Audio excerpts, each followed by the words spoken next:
Week 4 of Rainbow Six Siege continues here at the NECC as we move into two back-to-back series in the Legends Conference. To open things up, it's Purdue Gold taking on the Fisher Falcons. I'm Time to Lake, joined alongside me is Treasure. And Treasure, coming into our first of two Legends matchups, what do you got? Yeah, howdy. This is going to be a pretty exciting one here, actually.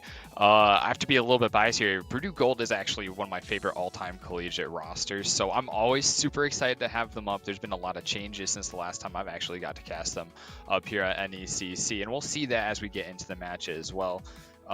With things running a little bit behind, we're going to get right into things here, though, with our map Veto, so we can check all of that. And we'll get to the players as we go. We'll have plenty of time to talk to them about them in between rounds and during our prep phases. But we got a nice little selection of maps right here. Oregon, Chalet, and a decider map of Skyscraper. So these are pretty interesting. Starting off real bread and butter basic on Oregon. I love it's always a test of the fundamental skills of both teams, way to defend some of the most played out objectives in the game. And Chalet, which is hot for these last couple of seasons. Everybody wants to take games to Chalet. It's real aggressive, and interestingly, the choice actually was on Purdue Gold on that map, and they went with defense, which is interesting because this is a very historically attacker-sided map as well. So that will be pretty exciting, and Skyscraper, always a nice little toasty one to end with. Yeah, and speaking of Skyscraper, by the way, you can see that Theme Park was banned out by the Fisher Falcons. A brief note as to why that's the case: they lost 2 weeks ago to Kettering Varsity and gave away a decent bit of their strats in the process. So with Purdue Gold having a decent bit of assistance in the background and analysis and fairly good coaching, because, you know, Purdue is Purdue in the Rainbow Six Siege collegiate scene, Fisher was like, yeah, let's not play that again. So understandably so, they will not. But into map number 1, it is the pick of Purdue Gold. They had the option of that, Chalet, Club Theme, or Skyscraper, and they chose Oregon. I'm a little surprised that Oregon was their first choice, especially up against Fisher, who seems to be a relatively cohesive team on the more normal maps of play. So a theme probably would have been a little bit better, but personal opinion. Yeah, I think it's pretty interesting to see this. They're both very smart teams, historically speaking. Fisher College, we are missing a fundamental part of the roster for today. We're still having some technical issues over there, and rather than forfeit, they're going to be going into this one in the 4v5, which hopefully can be run too. But they do have a storied coach on their roster in Yali, who will bring a lot of that smarts to the table as well, despite or outside of any peripheral staff as well. And Purdue, of course, in a similar situation, has plenty of resources to deal with. Oh no, Oh no. Well, hey, on the bright side, Fisher does indeed have their fifth. By the way, their fifth, I believe, is indeed Yali. Yali was playing from the esports arena, and then the esports arena decided to lose power. So she should be back, hopefully. Yeah, so we'll see if that is indeed the case. I know, right? How rude. Yeah. Who put that building there and then took power away from it? That's just so inconsiderate for our game. On the bright side, we didn't start earlier and then have Yali get kicked out in the middle of the game, so I feel trades are indeed there. We will see Purdue take Jackal off the board. We're going to finish the ban phase and then go back to the lobby and then pencil in the bans, make sure everything is indeed set, and we'll get things underway at that point. I do love how these teams are very coordinated, where you could see Purdue's saying, hey, everybody on your team leave, and then the lobby's going to go to the menu, and we just invite all of you. Because Purdue was the one having lobby invite issues, Fisher was not, so we just re-invite Fisher, we're good to go. They're very smart. Yeah, got to speedrun our way back in.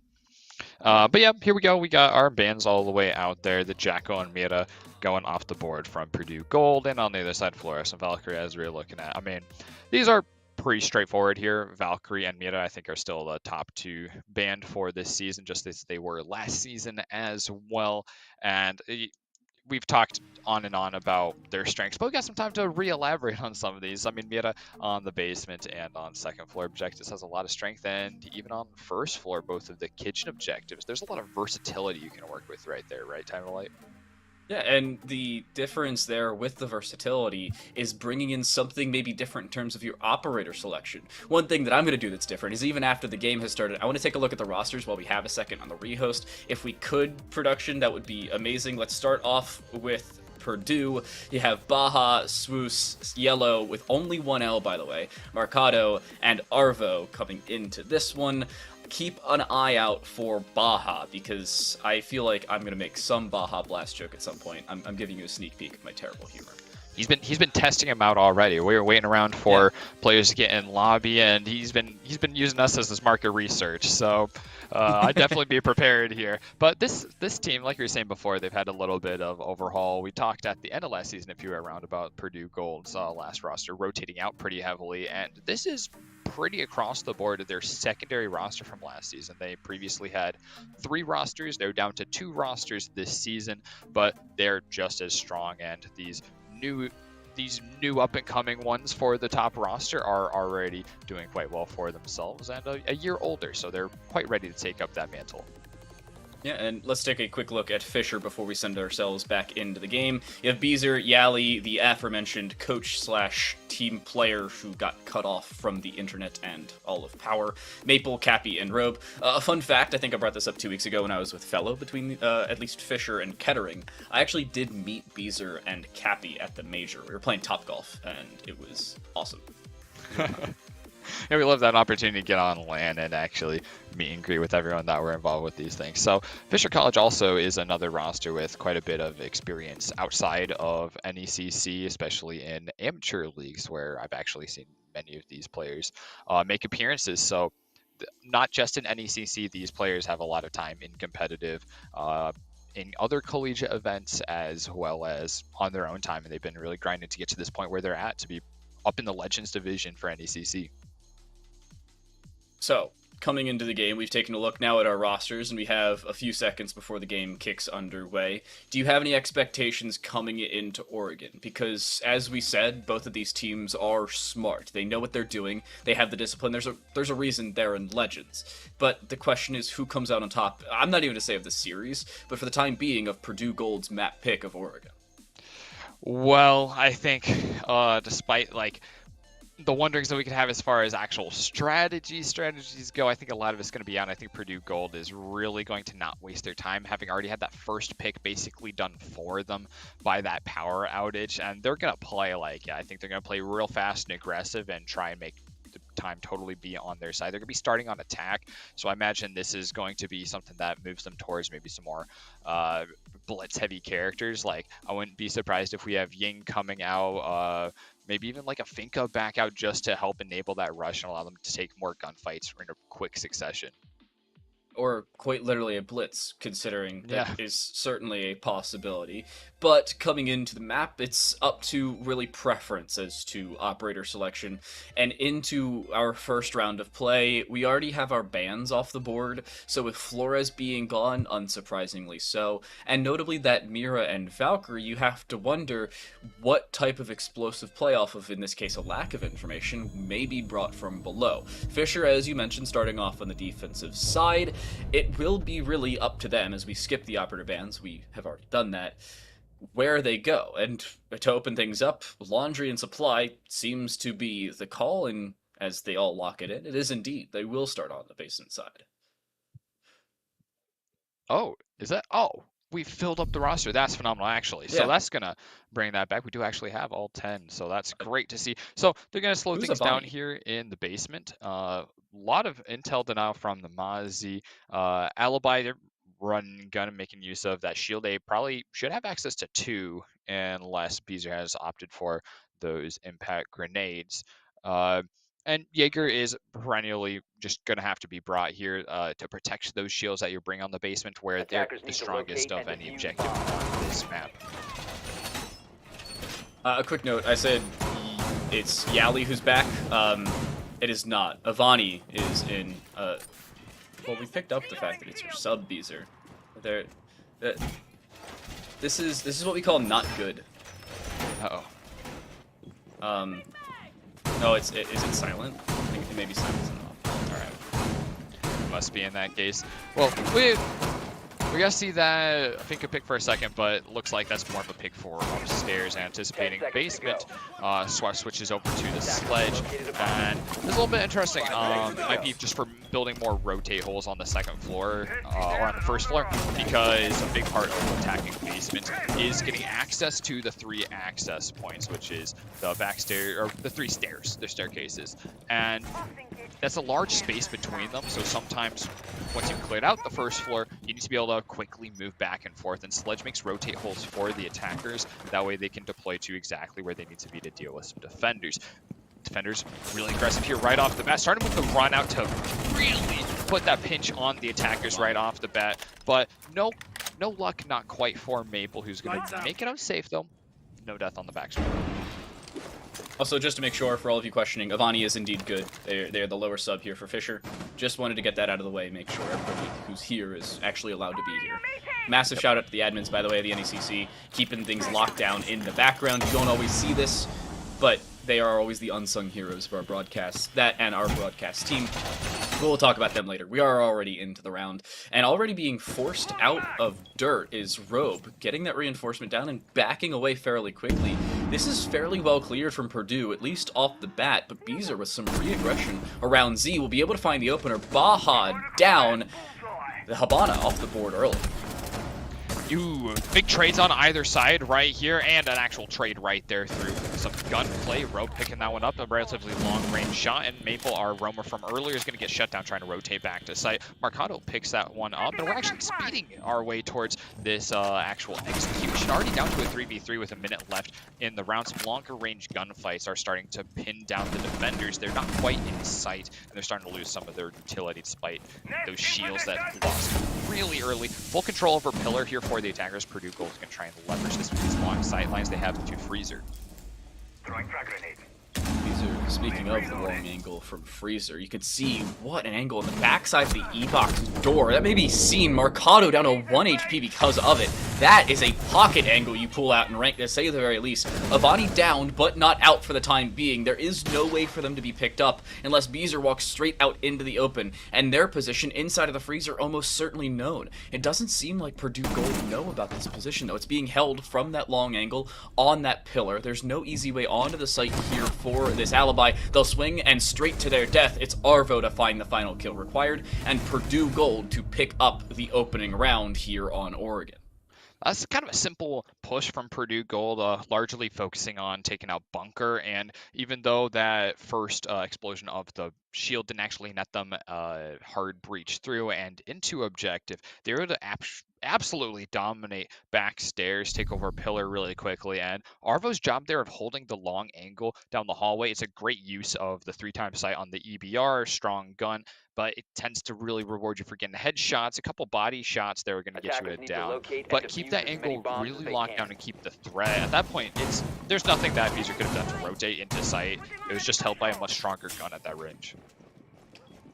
And the stronger gun leading to, well, a stronger setup for Purdue. That was the issue for Fisher. There wasn't really any way for them to get aggressive. And I feel the main issue for a defensive side in a lot of these engagements is you technically have lesser weaponry in the defensive side. In almost all long-range engagements, you have a lack of long-range sights to work off of. There's like 3 different operators with a 2.0 available on defense. I believe it's most of them on the attack. Of 32, if I remember correctly, it's somewhere in the neighborhood of like 24. But don't quote me on that. Purdue Gold are still looking fairly clean with it, though, and they're playing to not only their strengths, but to the attacking strengths, forcing Fisher into long engagements that they're not comfortable in. Speaking of a long engagement, Beezer, using the MX4 Storm, looking for a headshot because technically, well, all headshots are one-shot deaths. Unfortunately not found. A little bit of damage done onto Arvo, but they'll be perfectly fine. Yeah, that range, the Storm really requires headshots. That puts out a lot of bullets, giving you a nice opportunity. Yeah, absolutely. But here we go. Oh, our upstairs roamer, they're pulling off right off the bat. Takes the drone, that's that one up from the attackers. They're not going to use that throughout the duration of the round. Just a little tick away at their economy on drones while they have to kind of search on their own. Face check in there with the gun. Not sure if our intrepid defender is still there, but Maple has backed off down the stairs, much safer angle to wait for another drone to come back until maybe those are out, or if there's a cross angle, which could come from Bunker. Yellow is the one already peeking up over there. I don't know how in the world they stay alive in that position for that long on the backside, but they do for the time being. Call thrown forward by Arvo on that Dokebi once more. Gives a little bit of information, but not really workable info for Purdue. Yeah, they have a general inkling as to sound cues as to where this defense is, but it's not something that they can push off of and immediately find kills off the back of. Swouse, a nade in towards Harry Potter, really just takes out that utility that's on the blue stairs, making things a little bit easier for them as they aggress, but with 90 seconds left, we're halfway into the round, and they really haven't found all that much. Another nade this time down through Pillar, but they haven't really cleared much, not at all. Beezer will find the opener on the round, and now 80 seconds left, and Purdue are down a man. This is a very similar push to what we saw last round, but this time Purdue isn't getting the same picks as they were before. Maple still in that forward position, the first one to get pinched out if one were to get pinched, but there isn't any hard breach outside on the bunker. Door just yellow to keep that attention and keep a cross angle, stopping more rotations to go get support towards. But that's not a huge win here for them. There's going to be another kill for the defenders as Maple is able to get some rotations without Yellow being able to see, who now takes that fight, leaving Maple on just a shred of health and still stumbling to find a way and can't touch that smoke at all, or they're going to be going down, and the attack is starting to just be stifled with 40 seconds left and no more progress since you mentioned the timer a minute ago. Yeah, and first of 3 Toxic Babes thrown through with 45 seconds left with 15 seconds of efficacy per Toxic Babe. Mathematics will tell you that's enough to clear out the rest of the round and make sure that Yellow can't push in without taking a whole heap of damage. Baja does indeed go down as they drop down E-Box, walking straight into a goo mine, who will be Yellow, who's now in an ace clutch scenario, a 1v5 for the Ayana. Their position very well known and only 2 avenues of attack in, the first of which is cleared by Avani, and the second round, second try, and second attempt goes the way of Fisher on the bottom floor. This is 2 rounds that are just decided by picks so far. Purdue attack starting to slow down once they find some signs of life downstairs. I'd really love to see some cross pushes, something down freezer or otherwise laundry, putting all your eggs in the one basket of actually clearing out the player on E-Box and the player in stairs before that first minute, because that's what you need if you're making that play. You need those picks very early in order to leverage the rest of site. They get them the first round and they get the round, but the second time, flawless because they just cannot find those kills, and those are pretty defensible positions anyways. That's why it's part of that default hold. It's called a default for a reason. It's because it's one of the better ways to lock things down, and it's consistently viable in a lot of these metas, no matter really what new operators brought into the fray. Even with the addition of Grim, there's not all that much that Grim can do to relegate a lot of the situations that defense can add in. I also don't feel like Grim has been played enough with how useful the gadget is, or the kit as a whole is. 5.52 a relatively viable attacking weapon, if I do say so myself. I also don't like the fact that IQ isn't played anymore, but that's Ubisoft's fault, because they took away her nades. Yeah, the grenades meta really has done a number on IQ, because most things that you can take out with a gun, people were taken out with some sort of explosives anyways. The defense here really focused on some explosions, kind of going the other way though, defensive explosions that will hold off an area. They already had a lot of success with those smoke grenades, doing so much to keep Yellow out of point last round, and so Maple has picked up that Goyo, being able to put down the explosive canisters and maybe go back to that same kind of roaming that we were seeing from him just a bit ago. They're trying something similar, that being a little bit more of a horizontal take. They already have a decent bit of control around that large tower side. It seems to be a pincer maneuver trying to be established as well, with more players established outside of master bedroom. But the question now remains, is splitting yourself up really a fallacy or something that can be useful, especially with how Fisher will play together? The trade frags on the Fisher defense is almost clean as ever, especially at this level of the game, in collegiate no less. It's not something that's easily cleared out. Baja will jump in and make a decent bit of noise on that rappel, but Swouse can already just walk in and try and nade out Hell. Unfortunately, it isn't cleared all that much, as nobody's towards the backside of Pit, and not really a wasted nade. It does clear out a little bit of utility, but it doesn't find any kills, unfortunately. Yeah, baseball's a pretty default hold, but this very spread out defense of the second floor is definitely a new one that has allowed Yellow to make really quick progress through Attic and actually bring himself in, as well as his teammate up there. But The first pick does go to the defenders. They lose a lot of space, and Attic has been lost fully. Avani going down as well as Robe. That evens up the count, even pushes it in favor of the attackers. That C4 not finding its mark means that the rotation has to come up. Mabel has to get back upstairs and get to this last line of defense with the rest of his teammates. They're just trying to find anything. Cappy's going to go down, and Beezer just angling around that shot into Attic. Sees the head for just a moment, but can't quite react. Has to go in this quick melee. Is going to be taken down by Swash. He's leveraging a triple kill, and Mabel going down to their own coil canister. There's just so little to do. That's a problem with that area denial being down and also usable by the attackers, and playing a really heavy roam. You're gonna have to come back, and those same things could be the thorn in one's own heel. First pick does go to the defenders. They lose a lot of Little unfortunate, I have to say, there for Fisher, and that's the risk you run when you play area denial. Odd scenario, to say the very least. We see a... what? Do you see that? Hold... wait. Huh? Huh? We get the buzzer-beating pause. No, we just got a timeout bug where they correctly used the timeout. High five to whoever called that timeout, by the way. I believe it was Purdue. And then the game just didn't pause. Like the timer at the top just kept ticking down. Yeah, that's not Purdue Gold's fault. That's what we call a Ubisoft game error. L plus ratio. Ubisoft Purdue. game error. Yep. Well, plagued by these strange errors today. The world is just not with us. I mean, I just want to see this match. We're starting to get things going. That's such a cool hold. It did really come back to bite Fisher College, unfortunately, there. But a neat one to see, and I'd love to see him try it again. They may be disincentivized to use it since it's already out there. You know, Purdue knows that they might be going for it, but they... we'll see. We'll see as we get on. They'll take a little bit before they come back to second floor with that same hold, I think, though.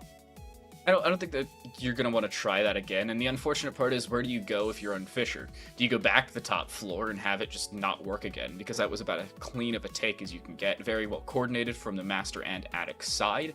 Or do you go to one of the tertiary bomb sites, whether it be meeting kitchen or kitchen dining? Neither of which nearly as viable as kids' dorms and dorms main hall. It just doesn't work as well. You have to worry about not only the push from up and behind, but up above, quite literally, as the floor above the kitchen itself is almost entirely soft. Some of dining, not so much, but still, it's still a conversation you have to worry about, and Fisher just cannot afford to even be included in that conversation, much less run the risk of losing it.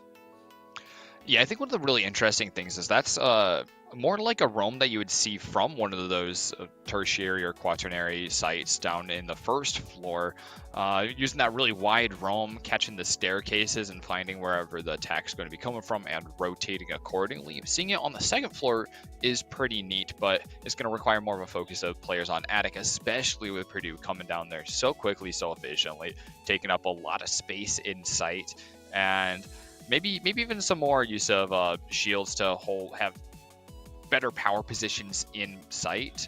I think those might be something significant to help them. There was that frost shield that was put up in the attic door right into Games room, but that position was just filled really quickly, just through a better gunfight for the attackers. I think that was our Thatcher finding that first kill. Yeah, I think it was an LA5.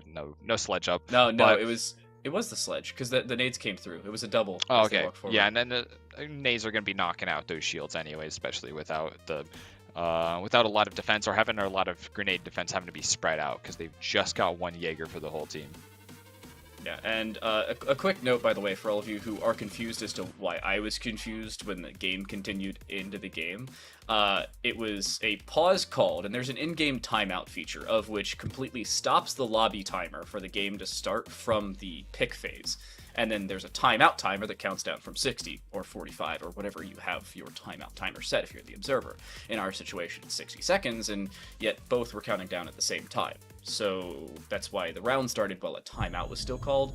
But back into the game we go. Shout out Uzu for getting things back underway, and again, shout out the teams for being so flexible and getting back into the lobbies. A brief rundown of what's happened thus far. Purdue Gold won fairly cleanly on the bottom floor to open things up. Fisher then came back with a flawless round victory in round number 2, and then Purdue Gold said, anything you can do, we can do better, and with a relatively staunch attack, stole the top floor away from Fisher, who will go back to the top floor. So I suppose it is the first of the 3 options we put forward here, Treasure. Yeah, so far we're at that 2-1 split. You can see it up at the top. That puts us halfway through this first half. So we can see what a 1 rotation, typically this could be. If you have a perfect round, you hit all 3 of the sites that you want to be on. This one, 2 attacks going to the, or 2 rounds going to the attack. Doesn't really have Fisher very limited on where they're going. They're coming back upstairs to second floor. It makes a lot of sense. That's their second objective. They have it up again. We'll see if they go for the same hold. It's the same operator lineup at the very least, so they might just be running that back, changing up maybe a little bit of positioning. Looks like the shield positions are changing for sure. So we'll keep some eyes on those and see if those have much of an impact. But this does put us on pace for a 4-2 split. That's definitely not the pace you want for defense. They got to start picking things up here. 10 seconds left. The weird issue for Fisher on this defensive side is, what do you do to remedy this? And bringing in something that is a massive question as to why the heck it's happening, I feel is a relatively decent answer. I don't know if you know this, there's another window on the left side there. You are by no means safe up there, Beezer. Huh? Yeah, this is a wild gambit up here in Big Tower. It's going to be entirely feast or famine. This is playing to die right here. You need 2 kills really to make this worth it, especially with all of that investment of resources. Yeah, the drone comes in immediately, is going to see that there's something up. It gets shot out. I don't think it actually gets to see all the utility up here. Oh, he does not know how close he was to land that one, but he does see that tether as keep one of these repelling players up as they search for a head on both sides. One player moving over. I'm not even sure if they're looking for another angle. Yeah, no, they do. They want him gone, so pulling up to try and go for that window that you were mentioning. And understandably so. You should be able to clear Beezer out relatively quickly. Maple finding the opener will indeed drop that Maverick. There's an opener you're looking for here on the defensive side. The call goes through, so the information gained as to the whereabouts of this Fisher defense. But the question is, what is Purdue doing about it? Beezer's still on the top floor here in T3. Maple still waiting towards this reinforced wall into attic, and there's not much that Purdue are going to do about it. They really don't care, apparently, even though they probably should, because this is a main facet of their previous attacking win. Yeah, so this is an interesting response. I mean, definitely taking the strongest strength from that. Oh my god, successful attack! And turning it on his head. Maple gets out here, gets another 2 kills. That's 3 on the round, 3 of them outside as well. And Mercado already down as well. So much health, barely hanging on the opposite side of the map. That big tower side push has entirely been muted. It's erased off the map. With such low health, Mercado has also got to really fear for any of that area denial, and there still is all of it on the board for the defensive call. Is going to give a little bit more intel. That's what they need to be able to push in. They just have to get the kills for it. Arpa finds another kill with the EBR, taking out Cappy before she has that chance to respond. So bringing that health a little bit closer, but has to wait out the Goyle kills. Reload! There's a total of like 70 HP between the Purdue Gold players, and there's 70 HP on Maple alone, plus the 100, 110, and 110 again on the remaining 3 Fisher players, who are indeed full HP. Mercado goes down and is indeed taken out. Maple finding a quad on the round. The ace taken away by another SMG, but a 4K and a round victory nonetheless for Fisher. I don't think they're going to be too upset that the ace was stolen, given the fact that it was such a clean round victory. We're tied up once more. Yeah, they are feeling good here. Only losing 1. Only 1 player left behind for them. And that's a huge response to that last round where they get cleaned up so much on their exciting defensive hold, but they're showing us that that strat has legs, it has ability for a quick response. That's one of the big things with having all your players so far off of site, is that they can respond to things more quickly, just sometimes not in full numbers. You can't get all the force. So if you can't play an angle very heavily, or if you get trapped, then things start to fall apart. But the big gambit, putting Beezer up there with this, that, and the world to protect him, it pays off. Back to the bottom floor they will go. They are 1-1 on this site, and on the top floor, should they win here, their last remaining option is to go to the tertiary or quaternary sites, as you mentioned, those being meeting kitchen and kitchen dining, should they choose to do so. Thank you very much, Uzu. But a top floor hold seemingly evident with the reinforcements put down, not only on the meeting hatch, which is, you know, industry standard, but on the security hatch as well, which a lot of teams use to get aggressive and then also used to drop away should their aggression be met. I'm a little surprised about that freezer/security hatch being reinforced. Well, Fisher College doesn't know this, but Purdue Gold is not really prepared to deal with that. They only have Baja for hard breach on their entire roster, and while Hibana is that queen of hatches, able to open up quite a few of them with all of her pellets, only needing 4 per, that time constraint and that need for Baja to get to so many places means that they have to clear out the first floor really quickly in order to get the hatch open. So it might be something that actually gives them real limitations with how they're able to attack, making it harder or making it that they have to choose between getting one or the other. And electrical is always going to be that first choice. That lowers a lot of the risk for whoever's playing in freezer. See, again, dirt being occupied, well-placed EMP impact, by the way, or no, a full EMP as a matter of fact, but with Mercado going down, the EMP was set up above the dirt side, but the run-out finds the kill onto the aforementioned Thatcher, who was playing up above. Down goes all the utility in the backside of dirt, but the Thatcher quickly following. 0-2 thus far, since our rehost has commenced, and unfortunate to say the very least. Also, it wasn't a run-out, my apologies, it was a pseudo spawn peek kinda by Beezer, trying the same thing you tried a few rounds ago. Still a kill, still an opener going away of Fisher, and that Thatcher off the board once more. Yeah, that's a big one right there. Also, again, the diffuser is notable because that thing is out of the way, just being right above the ledge. That means someone's got to take 10 seconds out of their round. And while that doesn't sound like a lot, in normal turns, 10 seconds in the first half of a round of Siege can be a lot. That can really bring us down to the wire in the end because everyone has a job to be doing for the team. It's probably, Yellow who had to go out and do that, but that's fully moving away from the door all the way upstairs and then dropping back down to do that. These EMPs, one of them gets zapped. That's unfortunate because if it landed right on the stairs, that actually could have stopped the Jaeger ADS from being there at all. But a kill to be gone for Yellow. That picker up of the diffuser, the one who's been holding this angle in the previous rounds, is also opening this one up. He's having a hard time on this angle. It's going to continue. Maple finding the kills. 2 of them in line, and a third one as well. Swaz is the only player left here. He's going to find the 2 kills for himself on the round. It's a 1v2. Not totally undoable, but there is intel for the defense and smoke grenades. Well, unfortunately, they do walk straight by them for the defensive side. Not going to matter, though. Avani will be there for the refrag. The smoke only downed, wasn't out, and wasn't killed. Still around victory for Fisher on the defensive side. Now the question is, what is their preferred tertiary bomb site? My personal preference is Meeting Kitchen. Apparently, theirs is as well. That does seem to be indeed the call, and I can't blame them. Better site. Personal opinion, it removes a little bit more vertical play because dining is a difficult beast to deal with. Also, showers is impossible to hold down. But that's besides the point. Fisher do indeed go to Meeting and Kitchen for the first time thus far, and the only time in this half. Yep, just finishing this one off, the one time that they're forced off of one of their preferred objectives. Maple looking mean that's 2 4K rounds back to back. A huge statement there. We saw just barely lose out, having the ace on the other round and just having a teammate pull up that last one in that clutch up of the round. Swaz almost getting them back in the game for Purdue, but Fisher is now back in the driver's seat. They just need to put up that one more round. That projected 4-2 split is impossible to have now, so they have done exactly what they needed to get back on pace. Well, now with a odd scenario for Fisher is, where do you go for Purdue? It's an odd question for Purdue because of their operator lineup. With Baja being on the board, that bodes to the fact that they want to go big tower and try and take into Meeting directly. But the other option is taking straight from security or across from that dining side, again, of which is so difficult to hold down.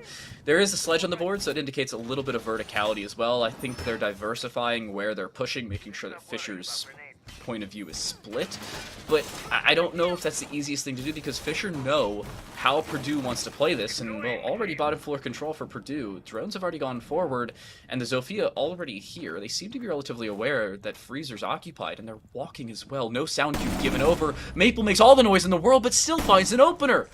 Yellow, turn on your headset. Oh man, yeah, this is looking real good already as that start, and with the drone down in the basement being knocked out, that player who's supposed to do the job of clearing out Maple, at least locating him, just not going to be able to do that now. Another drone goes down to Maple as well. So there's just an unknown quantity. Could be anywhere in the basement at this rate. So the defense is just going to have that X factor. And he's just peeking there, trying to hold a long angle just to stop any attackers that try to clean out the basement already. There's a lot of construction going on for the defense deep into the round, actually starting the action round. But Purdue is actually going a little bit slow right now, and being down a player plus those explosives, this is going to slow them down even more. How does Fisher want to play this now? They have a man advantage, but they've lost that top floor control we were talking about. Arvo looking down. It's Marcado to fall from that attic side. Cappy up above only finds the down, though, so should be perfectly fine to pick up the Nomad. The issue is they also don't have full bottom floor control, so if they are taken out through that hatch, it's 2 players down rather than just a single one. See Cappy on that long angle once more, making sure there's no full control. However, I don't know if that was fully intentional, but they vented out, and Maple is the following player to fall. Yeah, I think at that point, just giving away the control. I don't think she knows how much of a power position that she had there, but it's a good option to pull back. There's only a minute left on the round. A lot of the time is burnt anyway, so that's not going to be much of a misstep. Dropping down and just anchoring up on site. The defense knows where most of Purdue is. We've got this one taking a lot of damage and being down by Beezer. Just holding that tight little angle. It's also going to down the diffuser. It's going to be in a rough spot now, especially with Avani watching that angle with the P10. Arvo goes down, and Swaps realizes that this is a dangerous spot to be standing in, a dangerous place to try and get that diffuser. Marcado down as well. He's all alone. The 1v4 now for Swalson. No easy way in here for the Sledge. The pixel angle taking out their Thermite means the only real avenue of attack is through that castle barricade or straight through the rotate, and both of those are real pincers that have been set up here by the Fisher defense. There's a shield at the end of the hallway. They've apparently missed the castle barricade the first time around, but still no easy feat. A first kill is indeed found, padding the stats maybe a little bit. A second as well. Over-aggression here for Fisher. Shouldn't fully cost them, though. They'll drop onto the site, look to get the diffuser down, and with time expiring, the aggression will be here for the defensive side. They're pushing from the wrong angle, though. They will be able to find the Sledge, but it could have been chaotic. Luckily, it's not, and Fisher make it a 4-2 half.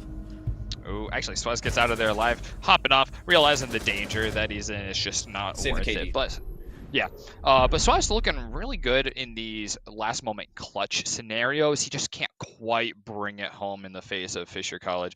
I mean, with the time being so against him, he just doesn't have the ability to leverage any of his gun skill. He's able to get a couple as he passes by, but that's all that there is.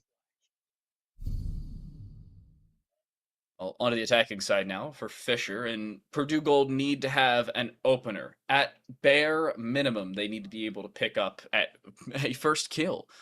Not only that, but maybe even a first round. Going down 5-2 on the defensive side of Oregon on a map that used to be relatively defender-sided, but because of how much it's drilled into the ground, it's turned a little bit more towards the attackers. It's certainly easier said than done to pick up an advantage on the defensive side. Fisher showing exactly how to do it. This reminds me of Clubhouse. Oregon reminds me of Clubhouse in the way it's played, not really the sites or the play style itself, but it's the attack versus the defense, and where the defense used to be favored, it is no longer. So here's the thing with that is these EMP grenades that we've recently introduced, they give us a situation where Thatcher is no longer that king above everyone else. There are other characters that can do his job a little bit worse, add a little more use of that pick, but other characters can do it. That makes them much less reasonable of a ban. You're going to get stuff like Jackal and Flores, two operators that are honestly stronger on this map at this point in time. But Thatcher is still a power pick, no longer the king of 100% ban rate. He is still phenomenal, opening up walls really, really fast, and he's going to drive out stuff like extended anchors, stuff like these extended shields that we see in the basement playing with the smoke. It's so fast to clear them out now. You just toss a Thatcher EMP, you toss nade in as well now that Thatcher is available more often at the least. And bam, you're in. They've got to get out of there, and you've already bought a bunch of space for yourself. A first floor attack comes out right off the bat for Fisher, and they're doing a good job of taking up real estate on the map really fast. I just have to make sure that they're droning enough, otherwise I'll be a little worried for losing early picks. Well, there is a top floor roam. I don't know if we could take a look at that, because I just saw an outline of somebody near kids' dorms or dorms main hall. Yeah, there you go. Sitting inside a kid's dorms, waiting for a push to possibly come through. A drone does clear out yellow, though. So it's now down to Fisher to actually try and find a kill. A rotate is established, so the information as to Alibi's whereabouts certainly known. The question now remains is, do Fisher completely circumvent the roam and start to send it onto the site, or do they actually try and clear out yellow? Because there's only 1 minute 45 seconds on the clock. They've cleared out the entirety of the first floor. It's really up to them as to whether they want to push or wait for yellow to do so. They have made no movements. There's no outlines on the stairs. It looks like Fisher is entirely leaving the yellow problem for a later time to deal with. Yellow, seeing this, I got it. Oh! Whoa! Okay. Maybe a little psyched up there, seeing the opportunity. Okay, they're not gonna do anything about me to wreak some havoc, but oh boy, is Rope just ready, looking to put up a kill on the board. He's been allowing his teammates to get a bunch of them, but the defense does have their hit back. Arvo takes out Beezer, that entry fragger for the attack and lineup is gone now, with a lot of utility in pocket as well, so that's going to benefit Purdue's defense. A lot of time remaining, though, for Fisher to push this. In the grand scheme of things, it is only a minute, but a minute's a third of the round, and they already have the entirety of the roam gone. They have their prep towards the site done and dusted. It's now down to Purdue on the defensive side to slow them down. You mentioned the fact that utility is available for the attacking side. It is also there here for the defense. A C4 on the board for the Mute, of whom tried to take an early pick. It was actually the smoke to do so, my apologies. But they still could not find that kill. Maple's out of utility, as is now their Hibana, and the question remains, where do you push this? The answer seemingly straight through Freezer. Baja down, 20 seconds remains, and here comes the push from Fisher.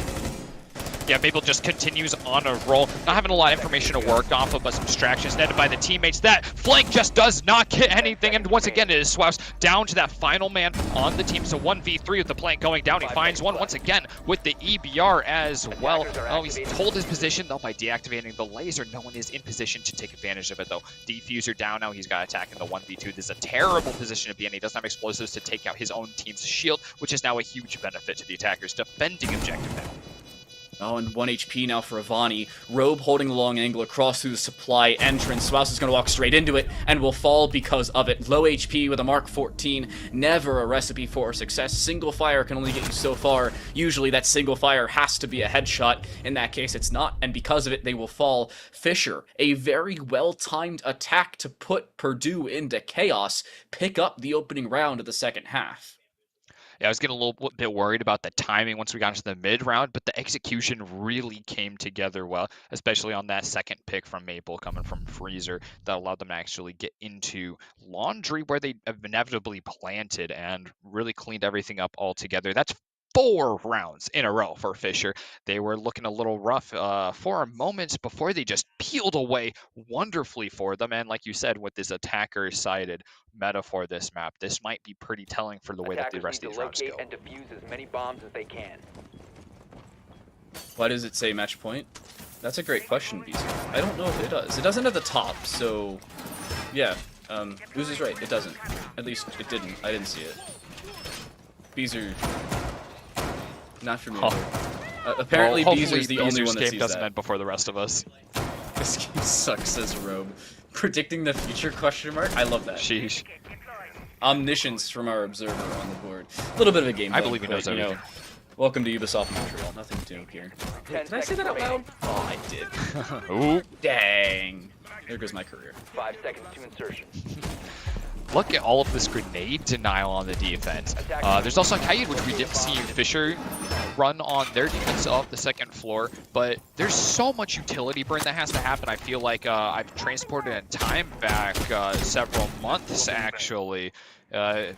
These explosives are going to have to sting out for most of the map, or the round, but plenty of throwables have been brought by Fisher. They've got 6 flashbangs, the nades, and explosives on Beezer, so they actually are perfectly equipped for this attack, whether they know it or not. I think they should know at least a decent bit of it. With Purdue Gold on the defensive side, they've played on stream at minimum once before, and, well, the team relatively consistent in their playstyle. I've already noticed at least one strat from the previous iteration of the team. Arvo, trying to play small tower, will walk straight into their demise, well held by Beezer, crosshair placement, and reaction time, a recipe for an open and kill. They forgot to take out the default cam. Changing mix. Quick note. Clear your defaults, kids. called out. Oh, good A sin, party foul.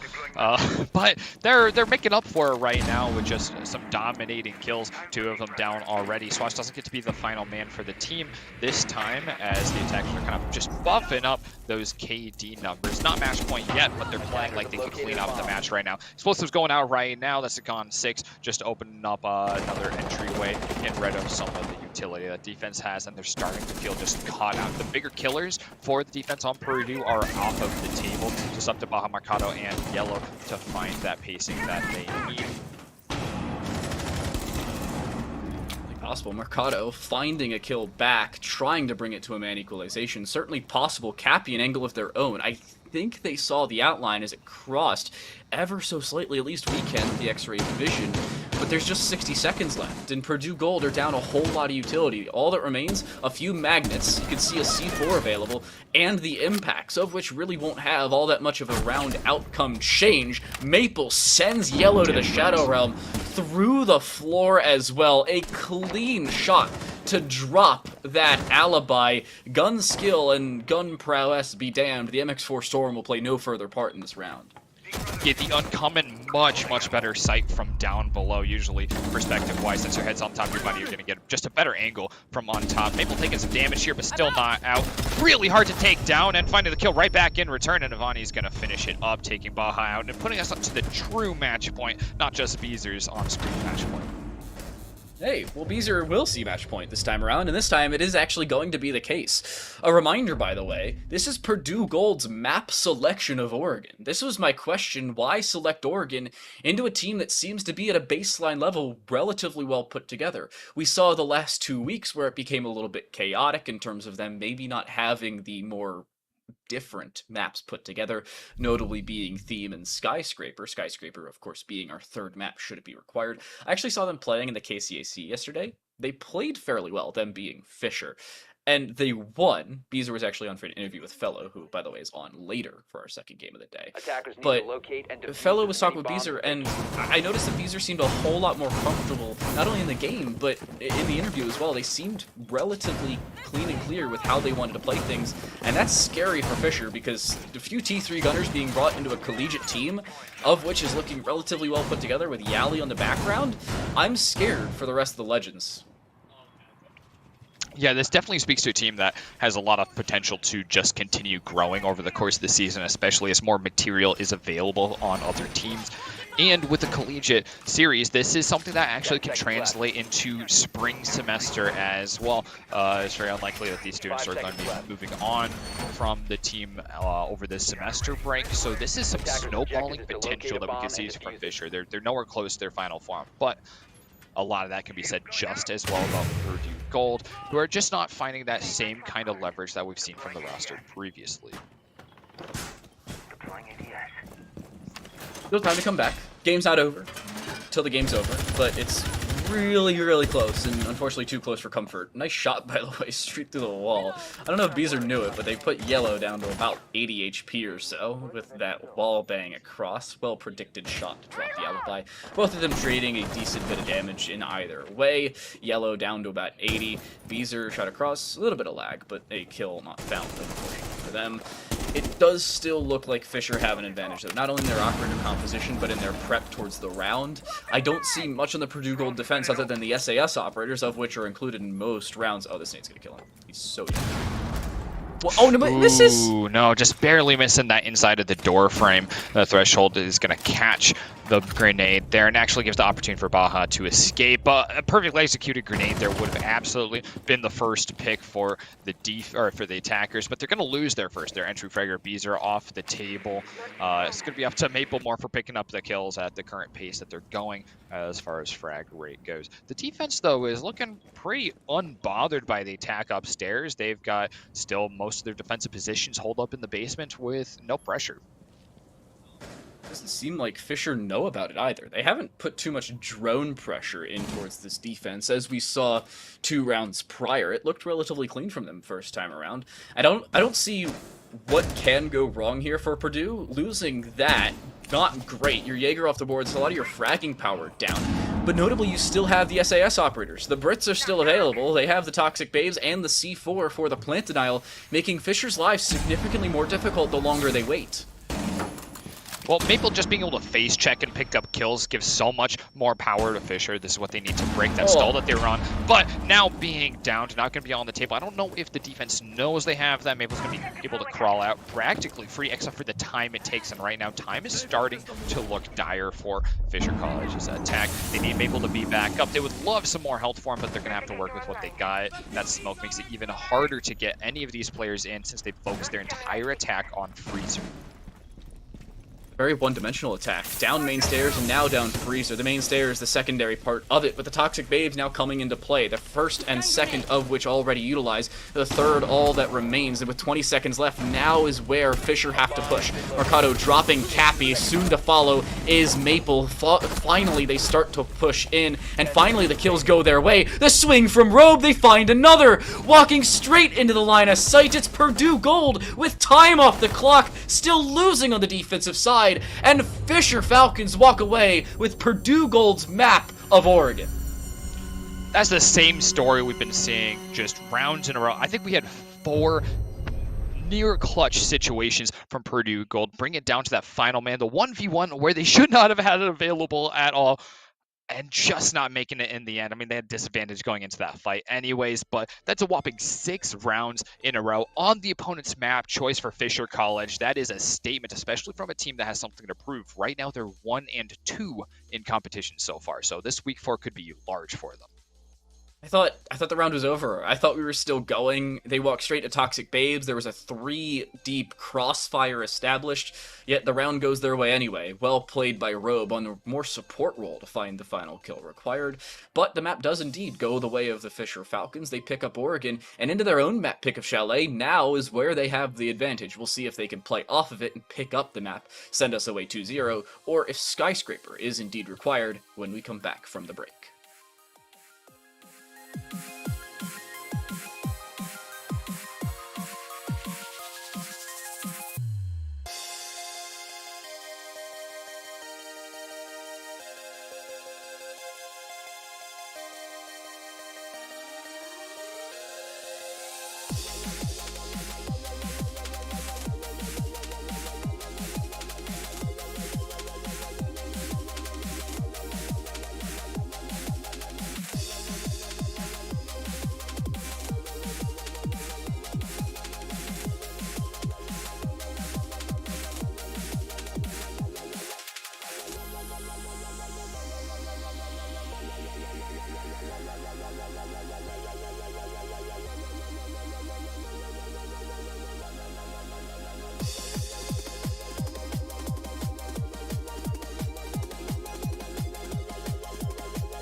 Chalet, our second map of play. It's Fisher Falcons map selection. They already opened things up with a map victory on Purdue's map choice of Oregon. Into Chalet, though, a little bit more attacker favored, of which Purdue need to work around because they're starting on the defensive side. We'll see how it plays out for them. I'm Time to Light, still joined alongside me is Treasure. Treasure, into map 2. What do you got? Well, going right into an attacking side, interestingly, Fisher gets this attack to start with. Purdue went with the defense on Chalet, not something you see very commonly at this point. And Fisher College already on a roll on attack. They've got a lot of momentum off of one map, off of 6 rounds in a row, and specifically 3 rounds on attack in a row to end things off with. That means they're feeling good with their attack. No answers really found by Purdue, so if they're able to keep up that leverage, this could be a quick half at this rate. And you feel a little bit scared if you're a Purdue fan. Coming into this, they were minorly favored. They were supposed to play a 4 versus 5 until about 25 seconds before we started the game. Oh, wait, our 5th is here. And that's when, well, Fisher picked up right where they left off really 3 weeks ago in week number 1 with an opening map victory. Now, the question remains with a little bit of bunny ears behind you. I don't know if you saw that. Somebody just walked behind you. Well, that's my the question now there. remains, No. What happens here? Run a little for extra Fisher? for bunny earing me, maybe. I love that. That's amazing. Nah, they're good. Okay, so getting our bans on Chalet, though. Here, I wouldn't be surprised to see a Thatcher ban, especially from Purdue right off the bat. In fact, I'd be a little worried if we didn't see a Thatcher ban, and a little bit of worry.exe is activated. They're banning Jackal here again. Makes sense. He's just as strong here as he was on Oregon as well. And like we talked about, you lose a lot of value banning Thatcher because of EMP impact still being available to other operators, but Thatcher did so much last map, and he's just as effective on Chalet. I'm a little surprised to see Thatcher nor Nook taken off the board. We saw both of them played in the previous map. That's my question. And I don't think anything's going to change in terms of the defensive bans either. You can see Valkyrie off the board, not too surprising, but I feel Mira's going to follow. Yeah, I don't really think that there's much need for changes on these defensive bans. There are perma bans right now for a reason overall, so I'm not surprised by that. Flores is the other attacker to be banning. In my humble opinion, I would say the Thatcher and Thatcher, I mean, situationally because of how this earlier map went, but Flores is the big one, especially on Chalet. Both basement on last map on Oregon and the first floor gaming room is, I'd say, 2 of the most vital sites in the game, not just these maps, but the entire game, all the maps, to have shields that stay up for as long as possible. So I'm always pretty focused on how highway works out over by library, because typically on bar site, that's just one of the most vital parts of the entire map to keep protected, and usually you'll have a smoke watching it for the duration of the mid game, and if they die early, your chance of losing the site goes up about 70%. It's working off of opening picks, which is, I feel, the real conversation between a lot of these teams. Fisher starting off on this attacking side, at least a cursory glance at their attacking lineup, nothing too out of the ordinary. The defensive side, however, is where I really want to bring up the conversation of a castle. I'm going to get your opinion on this one, Treasure, because I don't feel castle's all that viable. On this middle floor, kitchen dining, really not the best site. Maybe you bring those on the top floor, but even then, where do you put them? And where do you use those proximity alarms? Yeah, I gotta say I'm pretty interested to see what Purdue has up their sleeves for this one. First of all, first pick kitchen site, first pick kitchen site with that castle. Both some interesting things to see, and I would hope that means that they have a lot of vertical play already. Bedroom and office are immediate points of interest because they're directly above site with soft floors available, so you can nade, you can just explode out those floors, use like Rogue's Buck to open up a lot of space with the shotgun underbarrel attachment, and just use that to make so much of site lethal for the defenders to stay in. And with a hatch still soft over there as well, directly into kitchen, that could be a concern for Purdue's defense. But those top floor roamers, in conclusion, gotta be really popping off.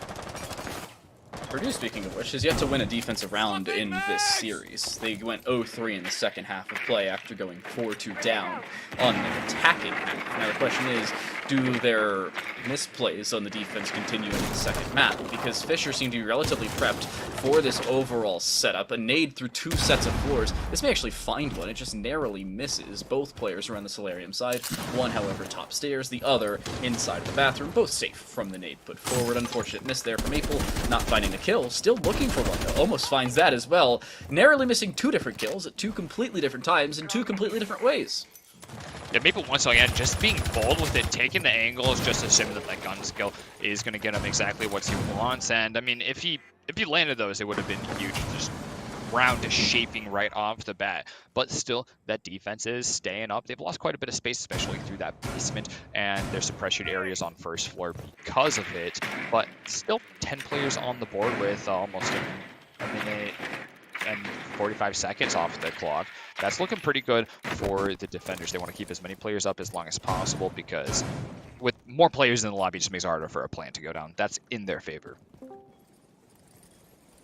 There's only 60 seconds left in this round. Fisher haven't done a whole lot to get onto the site, but in all fairness, the site is relatively close to a lot of the building entrances. There's not a whole lot they have to do. Baja playing chicken, and very quickly so, with Beezer on that top side. It's Swouse to find the opener, though. Maple will be the first one to fall. Down goes the Iona, but they had already used their nades. Mercado looking for a refrag after Yellow's unfortunate demise, but it's Rogue still on this top floor looking for that kill again. It's control in favor of Fisher, as they are just on the outskirts of the site and forcing Purdue into chaotic scenarios for the second map in a row. Seemingly nothing changed other than the map itself.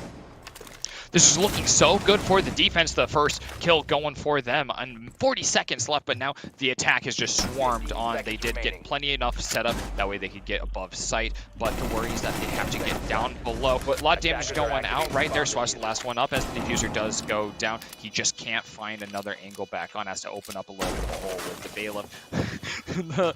the little shotgun shells open up just a little hole big enough for him to crawl on through. He's got a big task ahead of him, 3 kills and a defuse. There's no way he's getting this without getting the 3 kills.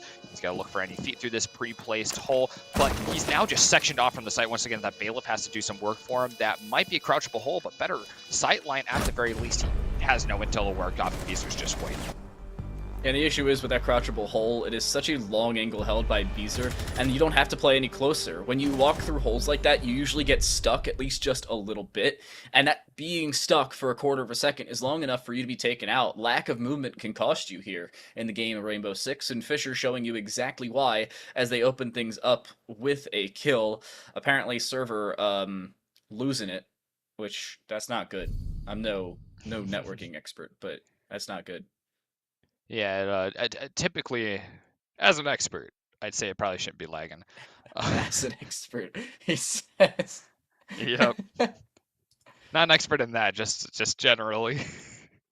Attackers need to locate and defuse as many So bombs that as round they there, can. we saw Castle Barricades. I think they actually did their job, but also on that reverse side, kind of a parallel to what we saw earlier on Fisher College's first loss on their defense, when their roamers just couldn't get back to site because of the defenses that they had already placed on the map, like that Goyo from before, and this time it's Castle Barricades that just get in Beezer's way, or sorry, not Beezer's way, get in Swash's way because they can't get back to site. But fundamentally, with a hold like that, you're needing to funnel your opponents into the utility they put up. In Fisher College, they pretty much just ignored it, playing up through trophy room and disregarding the whole other half a point. They didn't need to play it there, but they do have some unilateral attacks, so hopefully Purdue can capitalize on that. Can we hit tab really quick? I want to take a look at our pings, because I feel this is going to be a chaotic round. I'm pretty sure that like half the team. Yeah. Oh my. Yeah. An average of 130 ping, certainly not a recipe for success.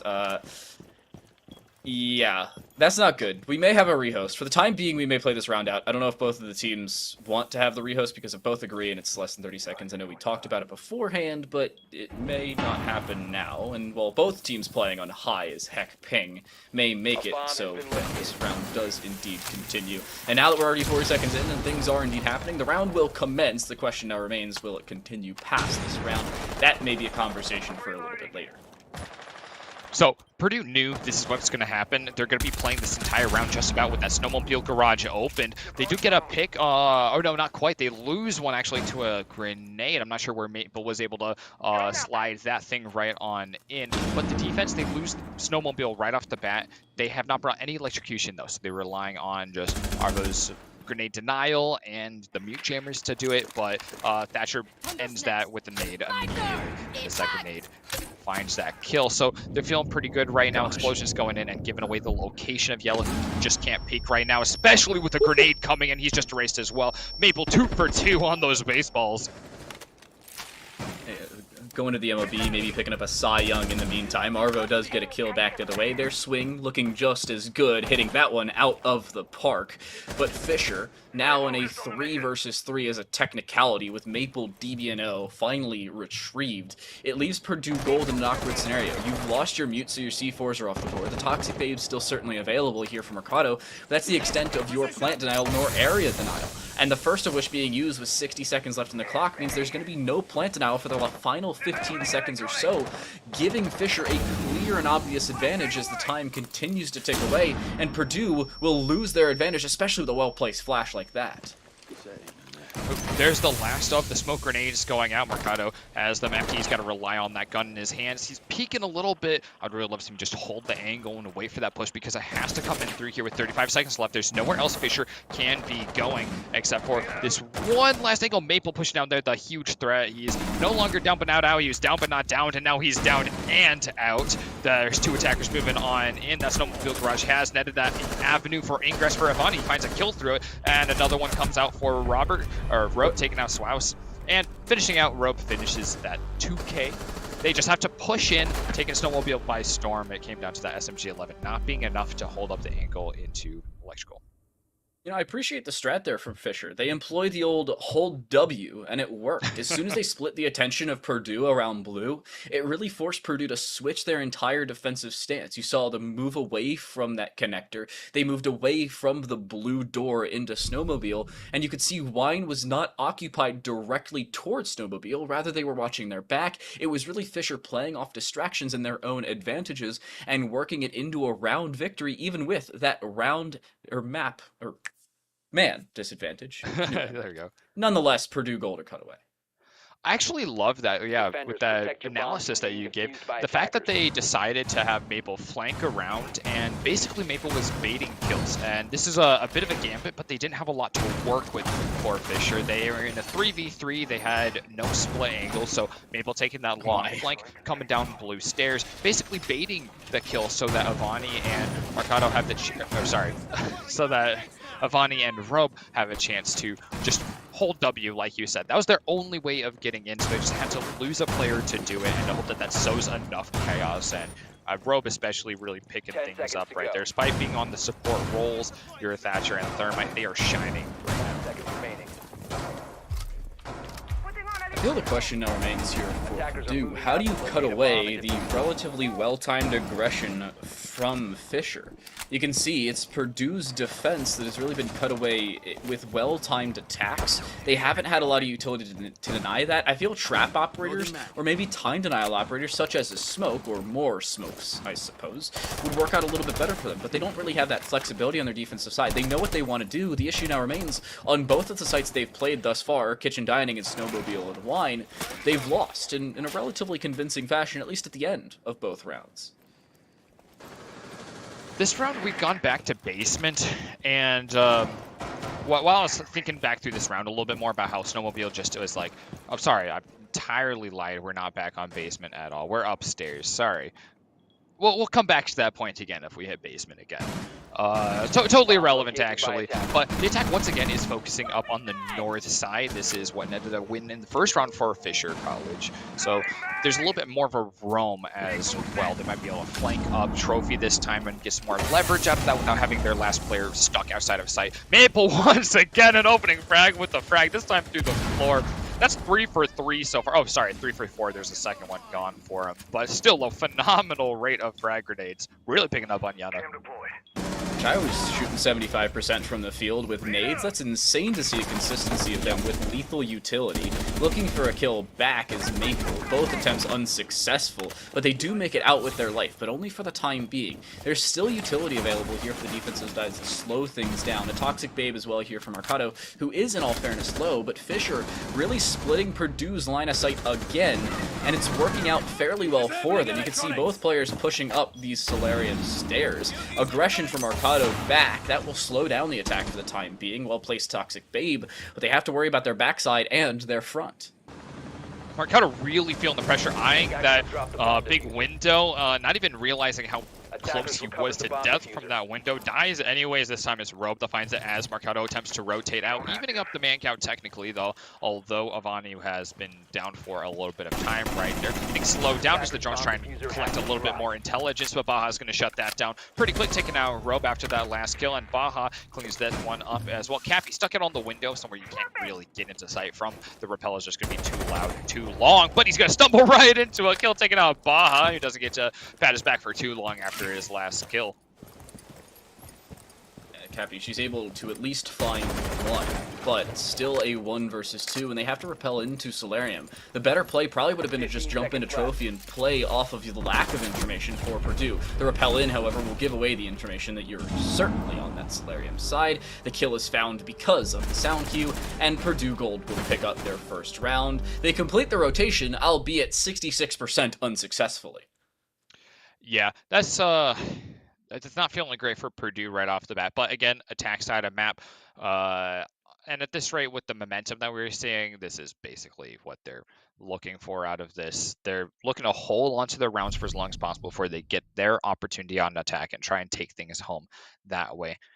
We are back to basement, so we can come back to this point. With Thatcher on the board basement, a nerfed site when we had the big rework of Chalet already, but this time with Thatcher back in play, I think this objective is so much harder to hold successfully now. Many bombs as they can.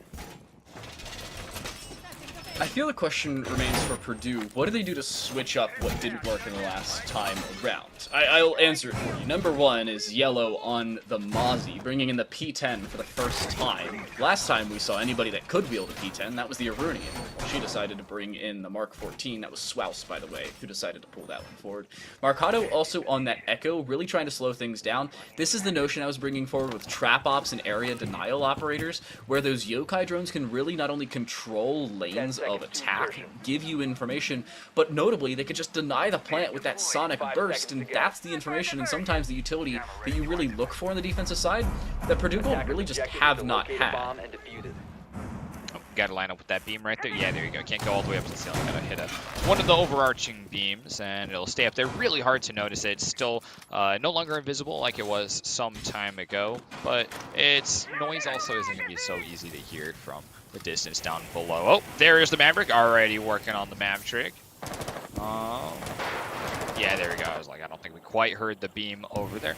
And working on a second hole across here. We'll see what exactly they're up to. They did not use a Maverick to open up Snowmobile previously, did they? No, it was a full thermite. What they did was they brought in an impact EMP or just the full EMPs from Thatcher. I don't remember which one, but either way, they opened things up because there was a mute chamber there. They took out the mute chamber and they just opened things up. It was a relatively easy way in.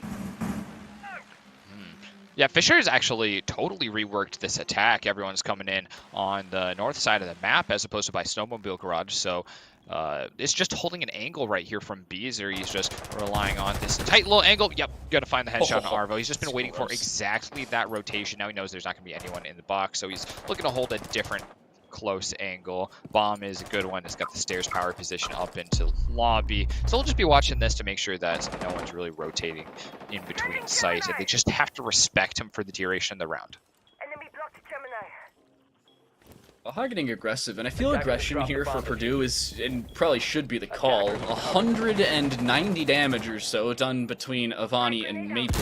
Maple down to about 20 with a well-placed C4 out the window. That's the aggression I was talking about. Yellow will also be able to find a follow-up across on the robe. The compound battery, quite literally, of a hard breach set on this attacking side taken out relatively quickly, and Yellow finds a follow-up. Over 300 damage done in about 30 seconds of time. A C4 kill, a headshot onto robe, and the body shot consistency onto Maple. Looking for another, will find that as well. Cappy is sent to the Shadow Realm, but Beezer will deny the ace. On for their own ace, as a matter of fact. A double kill already found in the round, but 50 seconds to pull it off. Easier said than done here for the Maverick.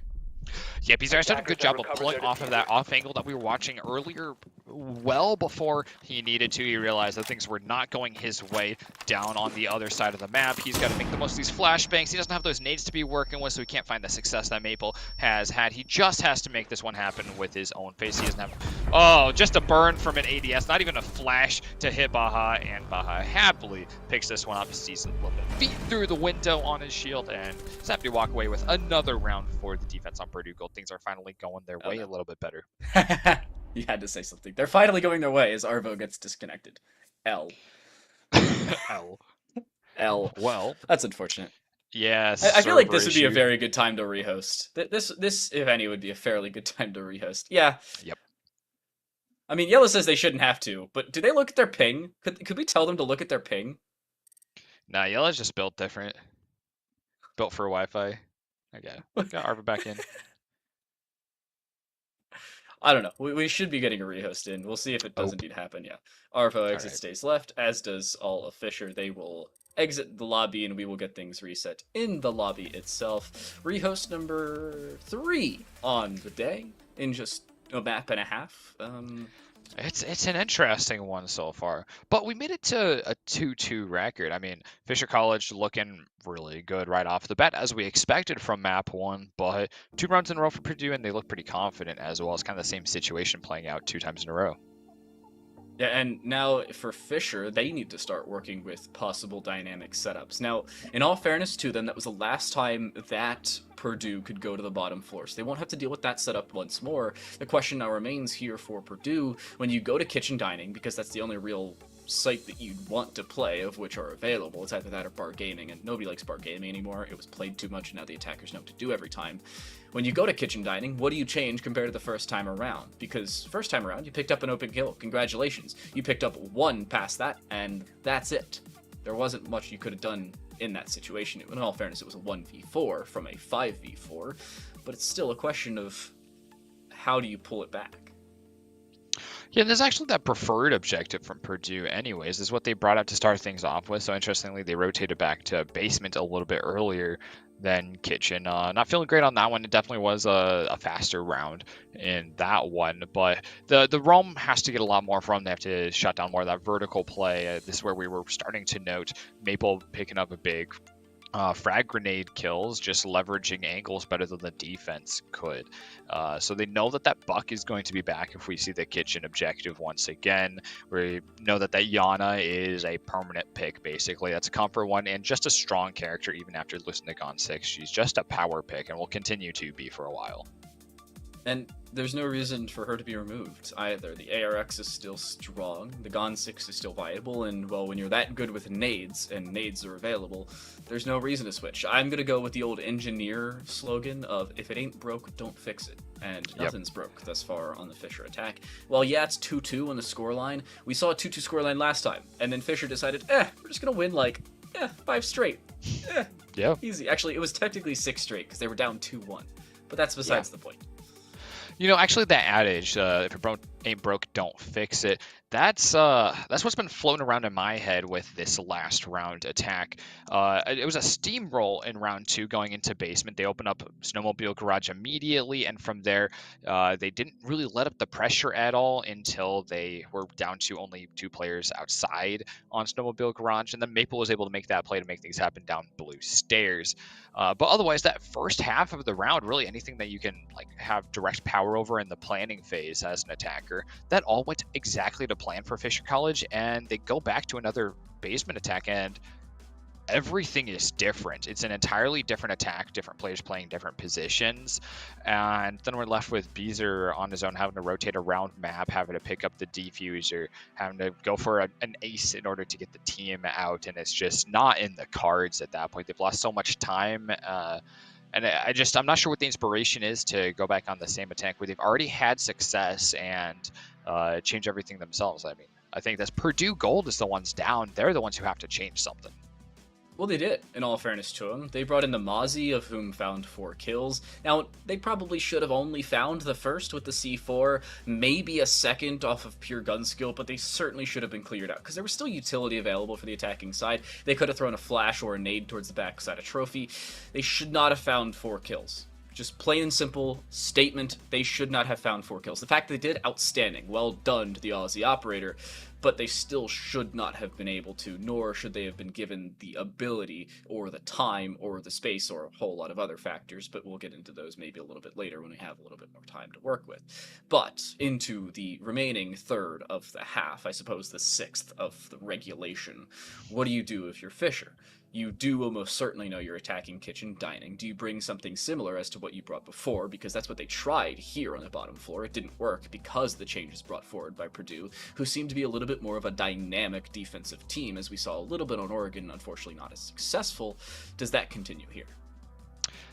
I bet they switch up a bunch right now. Fisher has been really flexing the fact that they have a long strat book. They've got a lot of things to draw on. They do a lot of tinkering in their off time very clearly. So I would expect that they have a pretty different attack. I'd imagine something this time they might have more pressure from the main lobby. There was none at all. That's actually where the last defender was having to rotate back from because there was a full trophy hold on the plant that eventually did go down. But I bet you will see at least one person going over there cleaning through library and getting those stairs solidified, especially down the long hallways where their rifles are going to have a huge advantage over SMGs.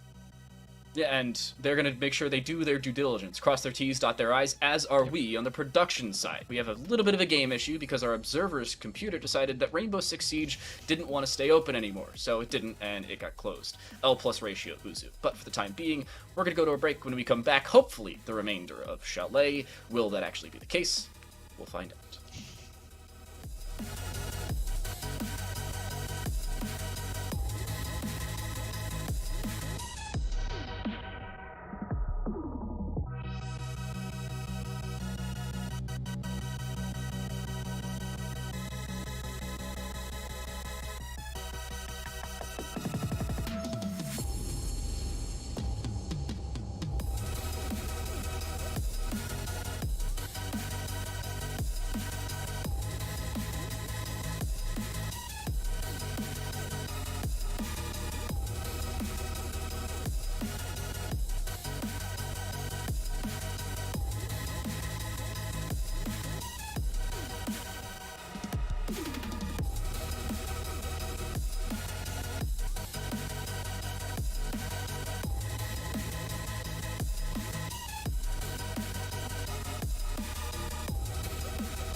All right, we are Back back into the game we continuing our go. match. Oh, we both did it. We did it. It was bound to happen at some point. Back into the game we go. Beezer says, "What's everybody's zodiac sign?" Treasure, what's your zodiac sign? Go. Definitely one of them. Definitely one of them.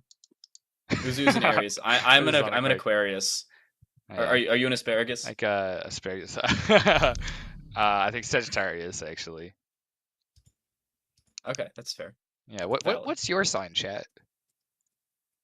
Yeah, we need some chat interaction. Oh, pretty I've neat. seen. I like that one.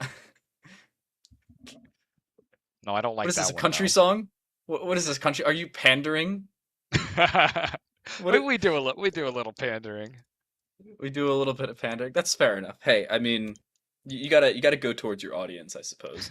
Nonetheless, back into the game. Apologies for our technical issues. Rainbow Six Siege decided that they wanted to average everybody's ping at 120, which is not good for competitive integrity, especially when people lag out at about 180 ping as a consistency. So, hopefully things work. We're back on Scus instead of Sus, so, you know. Suspicious.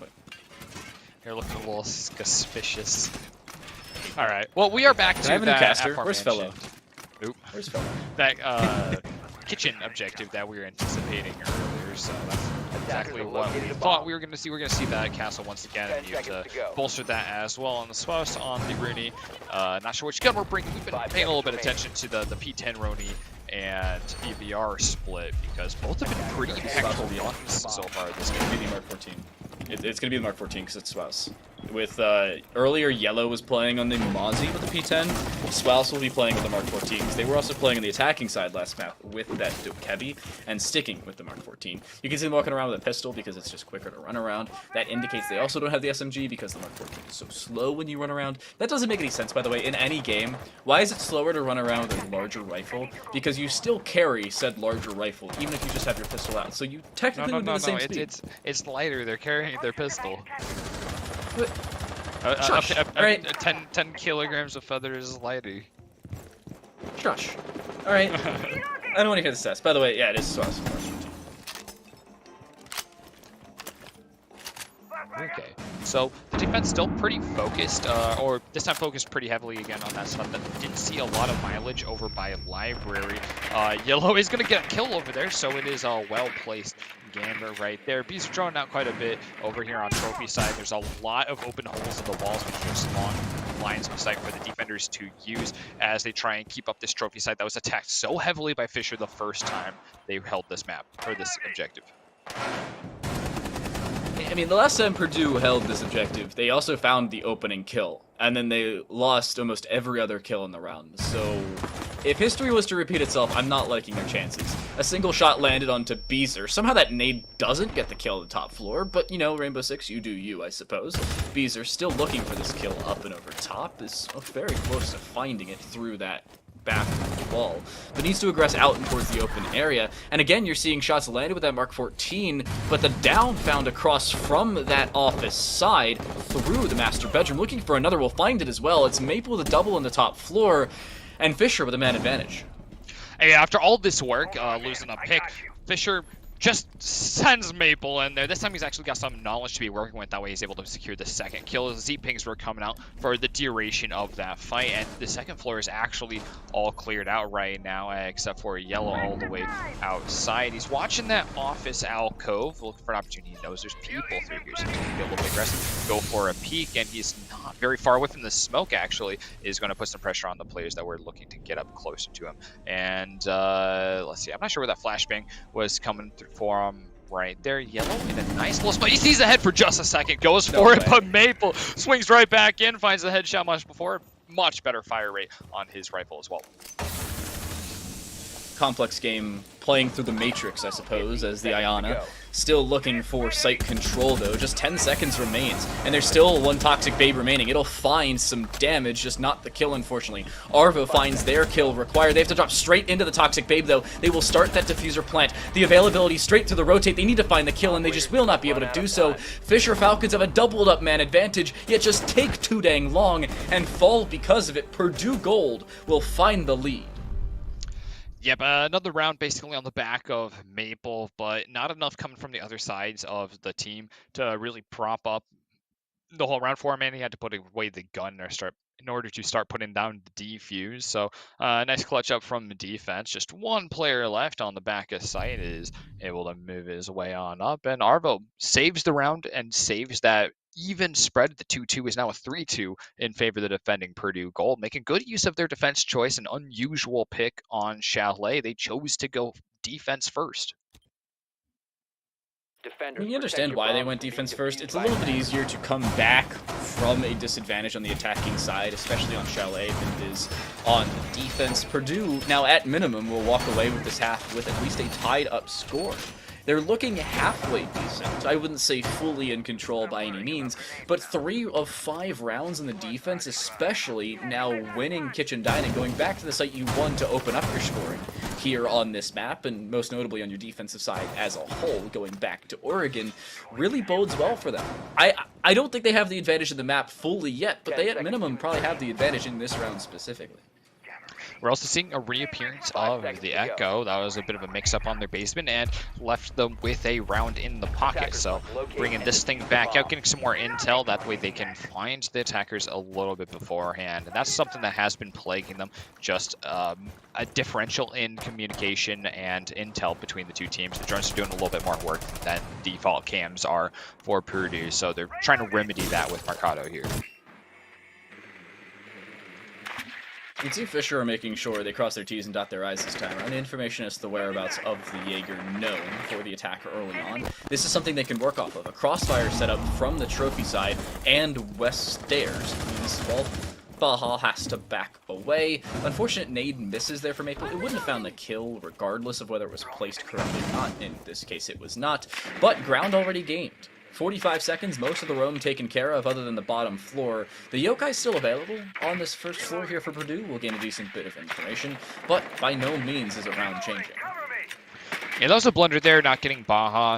He's actually pretty out, and there's a pinch angle, but the grenade stopped any players from moving into Trophy for a while, because not only did it bounce and miss his target, but it bounced back and made an area of denial for the attackers. So one of those really impactful grenades wasted right off the bat. They still have 2 of them left in the hands of Robe. He's been a little less lethal with them than Maple, but they're such a useful utility. They've been limited so much, only a few characters now, and this Echo Drone feeding so much intel until it finally gets destroyed.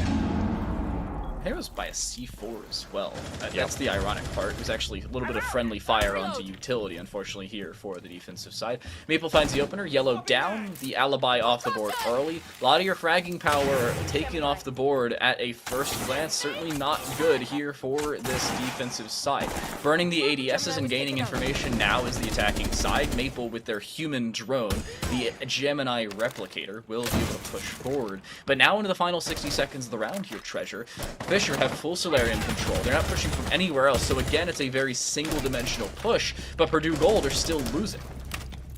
Oh my god, Maple's starting to pop up once again. Swouse and Arvo left on site, but they don't have the bedroom left to them anymore. Swouse is going to get 1 kill watching this intermediate room, and the pressure's on his teammate on piano. A quad kill for Maple, just looking for the final one. Only needs just 1 more bullet to land pretty much anywhere on Arvo's body, and it's going to be not quite the head, but a shoulder brings him the ace. First ace of this series as well. We've had a few 4Ks, a few ace denials because of teammates stealing it away, a few ace denials because of dying, not only in this round, but in this map as a whole. You could see it earlier with, actually, I believe it was Yellow specifically. Ironically, the first player to die in these engagements was playing the Mozzie in round number 4, and was able to give Purdue Gold the real round victory because of it. Nonetheless, a 3-3 halftime split. Fisher on the defensive side of their own map pick have a minor advantage because it is indeed their own map pick, but I was thinking the same thing about Purdue Gold and Oregon, and they lost 7-2, so it's entirely possible it's not the case.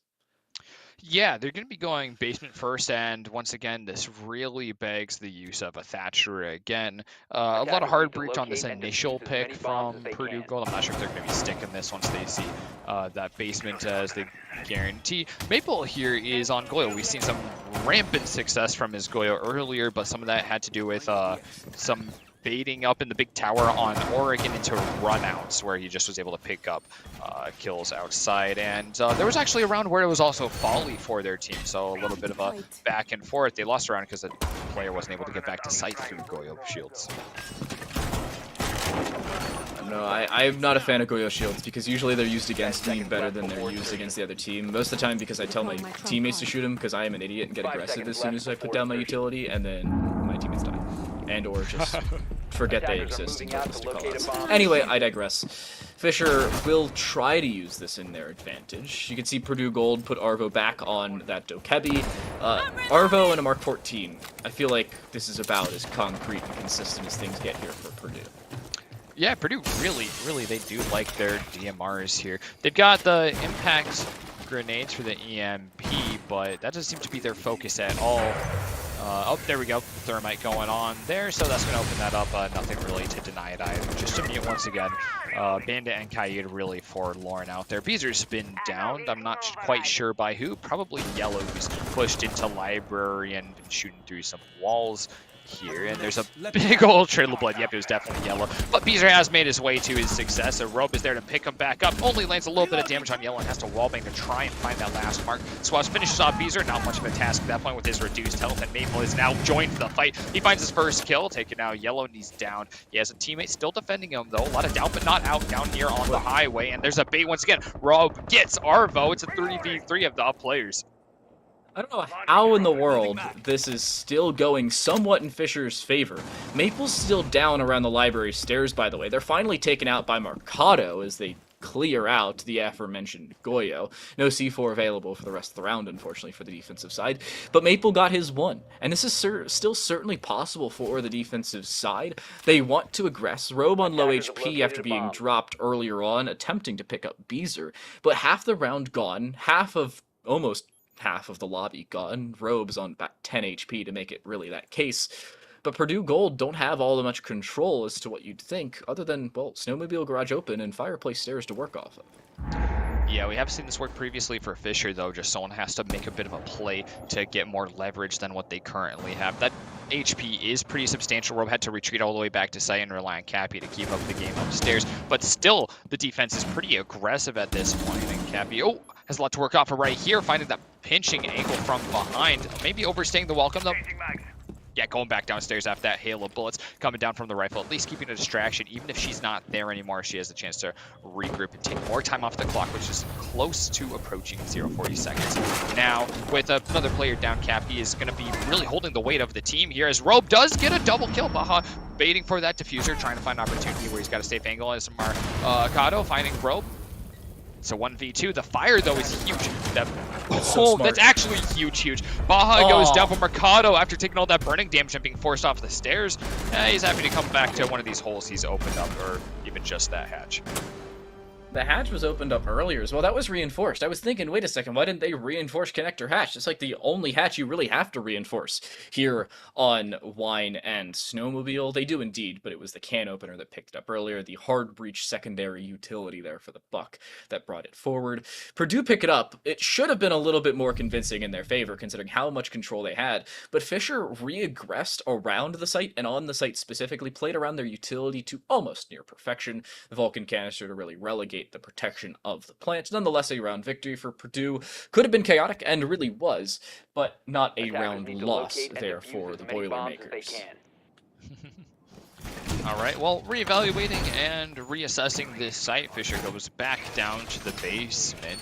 I don't think that's any switches on the roster at all, so run it back again with the same team, but we've seen them do this before and play it that objective very differently. They're bringing all the utility that they want for the site, and they're going to make the changes as players rather than for the roster. So I think that really speaks to how they engage with their fights generally as a team. Oh, here's a fun fact. Real quick, I just thought of it real quick, seeing the SMG-11 with suppressor. You know, the actual Mac-11s, they are supposed to come specifically with the suppressor. They're not meant to be fired on their own since they're so small you have nowhere to hold them. They just spray everywhere. It's kind of a funny thing. You wouldn't think of them as being suppressed guns, right? No, not at all. And it's odd that now they're really viable with the suppressor because the suppressor changed. I think Ubisoft, that's one of the better balancing changes of late, because suppressors were just never used for obvious reasons, because damage fall off plus lack of recoil assistance, and really recoil disassistance, if that's a word, you know what I mean. But it's now the question of preference, and a lot of people, I use compensators now more than anything, because I hate horizontal recoil more than vertical. vertical recoil on anything other than really just LMGs. It's relatively controlled. Compensators Yeah, it's that horizontal recoil that you really have no control over. It's just random on whether you're getting that thing they want to. Just a little bit of a head peeking up gives that ping number 3. Yellow ping gives the location away of Roe, but now he's actually heard that drone and moved off, trying to head off whoever's trying to kill him, but no one's actually moved on that intel. They just took note of his location and have pushed him away from the staircase, which is that power position that he was holding up until that point. I like this call as well from Purdue. Don't over-aggress. Play off of your drones. Play off of the information. Cappy on a flank. Up Solarium. Around through Master. Finds the kill onto Yellow. Down goes the Zofia. That's a lot of utility and a whole lot of fragging power down on the attacking side. The extent of the fragging power lie now in really just the frag grenades of Swouse and maybe Mercado on that buck. Really the Thermite nor the Dokebi meant for specific fragging abilities. Of course, the Dokebi does still have that Mark 14 very lethal weapon in its own right. Not really the movie, just the applicable adjective, but still notable conversation. Ooh, Cappy here is holding another cheeky angle, waiting for someone to come down the stairs. This is the kind of the follow-up to her flank. Rob actually picked up that angle from before. He kept herring them on the flank, but I think has peeled off by this point. Drone's making it all the way down to objective. Makes me a little bit worried about this dedication of resources to their side of the map. Maple getting caught out as well, and that same breaching charge that we saw from before is going to find its mark on the hatch. This one around for the attackers before, so Purdue is going to have a lot to leverage off of right there. Cappy still on the flank, deciding what to do with the impact. It could be huge. It could take out the same clutching Mercado, and it does! Mercado didn't hear it. That's the most important part. You saw the breach created at the top of Mercado's screen, but the audio cue just wasn't there because they were using the skeleton key down below. The decibels and the relay of information through their headset just was not there. A little bit of an issue to deal with now as they've lost a lot of their top floor control. They're now looking to aggress from outside the snowmobile garage, that being the Thermite. You could see the cross, as did Beezer. Unfortunately, the kill not so much found. But down the fireplace stairs, just the same. That's Arvo. Baja now looking up top will fall to Cappy as well. She finds a triple kill on the round. That's the diffuser. That's almost certainly the round. It will be indeed. 2 seconds left. No way to pick up the remaining kills and no how to do it. Robe will pick up the final kill onto Swouse, and Falcons will be able to pick up the round equalization once more as we go 4-4 now as we continue in the second half. I'm really curious what the change was here exactly. Purdue Gold slowed down. It was like molasses compared to last round, and they really lost the timer. They're having 3 players up by the time they're feeling the crunch. You really don't want to have that crunch and not be on objective already, basically, or at least have your exact line of execution ready to go. And they just did not this time. They didn't take fights. They were harried by that flank, and they didn't do anything to rid out Cappy, who I think was MVP for the round, picking up 3 big kills and making sure that Purdue just didn't get to sight from any angle, whether it was on the north or the south. There wasn't much of a way in for Purdue either. You could see it was a game of a false sense of security there for Fisher. The retake was good. The setup of the retake was even better there for Cappy. Playing the top floor control, as soon as you find that kill, you're expected to just fall away almost immediately. But that just was not the case. She continued to hold down the north side of the map, creating a rotate even so into Mezzanine to find that kill. And the kill across onto the buck took away almost all of that top floor control that was really pressuring Fisher into the back corners of Wine Cellar and Snowmobile Garage. That really gave Fisher the availability to get aggressive once more, find the kills they needed, and really find the retakes of not only Blue, but the outside of Snowmobile as well. And you noticed as soon as Mercado went down on the top floor, Baja realized, I have no help. I cannot walk straight in through Snowmobile, and because of it, they lost the round. Well, here we see that pretty played out in recent times. Bar gaming site. This one requires a lot of vertical play. We got this one hatch opened, one reinforced setup. That way you're able to play up here and fade away back to objective, but not have your bar pressured so heavily fried by the attack once they inevitably take the second floor away from you. Default cam right here's looking for some kind of information to work off and see where the attack is actually coming from, as the attackers have made great timing moving their way on up and into site or into building. My air jab is deployed. Maple looking to continue to frag out where they left off. Yellow will find another kill for them since the rehost. Unfortunate fall there for Maple. They do have all the bear traps down, so it's not the worst thing in the world, but still losing an early engagement like that costs a whole lot for this defensive side. That was a lot of your north side control and top floor control on the north side most specifically, and dropping the Canadian op right off the bat gives Purdue Gold a whole lot of time to work with that they otherwise probably wouldn't have had, because they would have had to drone out the Frost, then try and take out the Frost, and or burn a crap ton of utility to take out the Frost. It would have been a whole level of difficulty that they now just don't have to go through. Yeah, no, Maple's got to be hurting for that one, especially having seen that gun before, having a little bit of time on the competition, but that 9mm isn't very forgiving, especially with the fire array, and especially if the flick's going to come out so fast from Yellow. And like you said, Purdue now has like a lot of space to work with. Flashbangs coming in down the highway is actually going to hit the mark, get the full blind. They just need to knock out the one shield, and then they'll have a lot of room to work with above sight. Long-range engagement here, 1x on both sides, and Yellow didn't quite find the mark. Both of them seeing each other quite a bit over the course of this, but no bullets land. Beezer takes out the default cam. They did that for the sole reason that Arvo hacked Maple's phone, by the way. If you were all thinking, why the heck did you do that? That's why, unfortunately, not able to stay alive. 0-4 since the rehost, unfortunately, for Beezer. Not looking all that good since we made a new lobby. I feel South Central servers are a little bit of a nerf to the fragging power of this defensive side. Frostmat comes forward. Love Frostmats, Pogmats, to say the very least. Cappy may be able to walk up Fireplace, though, and find a kill. They have the information as to the whereabouts of both players on the top side. They're just a little too late, and the rotation delayed could have cost them.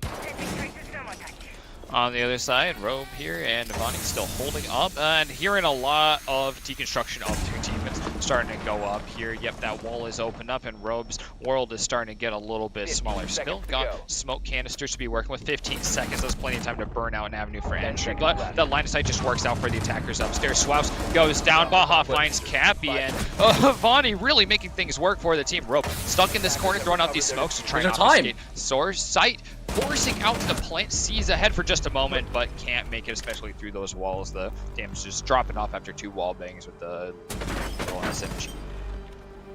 That was a round. That's what that was. You could see the plant going back towards the main mezzanine door, if you were wondering where that was being put down. Certainly not the back corner of games, but bar was really occupied by Purdue. A few seconds removed, and that round's over by a fairly large margin. Fisher ever so close to taking the lead right back, unfortunately unable to do so. Beezer and Maple falling early in that round, I feel the main difficulty for Fisher. A little bit of over-aggression on the defensive side, costing them a decent bit in that round, because Purdue would have had to take the time to clear them. Rather, they don't have to, and, well, even with a few seconds left, they were up against the time, and if they were even further, I think the round goes the way of Fisher. Yeah, just a couple seconds. I mean, you see all the places where they could have gotten just one more second back.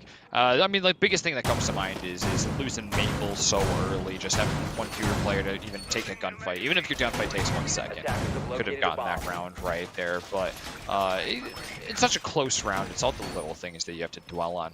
Purdue does bring out a little bit of a lead here. The team's really taking that opposing victories, or at least pressure on each other's maps. Purdue lost their earlier map, their choice on Oregon in a 2-7 for them, but they're starting to peel ahead in a much more combative Chalet map. Looking significantly better for them, because, well, now we're 9 rounds in and they haven't lost. I think that's the best case scenario for them. But they still have to win. They are by no means out of this one, nor out of the woods just yet. Fisher on the defensive side, you could see the Cade being brought in. The only thing to deal with that Cade, by the way, are the EMP impacts of Arvo. Nothing else across the board, even with the Thatcher being available. A quick note, by the way, on the EMP impacts. Their diameter, or their radius from impact, is 1 or 2.0 meters.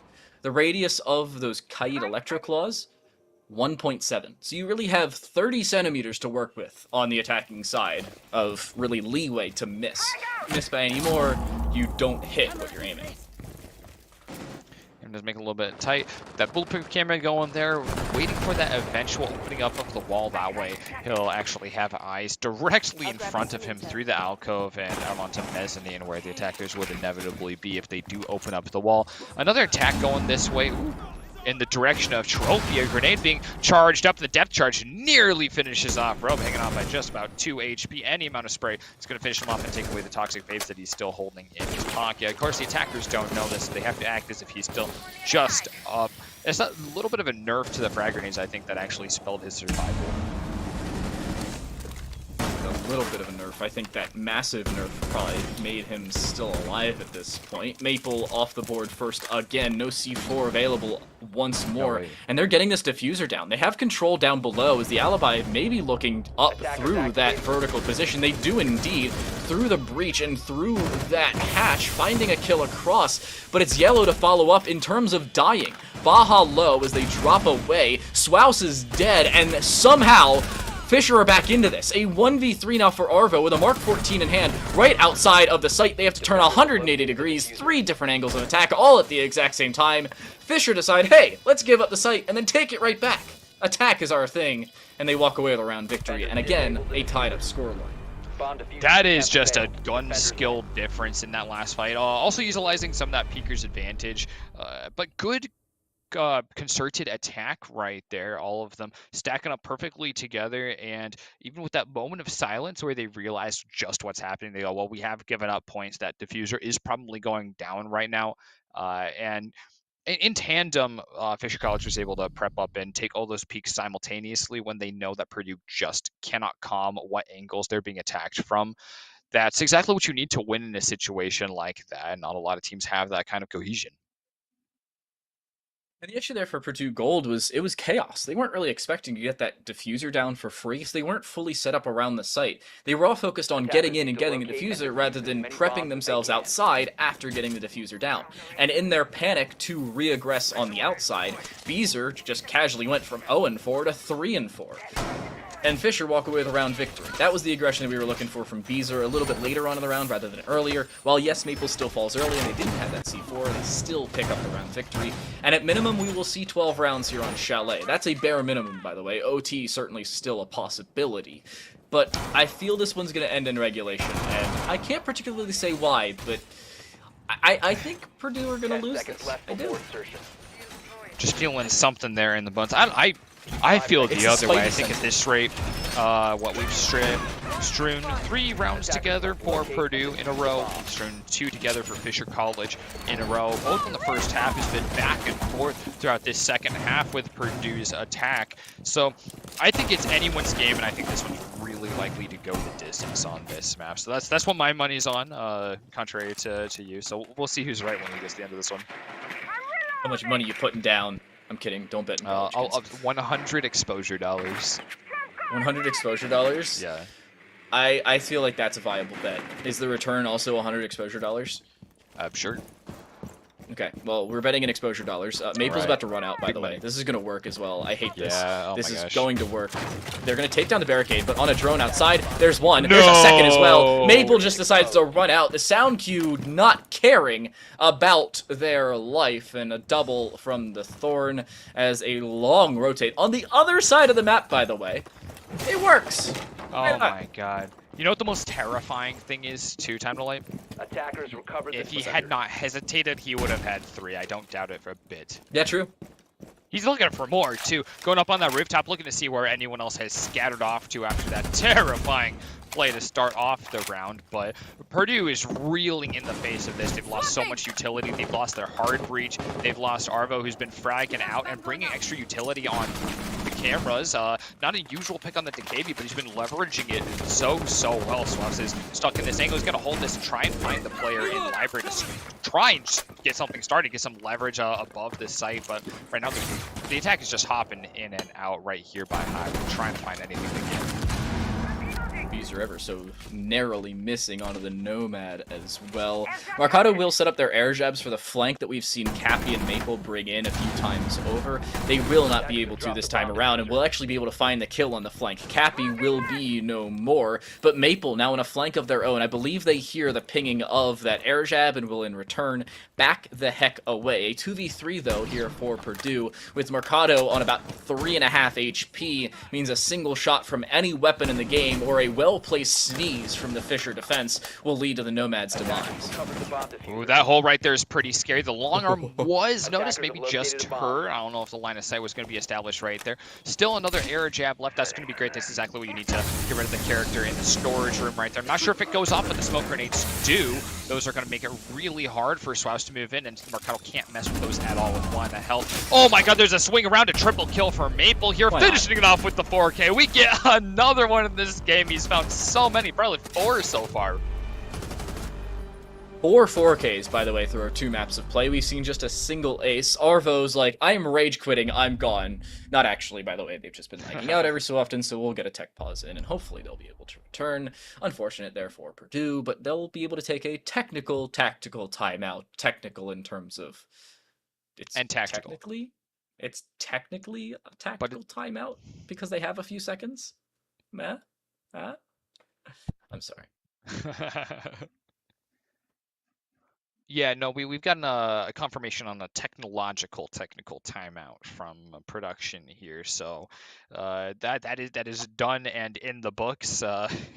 Well, we've hit our first match point of this map. There could be several more at this rate if this continues on the same vein it has been, but 2 in a row for Fisher is really big for them. They're already on that earlier map. They're on match point, actually, more than just map point. So if they get one more round, they're done and out of here. A longer chalet than Oregon, but still a 2-0 is a 2-0 that they're looking at right now. The pressure's on for Purdue, not just to get their teammate back, but to win this next round. Yeah, and they're going back to Wine and Snowmobile. Last time around, by the way, they won. The previous time, it was a 1v1 to close out the round. So Purdue, I'm not liking their chances down here. This was another reason that I said I think Fisher are going to close this one out, and we're not even going to see a third map of Sky, because Purdue, later on, not only over on Oregon, but here on Chalet, have seemed a little bit lacking of clearance, and their due diligence, crossing their T's, dotting their I's, making sure that every letter in the alphabet is indeed finished to completion. Well, they haven't, especially in that previous round. A flank and a just walkout from Maple at the bottom of Big Garage. There's not a Claymore there. There's nobody watching it. There's no sound cues on the bottom floor. No drones. What's going on? Yeah, the sound cue thing is the one that's more egregious for me. It was a bit of collateral damage, the two of them happening to line up, but neither player really flicking in time at all. That's a little bit of a worry. You got to be more prepared for those. I mean, we've seen what Maple does. I mean, how soon do you forget? It's been no less than an hour since the last time he ran out for a major double kill on the outdoors. So something that Purdue's gonna have to keep in mind, that when they're in these matches, they just cannot let their guard down. Prep phase and the beginning of action phase are not any off time. You are in a pitched battle for your lives and for the objective. I feel that Purdue make sure they are set up for success. This is a similar, if not a carbon copy, operator lineup to their previous round's victory here on Snowmobile Garage. They will again bring in Arvo with the Mark 14 and the Impact EMPs, should they be required, and setting up with this defensive side. It doesn't look like they will. The only thing to clear out for the defense is really the Banshees and or those ADSs, of which can be used for later. For free, the Snowmobile Garage is open. There's an avenue of attack, with the Goyo canister making sure there's no rush off the back of the exothermic charge. Nonetheless, Purdue already getting that done and dusted. It's been 30 seconds, relatively clean to open things up. It looks like that's just intended as a prevention for like a rush plant, and there's nothing of that sort going on, so we can rest assured that Goyo shield does its job. Bees are up here, player up on top of our highway stairs. See some gunshots coming around through library and from mezzanine. Here's the drones coming in. That's what he's looking for. That's why he's looking at the floor. The crosshair placement is so important, and you might notice that he's not looking at heads right now. Baja takes a little damage elsewhere as Yellow also gets downed in library. That must be from Beezer playing back down. Yep, through the doorway. Again, that just have to move over to mezzanine. Oh. It was a C4. Maple's C4 through the floor was able to find that down. That's why they were dropped down. It was either that or it was indeed Beezer. I'm pretty sure it was a C4 because Maple was down below directly on that side and didn't have a C4 in their back pocket. Either way, a down is still found. Unfortunately, the kill not so much. And a 5v3 for Purdue Gold. This was seemingly the success for Fisher. That being 5v3s, now Purdue with one of their own, albeit 2 players and about 60 HP combined, not best, but still certainly viable. Located by attackers. Attackers recovered. Yep, there's that hack coming out again. The default cams are no longer friendly to the defenders, and neither is the player count. They've got 3 players left. They got to make these 3 count. They got to get kills, 5 of them really, in order to keep this in their favor and take it all the way to the match point. Otherwise, we're going to see that imminent overtime. Cappy playing for the flank again, playing outside of objective, playing for a retake, while so much of wine room has been torn up by this buck above. He's been doing so much work for the attack. Every time we're on basement, that's Marcado really. I think one of the big leverage points for these basement attacks.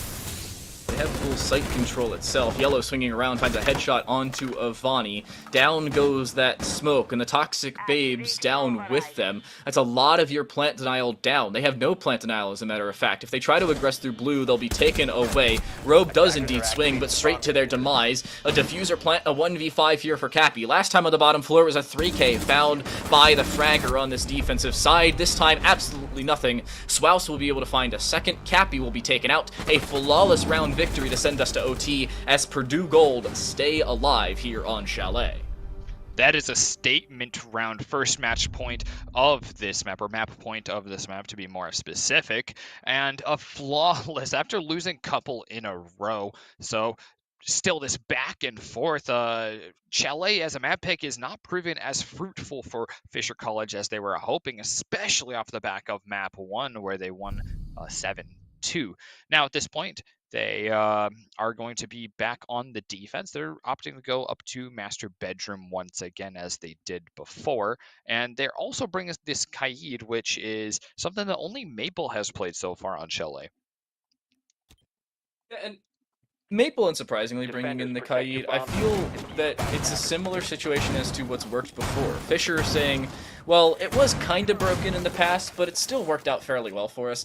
At minimum, you're forcing Purdue Gold to worry about the Electro Claws and make sure that's a point of thought. Because, well, yeah, they've been bringing in the Impact EMPs. In the previous few rounds, they really haven't been needed to be utilized on anything other than the aforementioned ADSs or some assorted Banshees that we've seen in various positions as well.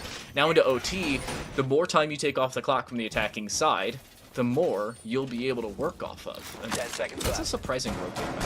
I just wanted to bring that up. Not really relevant, but a rotate from Solarian Yeah, that can is be chaotic. That's interesting.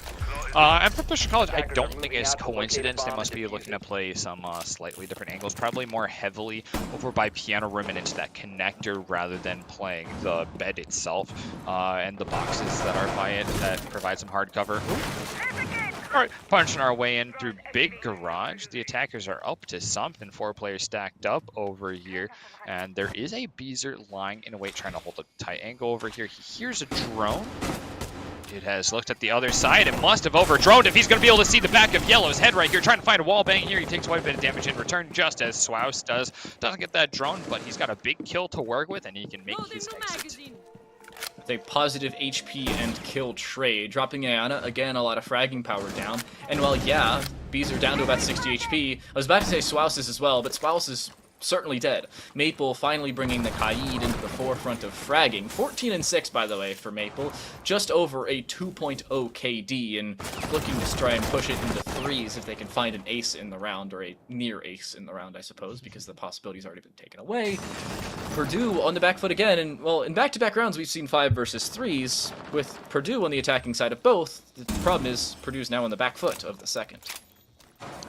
Both teams have gone 3-3. This is really neither side favored so far in the map. So statistically, it's a 50-50. The only thing we have to really go off of is Purdue being down 2 players already in the round. Avani's got a great power position here, the shield and a window covered up by decoys, as well as this Aruni gate, which is just going to continue to give some information, maybe eat away at a throwable if they're even available to the finish right up there. Although Baja should have plenty of access. Not anymore, though, as Beezer pops up once again like a gopher, a deadly gopher, looking for a heads, taking out a second one on this round, and there's no way that Purdue's going to be able to track him down. They just have to hope that he doesn't kill another one from behind. Rope goes down. Mercado's starting to get that round started for the attack. First one down. Arvo gets the other one from a very crossed angle. He doesn't have that hack. Yeah, he's trying to maneuver up towards it, but Cappy's going to be there to deny. Oh, the C4 from below doesn't land, but Beezer's shots will. Again, the very complicated game of Whack-A-Beezer, renamed after Whack-A-Mole, unfortunately, here for Purdue. Unsuccessful. A 1v3 now for Mercado. 30 seconds left. Only flashes left in terms of utility, and getting onto the site significantly easier said than done. They have already broken the Syria gates, the second of which will have to be broken once more. Their aggression in through Piano, though, will be peaked from 2 different angles. Cappy will find another kill for herself, and Fisher College will walk away with a round victory. That's exactly where they want to be posturing themselves. They just need one more. Well, Purdue will have to take this to a final round, round 15, if they are indeed to win the map and keep the match going for themselves. Purdue now defending. This is where they wanted to start off. This must be where they have a higher faith of winning. And statistically, like I said, going even the 3-3 on each half, this should be the most comfortable spot for them to be possible in this map. But if they mess it up even slightly, Fisher is going to be there to take it away and take away the match and take away this win.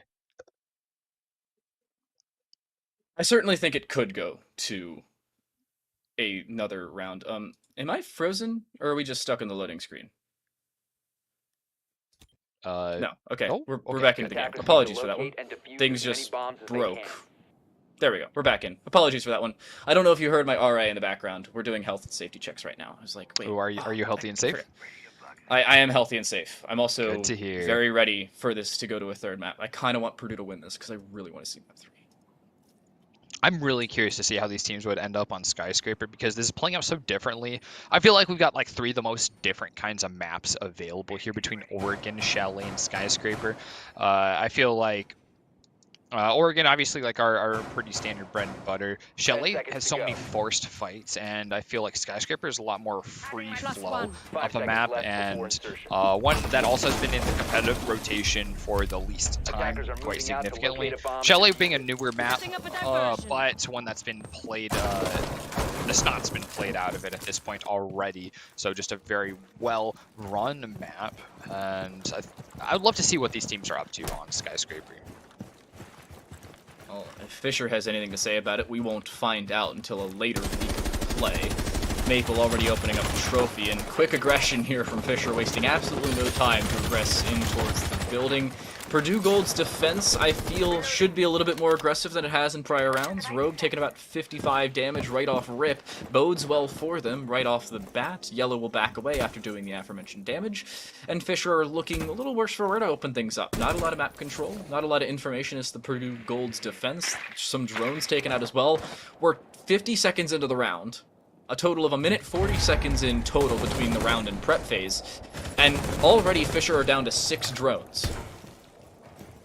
Yeah, definitely notable right there. And there's a lot of intel for the defense as well. Yellow's got Mozzie drones available to him. I have no doubt having caught at least one of those in the prep phase. And Mercado's drones are going to be up there as well. And these ones are a lot harder to deal with. Probably one out there in Mezzanine, keeping lots of watch. And Swouse here to play off of intel in the area and just watch the piano corridor, try and get a cheeky kill as the attackers run through. The issue now for Fisher is they're taking too dang long. Here's a reminder, this is not a middle or top floor site. This is all the way on the bottom floor, all the way on the south side of the map. You can see Purdue have a fairly extended roam to try and play off of information. Swouse down to about 50 HP or so off of an earlier engagement. But the question now remains for Fisher, how long do you take to clear out this Mozzie? Well, yeah, you've cleared out the Mozzie, you haven't done any damage, and again, you've taken a little bit too long because of it. First floor control is fully finally found for the attacking side with regards to blue stairs and fireplace stairs, but it's still a conversation of Are they taking too dang long? And the answer, I have to say, probably seems like yeah. Yeah, Purdue's just chilling down in the basement, no pressure on Snowmobile Garage, and in Wine, Marcado's been free to just drone for all this time. He's finally going to see some pressure, but 45 seconds left. Hard breach has to happen right now. The burning has to happen right now in order to make sure that those go down. And we need to knock out that Mute Jammer. Shield going down is the first starter here as Beezer's getting out that gun. He takes some damage for absolutely free, though, as he's trying to direct his teammates. Unfortunately, need to be on that already for this one to be happening. 30 seconds left, and it's about to be a kill floor right outside of Wide. Beezer saw him.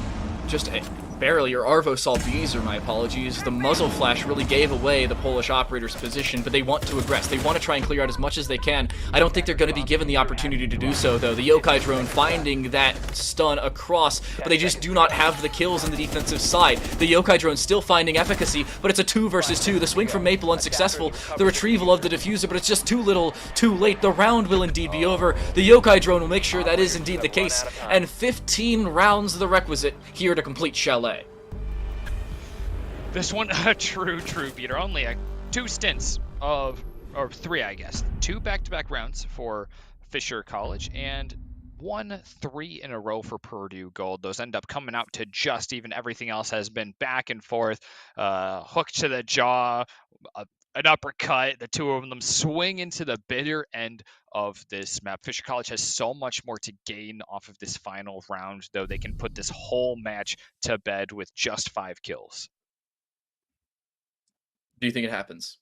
Do you think Purdue complete the comeback from not only going down to open up this half, not only losing what would be the first match point, going down 6-5, but do they complete the overtime comeback as well? The theoretical reverse sweep in terms of the final 3 rounds from the down 1 to possibly up 1 to close things out. Does it happen? Yes or no? Quick. Does Purdue win? Yes. Yes, they win. Okay, well, you heard it here first. Treasure says Purdue wins. We'll just start up Skyscraper. We'll just say Purdue wins. We'll start up Skyscraper. Easy W. Fisher, I think I would wager on them, but I don't think Purdue is out at all. And the showing on the back half of this map, they've really started pulling it together a lot more. I know they had a good start in their defending half, but as time has gone on, they're looking more and more confident going to fights, making fewer of those silly mistakes that have cost them gravely in large fights. 5 seconds to go. Putting on a little show. I feel the mistakes for Fisher have really been up to Purdue forcing them into mistakes, though, especially in this defensive side, of which they were on once more. Maple, for instance, maybe a little bit over aggressive, but it's swinging one way and then the other for Purdue to really shut them down. We saw that first time around over towards Solarium Stairs, and Purdue are playing quickly so. Fisher a little less aggressive this time around on their bar gaming defense. I like this call from them. Also bringing in the Frosts. I love the Pog maths, but it's really up to Fisher on this defensive side to remove the over-aggression from their play and not allow Purdue Gold an easy way into the site, or really this round as a whole. Well, they do have an easy way into map. Nobody on the north side of the map at all for the roam. We don't have a Maple, we don't have a Cappy over here. So all the way up to Piano already, and now Cappy is forced to fight this full on the front. No from behind, no back to the headshots. This is a situation where she's got to rely on the utility at her disposal and make these peaks happen on that improved angle over her opponents, but the explosives are about to rain in through that angle. Already cleared out a lot of this utility. Beezer, real first line of defense in terms of fragging power. Frag grenade thrown in, but it misses. And Yellow down after only throwing in one of those frags means Beezer finds an opener and relatively unrestricted at that. A reminder, since the rehost, Beezer was 0-4 to open up this map. They then picked up a triple kill to make themselves 3-4, but they've continued with some consistency, and that's what they've been looking for, is terms of consistency and fragging power. A nade towards Mezzanine will clear out that Frost, and the Frost being cleared from the front side of Library make sure that Purdue can try and equal things out. A reswing from Beezer, though, making sure that it's advantage Fisher. A 2v5 remains for Purdue. Beezer's confidence has just been rediscovered, losing out, like you said, in the first half of this map in a lot of fights, but now he is back to where he was at the beginning of the night. Marcado's going to finish off my Maple right there, counted that one out, and a third one goes Beezer's way. Marcado's the only one left. on that line defense for the team. Gonna take down Beast, get the big shutdown, but it's a 1v3 here. Just one more air jab left in the pocket to try and keep this one going, to try and take it to map 3, but with diffuser upstairs, it is all but lost. Gotta do some running. Yeah, smoke grenades going off. That was not gonna find the mark, but there's still 2 more in 40 seconds. Yeah, this drop is not going to be viable until 20 seconds are left on the clock at this rate, but Mercado has nowhere else to go, and running it all is just going to be so loud. This is a good opportunity here, trying to look and find the head that's in the right direction, but flashbang here is going to be what he needs. Time to drop through the smoke and hope it's not enough, but it's just being watched. Avani puts this one away as Fisher College gets their 2-0 on their maps. No skyscraper needed in the end. Nope, not at all. Fisher do indeed make sure a victory is found. 8-7, about as narrow as things can get, but they walk away with the round and map victory, most importantly the match as a whole. Fragging power from Maple really bringing them into the forefront, and a victory from this Fisher side bringing them back into the fray. By the way, coming into this, both teams had lost to Kettering, albeit Purdue's was off of a forfeit loss, but it was now 1-2 for Purdue, the one back in week number 1 up against Barton Community College, and the 2 now against Kettering and Fisher, where Fisher are back up to 2-2. They've equaled things out, 500 their current record, but it's certainly advantage Fisher, especially after this win.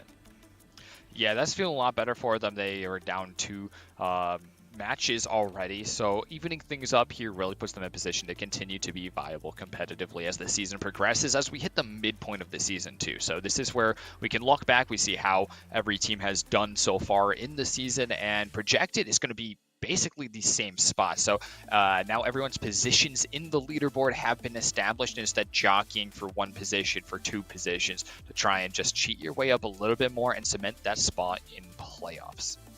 Yeah, we're not only reaching the midpoint in the semester in terms of that season, but we're reaching the midpoint in terms of the stream. Our first series done and dusted, but a second still over the horizon. First, a game of musical caster chairs, where a fellow will be taking Treasure's spot. I'm going to stick around, as will the rest of our production staff, those 2 being Peek and Uzu in the background. Awesome people, by the way, but we're going to take a break. When we come back, another best of 3 befalls us.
Legends Part 2, as Barton Community College will look to take on the University of British Columbia. Our game of casters musical chairs has come to an end. Fellow will be joining me for the rest of the night. Before we conclude today's stream, however, a best of 3 ahead of us. Fellow, how do you feel about University of British Columbia taking on Barton Community College? Well, for Barton, I know them fairly well. They do play in a lot of other collegiate leagues, more specifically the NJCAA, so I have seen them play in the past. Good to see them still rocking it here at the NECC. But for UBC, I'm not too familiar with them, and in case chat is not familiar with them as well, we'll take a look at their roster first and foremost to see who their main 5 is playing today. You've got on the side of UBC, Nico Dim, Egg Life, Mad Shiba, Kayakin, and Eric as well. I think I have actually had casted these guys last semester of NECC, but it's just been so long I've forgotten about some of them, so my apologies, UBC. No, I still remember casting UBC, I believe it was actually last week, with Treasure, as a matter of fact. Yeah, they played Bradley Esports, and speaking of Bradley Esports, they picked up a W over top of them. Taking a look at Barton Community College, we'll take a cursory glance at their roster coming into this one.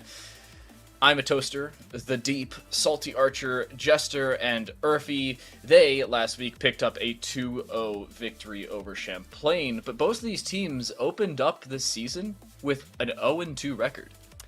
Well, they have lost against probably some of the top dogs inside of Legends Division. You had Purdue Gold facing UBC in their first playday, and then Fisher College to defeat Barton Community College as well. So, to give them some credit, that is probably going to be a team that will make it all the way through playoffs and have a really good storyline the rest of this semester. So, I can't really fault them all too much. The bigger picture here is that they need to now reset their tempo and try to get on that even footing or get at least an advantage in their scoreline for wins, because we are slowly getting towards that midway point, and that could eventually lead to, of course, that point of no return for some teams that just don't get enough wins between weeks 1 through 5. Sure. And, well, we've taken a look at our teams. We've taken a look at who's on the teams. Let's see where the teams will be competing. A glance at our map vetoes shows that Chalet is our first map of play. We'll pick up where we left off in our previous series. Villa to follow, and Oregon will be our third, should it be required. I'm a little surprised that Skyscraper and Theme Park were removed as early as they were, especially considering in our last series, those were the last 2 maps available. Some teams still enjoying to go over with personal preference, older maps that have been in a comp pool for quite some time. A lot of teams have grown a really strong affection to Chalet, for example, nowadays, despite it being still a bit more attacker favored. You've got Villa, which has been in the comp pool for a very long time, and then Oregon. I mean, everybody knows Oregon at this point. It's all default maps at this point. You can still be a team and struggle with having the time to learn these new maps like Skyscraper, for example, learning new maps like Theme Park as well. So I can understand picking default maps like this for a best of 3.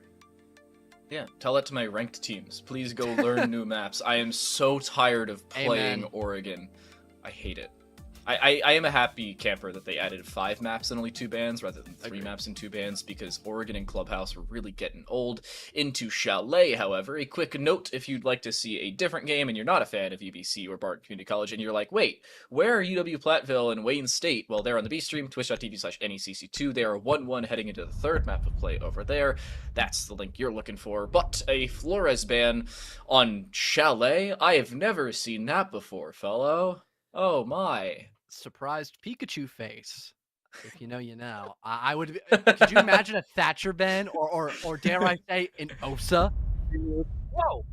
Whoa, actually, that is kind of surprising. That one actually is a little more shocking, but on some sites, more specifically the basement one, Maverick is actually pretty good. He's somewhat viable if you're attacking offices as well, and maybe dining if you're going direct, but definitely a lot more situational in comparison to other hard-breaching operators. When dealing with Chalet, Mira is a bit more on the default side, but yeah, I am a little shocked we didn't see either Osa or Thatcher, I'll be honest. Yeah, look at our last series. This was actually the exact ban phase for both maps in the last series, other than Maverick.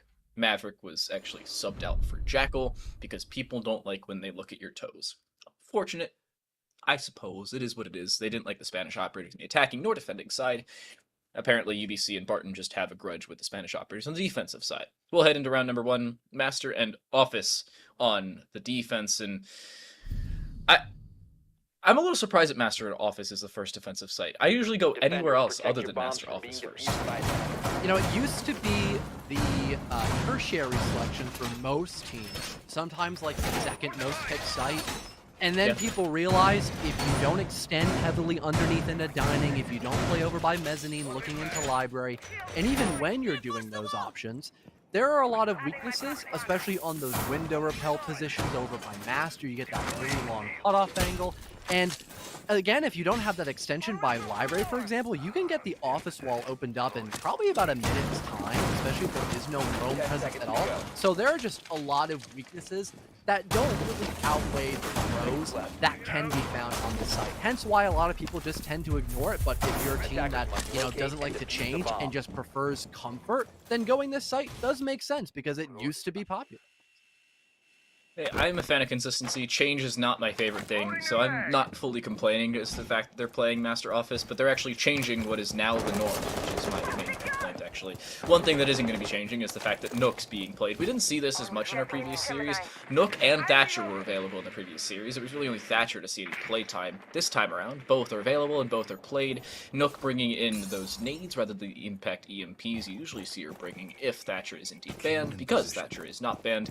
I also like the fact that UBC's playing for information with the Argus cameras available on the 0. Overall, UBC's attacking lineup, I favor. I'm a fan of it. I give it like a 9 out of 10. They Missing have, Zofia. yeah, they quite literally have every flank and rotate on lockdown, and NECC is just cycling through camps. I don't think I've ever seen this, even in Challenger League. So NECC, you had a gold star for playing flank watch pretty proactively on a very passive operator. Definitely a big thumbs up in my book, but UBC, they understand if there's no roam presence, they can just focus on the site immediately, so they begin to do just that. I think they were beginning to set up over by that library mezzanine position. They can get that office wall open up, start playing on the repels, and for Barton, with them mostly being Attackers on have the bomb located a site, bomb. sure, they're in these power spots to maybe deny that, but they're going to have to most likely take 50-50 gunfights for UBC. They have enough utility to burn through those shields, but that flank could be potent for Barton, but it's being detected by NECC, who's still cycling through camps. Wait, why are they looking down? Why is Egg not looking straight down as to where Deep is? They had the ping and yet Deep finds two. What is going on? Nicodem's still alive, but they take out both Eric and Kaiken on the top floor. They knew the alibi was on the flank, yet the alibi is still alive, finds 2 kills, and is able to retreat with their life well and truly intact. I'm no expert there, fellow, but that definitely should not have happened. They knew! I think the wrong stairwell call had been made. I bet NECC was screaming, he's main stairs, and everyone's looking at the top one and not the bottom one leading down in the snowmobile. It gets the best of us, and I could probably guarantee that was the main issue. But UBC, they'll still try to execute into the bomb site. Egg trying to stick this plant, has the coverage of that smoke, and that might be just enough. A Toxic Babe is tossed, but it's way too short. Eggland can stick this defuse, and we're still in a post plant favoring UBC. Sure, they're down in the man disadvantage, but besides that, they're looking fine. Salty Archer tries to get aggressive. The run out attempted by main balcony, and that fails as well. UBC hold on in this post plant, leaving just Deep to try to win this ace clutch position in the post plant. A triple found now by the alibi. NECC and Egg roughly low on HP, more specifically NECC, who's on red health bar.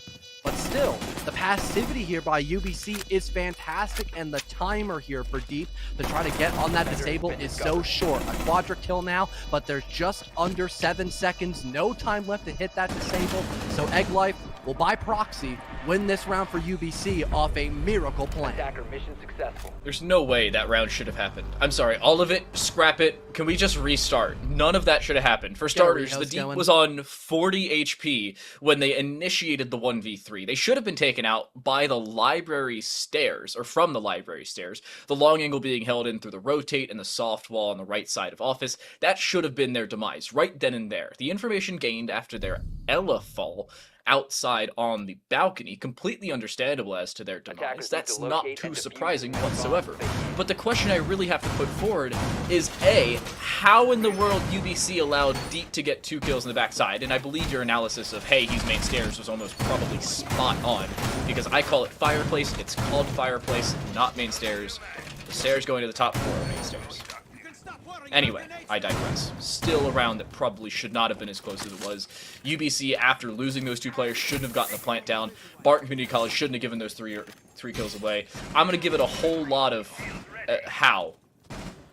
10 seconds to insertion. Yeah, that is the best thing to describe it. You gave me some wicked old flashbacks when there used to be a West Main stairs that went upstairs where piano kind of is now.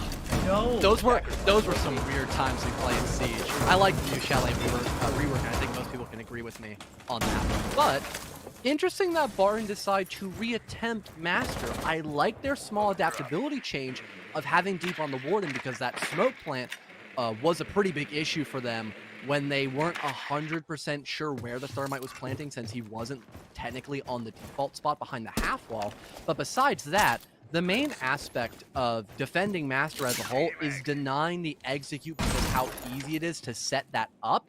So Barton altogether, they just all need to be attentive on that position by the double wall leading into offices over near that balcony position. And if they don't have enough utility to stop that from happening, UBC, once again, they'll be able to walk in this site for free and probably get that plant down. And once again, for Barton, they don't really have a major emphasis on that roam game. They had one guy lightly holding top mez, but he's already fallen off, I believe.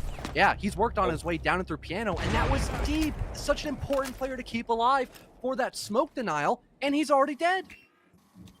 The Deep, even though they're not playing Namazi, significantly down under, most importantly the ground, and 6 feet under as of right now. UBC finding the all-important opener, not only onto the main fragger thus far here for Barton Community College, but dropping the Warden, of which was the direct counter to what you brought up, the smokes and flash plant, most importantly the smokes set up outside of the office and rotate through.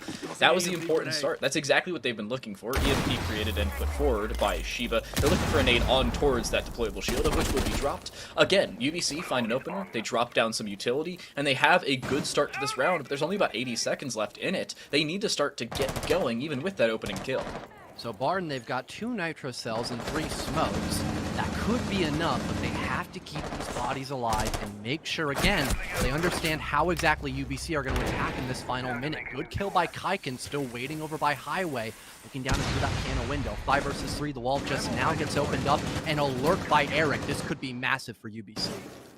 Going straight through the barbed wire as well, but it's not heard. Most importantly, with that Hell Presence reduction, you can crouch walk straight through it and won't make noise. Apparently it made enough to where Toaster can find the kill. Even without the 1.5 on the AUG A3, they still find the return. A 4v3 as it stands. Jester looking to take out the Gemini Replicator, but not the Iana herself. Advantage still in favor of UBC. They have the smokes available. The Toxic Babes are still on the board alongside the C4 of Jester.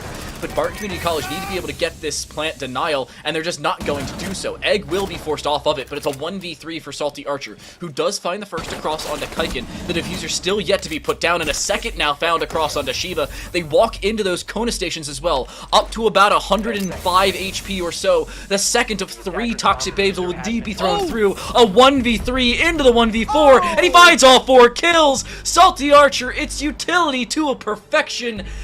And it's Barton Community College to pick up the round. What a play from the smoke. Quite literally, at the 30-second mark, that's exactly when Salty began to bring out those Toxic Babes, and it was the perfect remedy to stop that plant from going down.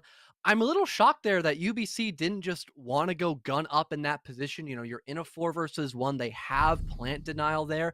You have to get a little more aggressive in that position, force the hand of the smoke even more, and maybe try to plant somewhere else even during that 1v3 and just play for range. You have someone tucked over close near that rotate hole between both sites, and that could be a spot just safe enough to make sure those toxic smokes don't find you. But you're probably not thinking about that when you're short on time, and you're not 100% sure how to deal with Salty Archer, who's still over by Piano, perfectly stopping you from planting over by default. So good recovery by Barton Community College, but again, the fact that they did wait a very long time to bring out those toxic smokes and couldn't even use their nitro cells, and they were in a 5-on-3, that was still an incredibly concerning round, but because UBC could not extend themselves to deal with Salty Archer proactively, that did guarantee the win for Barton just off of that utility. Oh, I see a spawn peak setup as well. This may not be predicted. Thermite's walking straight into it. There's a swing. There's the kill. Already the opener. Already the Thermite off the board. That is a chaotic and awful start to the round already for UBC. Losing your main hard breach, albeit they still have the Habana. Still an applicable conversation, though, with a Kaid on the board. They could actually bring in a Cade trick, but they decide not to do so. It is what it is, I suppose, as UBC will be able to open things up, but not full rotates into the site. It's just, well, I think cursory glance holes in. They just use 2x Kairos per hole. Attackers have recovered their Could be a little challenging to actually have that as a cutoff angle. It is always nice to have that reassurance policy if you could enter in from this direction rather than having to rotate up snowmobile stairs, but since you are the only hard breacher, I guess you have to be a little more conservative on how many pellets you use per wall when you've got another long angle to make by Big Garage and maybe that front wall as well. Here comes a run-up attempt by Deep, spots out the Nook, and Eric has been eliminated. So far, this roam game has not been stopped whatsoever, and Deep just continues to capitalize on that. Yeah, I feel Deep is similar to that of Maple from our previous series. If you caught any of that, I know most of the stream probably did, with just consistent flanks, runouts, and aggression on the defensive side. And it's worked out again. There's really nothing that's shutting this down, and the unfortunate part is here for UBC, what are they going to do? They're already down 2 players. Now Eric off the board, you've lost your nades. You don't have all that much information to work off of because of the fact that the Nook is off the board. You do bring one back, so the Kaid off the board, taken off those C4, or the C4, my apologies. So a return at minimum once over, but still a conversation of this is not a done round by any means. Say, you do still have Deep alive. I'm interested to see what he does in this round. He's actually playing up above, looking down through the hatch. So currently every angle is being guarded here by Barton. UBC, They're going to have to funnel into some sort of crossfire here. You've got the Smoke and Orcs playing together. You've got the Jaeger and a zombie from both Blue and Pillar. So really, a lot of damage here for Barton, and they're just buying their time, currently forcing the hand of UBC. Kaiken makes that first move. We're in a 3 versus 3 now. Nico losing a lot of HP over by that double wall, close to the wine plant spot. But still, UBC, they've got to get into the bomb site. They finally attempt that. Deep still looking up the hatch. Tries to drop down as well to get the Quadra. Kaiken denies it.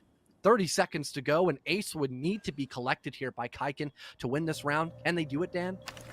It's certainly possible. Second of 3 thrown in from Salty Archer in terms of Toxic Babes. They've also circumvented that in terms of Kaiken's positioning. They can get around in towards the other site, and they have the diffuser in their back pocket, trying to play around the rotate, but the reposition from the smoke is near perfect. They will at least start to initiate that plant, and the sound cue just is not there. The smoke will not push it, and this round is now turned up to the max. The reposition now from Kaiken working in their favor, but Salty Archer picking up where that Ayana left off, around the backside of Blue, but it's not going to go in their favor. It's an ace from Kaiken, another clutch in this one, but this time it's UBC to take the clutch mantle and take the lead right back. And I don't even know how UBC managed to just slip through the armor that Barton was wearing for that defensive hold. Again, you had 2 separate crossfires looking into both entryways for UBC, yet you still have Kaiken enter in and isolate every single defender. I mean, that is just impressive work done by Kaiken. And if we might have seen a little more, I suppose, just discipline by Deep not wanting to get that Quadra kill, that could have been a different round. You could maybe play a 2-for-1 retake, forcing that Ayana to get their hands dirty inside a snowmobile, and that could have been the round win there for Barton, especially since they had such a good round off the back of Deep. Again, he killed the Thermite, major emphasis on that hard breach department, leaving just the Habana, and then he kills as well Eric, who's been a major player late round. You know, a fun note from our mathematics department here at the NECC, and by that I mean the back of my brain, which kind of just hyper-focused on this. The Deep, Kaiken, and Salty Archer, between them, have 19 kills, of a possible 30 through 3 rounds. There are 19 spread between just 3 players. 2 of them have found 4Ks, those 2 being the Deep and Salty Archer in rounds 1 and 2, and Kaiken just found an ace. So, draw your conclusions where you may. This has been basically a team effort of solo plays. It's been a lot of heads butting between both Barton and UBC. A lot of blood already shed in this matchup. And it's just round number 4. That's still crazy to say. I'm interested to see if UBC do a better job of countering this roam presence by the lone Oryx, as it was, again, a major threat on round 3. In the very first 20 seconds, you had the Thermite already put down in the dirt earlier.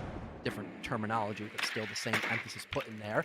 And yeah, it seems like UBC are being a little more aware that Deep is going to probably be the first point of contact for them in this round. They're trying to drone up above, Deep going down on the fallback to weaken some of that info, and could maybe still catch somebody by surprise, but it seems like a whole team effort to go top to bottom in round 4, unlike the last round we just saw. It's a little bit more of an emphasis for UBC to try and clear out this top floor. The Deep giving away their information with the kill on the drone, so at least information gained here for UBC in that department. You heard the EMP go off to take out that Electroclaw, means that the exothermic charge should be able to go off. Can we take a quick look over at that exothermic charge around the wine cellar door? Because I'm pretty sure that found the opening. Deep finding the opening in terms of kills, at least on Eric. But, well, there I was talking about it. They did indeed open things up on the wine cellar wall. So, another entry point here, potentially, for UBC. That flank, though, still a major issue. Almost everyone's stacked up by the back of wine.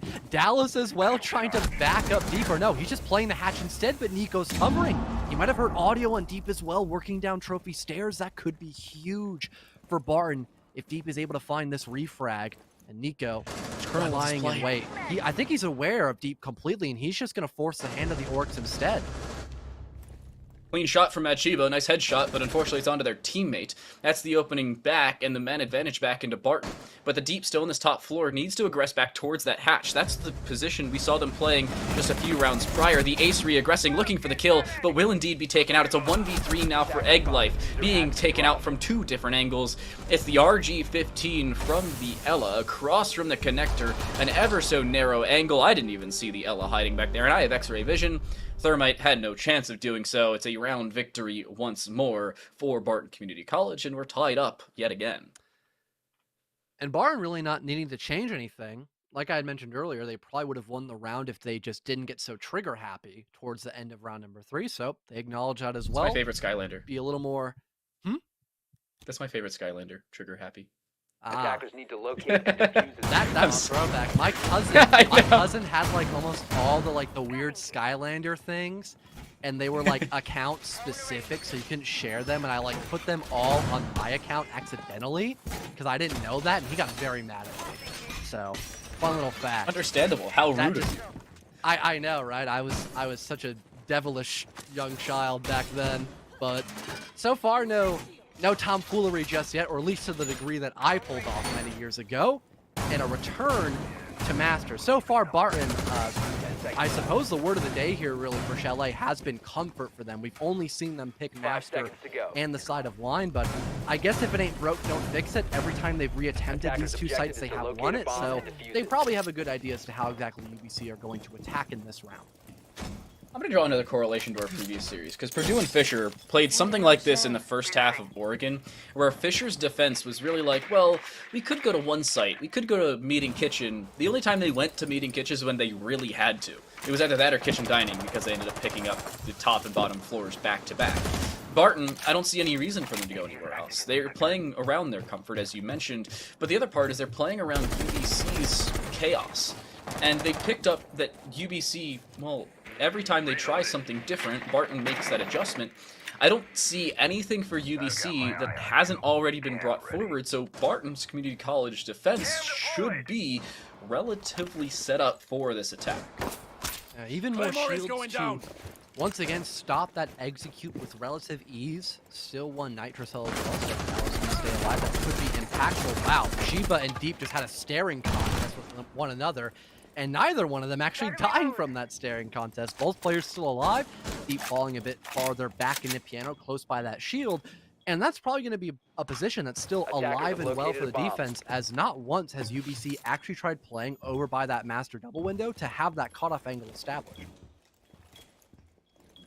I'm a little surprised we haven't seen that many crossfires. This is Legends after all, and UBC on this attack, well, there's that crossfire being established, but I feel that it's relatively well read by Toaster. In all fairness, repels make a crap ton of noise, so that should be given over. EMP will land. Attempted Electro Claw trick will not come through. The redundancy in terms of the EMPs will indeed land. Dulles on the back side, trying to find the kill, will be able to do so. The TCSG with a 1.5 will find an opener, an immediate refrag, as they do indeed drop that smoke, and those are the Toxic Babes off the board. Not only that, but that's Salty Archer off the board. That's a big kill back the other way.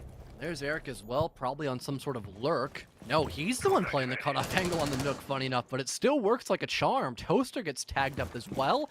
UBC, they might be able to find an opening to actually get this diffuser down, but Dallo's watching by Highway. He knows it's a default spot to look through, but that window presence is still major contention for UBC. Eric finding 3 separate kills on this round by just sitting outside and waiting for the defenders to come and push past him. A down on the Jaeger as well. That might have been from the hands of Eric, but I can't really confirm that. The plant going down as well, and there's still coverage with that as well. Jester, stuck in closet. You got to get a move on, my friend. You know there's one by the window, but what can you do against it? Really not much. He'll try to revive his teammate of Toaster, but the timer is still going against both of them as Eric just continues to linger and waste time. Nico gets that confirmation onto Toaster, leaving just Jester now in a 1v3 post plant. Still the window repel angle to deal with. Eric on the upside down repel, such a threatening position to deal with as a defender. 20 seconds overall to work with, once again trying to out-duel the Nook, and she just plays for time, plays for consistency, and Nico Dim confirms the buddy ace with both himself and Eric, as I was proven wrong today. A little shocked about that, but I am glad UBC adapted and actually changed up where they play for the execute. I was about to say, oh yeah, this is Legends. They should be doing that, and then they do. So that shows you why it's Thankfully. Legends. Hey, well done from UBC to realize where something was going wrong. They didn't have that split of the Barton attention. You could see, especially in that last real fight, looking at the Ella, it was them trying to swing Defenders, around protect your towards bombs from Eric being on the defused by window, attackers. and then towards Nico and towards the office site. There really wasn't any easy way for Jester to win that. They will go back to Master Office, so no tertiary or quaternary site here for Barton Community College. They will play the primary and secondary only, unfortunately. But it's still a conversation of UBC really add that level of, oh, hey, you have to look a completely different direction and take two completely different gunfights at two completely different angles at the exact same time. Significantly easier said than done there for the Ella, unfortunately, and a round victory for UBC off of their adaptability. And UBC changing things up a little bit more as well. Eric is just scrolling through operators. We saw him on the Finca for a brief moment, Attackers and are now moving he's to rocking defuse the bomb. sledge, so still an emphasis with those grenades. But no, I would assume no lurk potential. Maybe he was assuming there'd be a castle available for Barton if they want to go back to Master, so he would be able to hard counter that. So I'm assuming the positions he'll be playing in will be the exact same spots that he was on the Nook for last round, just a different operator to make it a little bit easier. Using a shield. Hey, well, they want to keep switching things up. I don't know why you bring a sledge into this round. That one a little questioning, especially considering it is the top floor. You don't really need that top floor, or that top-down aggression on a top floor, of course, considering there's no ceiling, really, to any of these sites. So, still a question. But, hey, we'll move on for the time being. I think they just wanted that SAS compatriotism that is there for the attacking side, or for the usual defensive side that they bring mute. They have the sledge and Thatcher combination. And, speaking of the sledge, they find the opener. The Kaid off the board early. There's that kill you were looking for. The L8 down. There's the first to go the way of UBC. Still trying to set up once again. They've been very good with info so far as well. UBC really not trying to cut corners in that direction.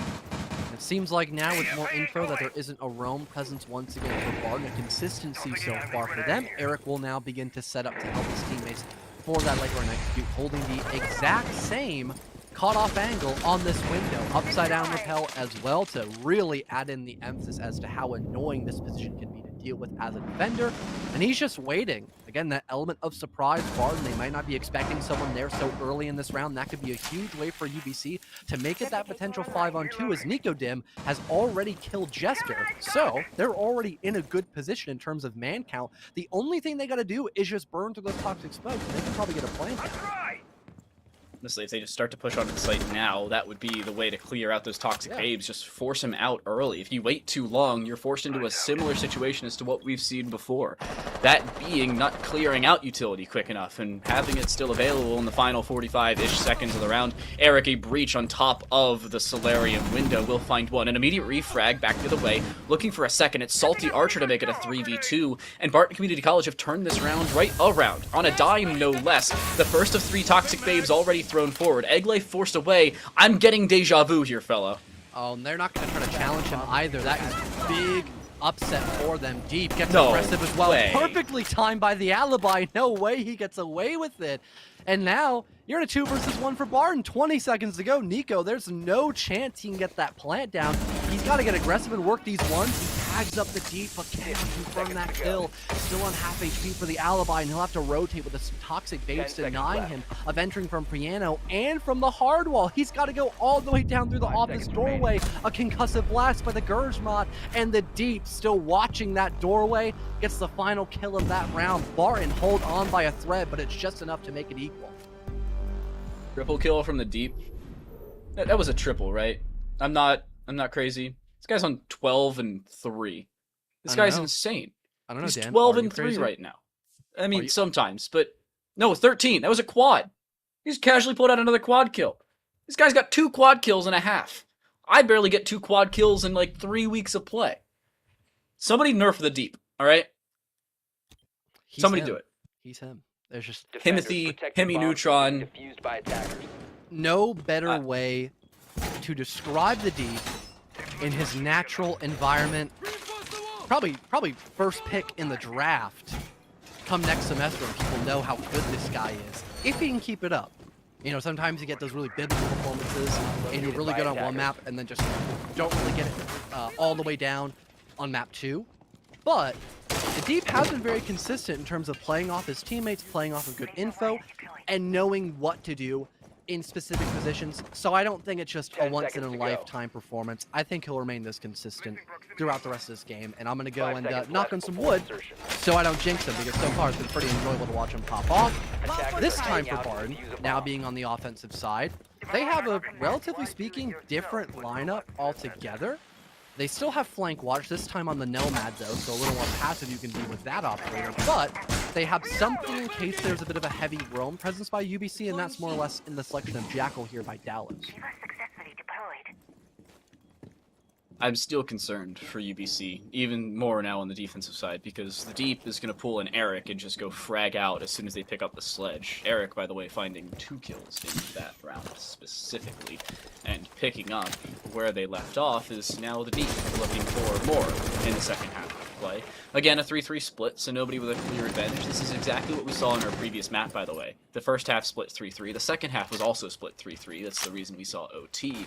But I feel these teams are about as narrow as things can get. Nobody taking clear advantages, at least later on in terms of overall round counts. You don't see many teams trying to take that quickly, so Shiba waiting around towards Mezzanine does have that exothermic charge go out around the back side of office wall, but it's still control here for Barton that, I mean, could be worked off of, but the question is, do they have the utility to work with it? And the answer, looking at how much utility burn they have, not so much. Yeah, they've used up all their stuns. There's only 1 smoke grenade left, but they're still winning these gunfights. Salty Archer across the map is going to shut down Mad Shiba.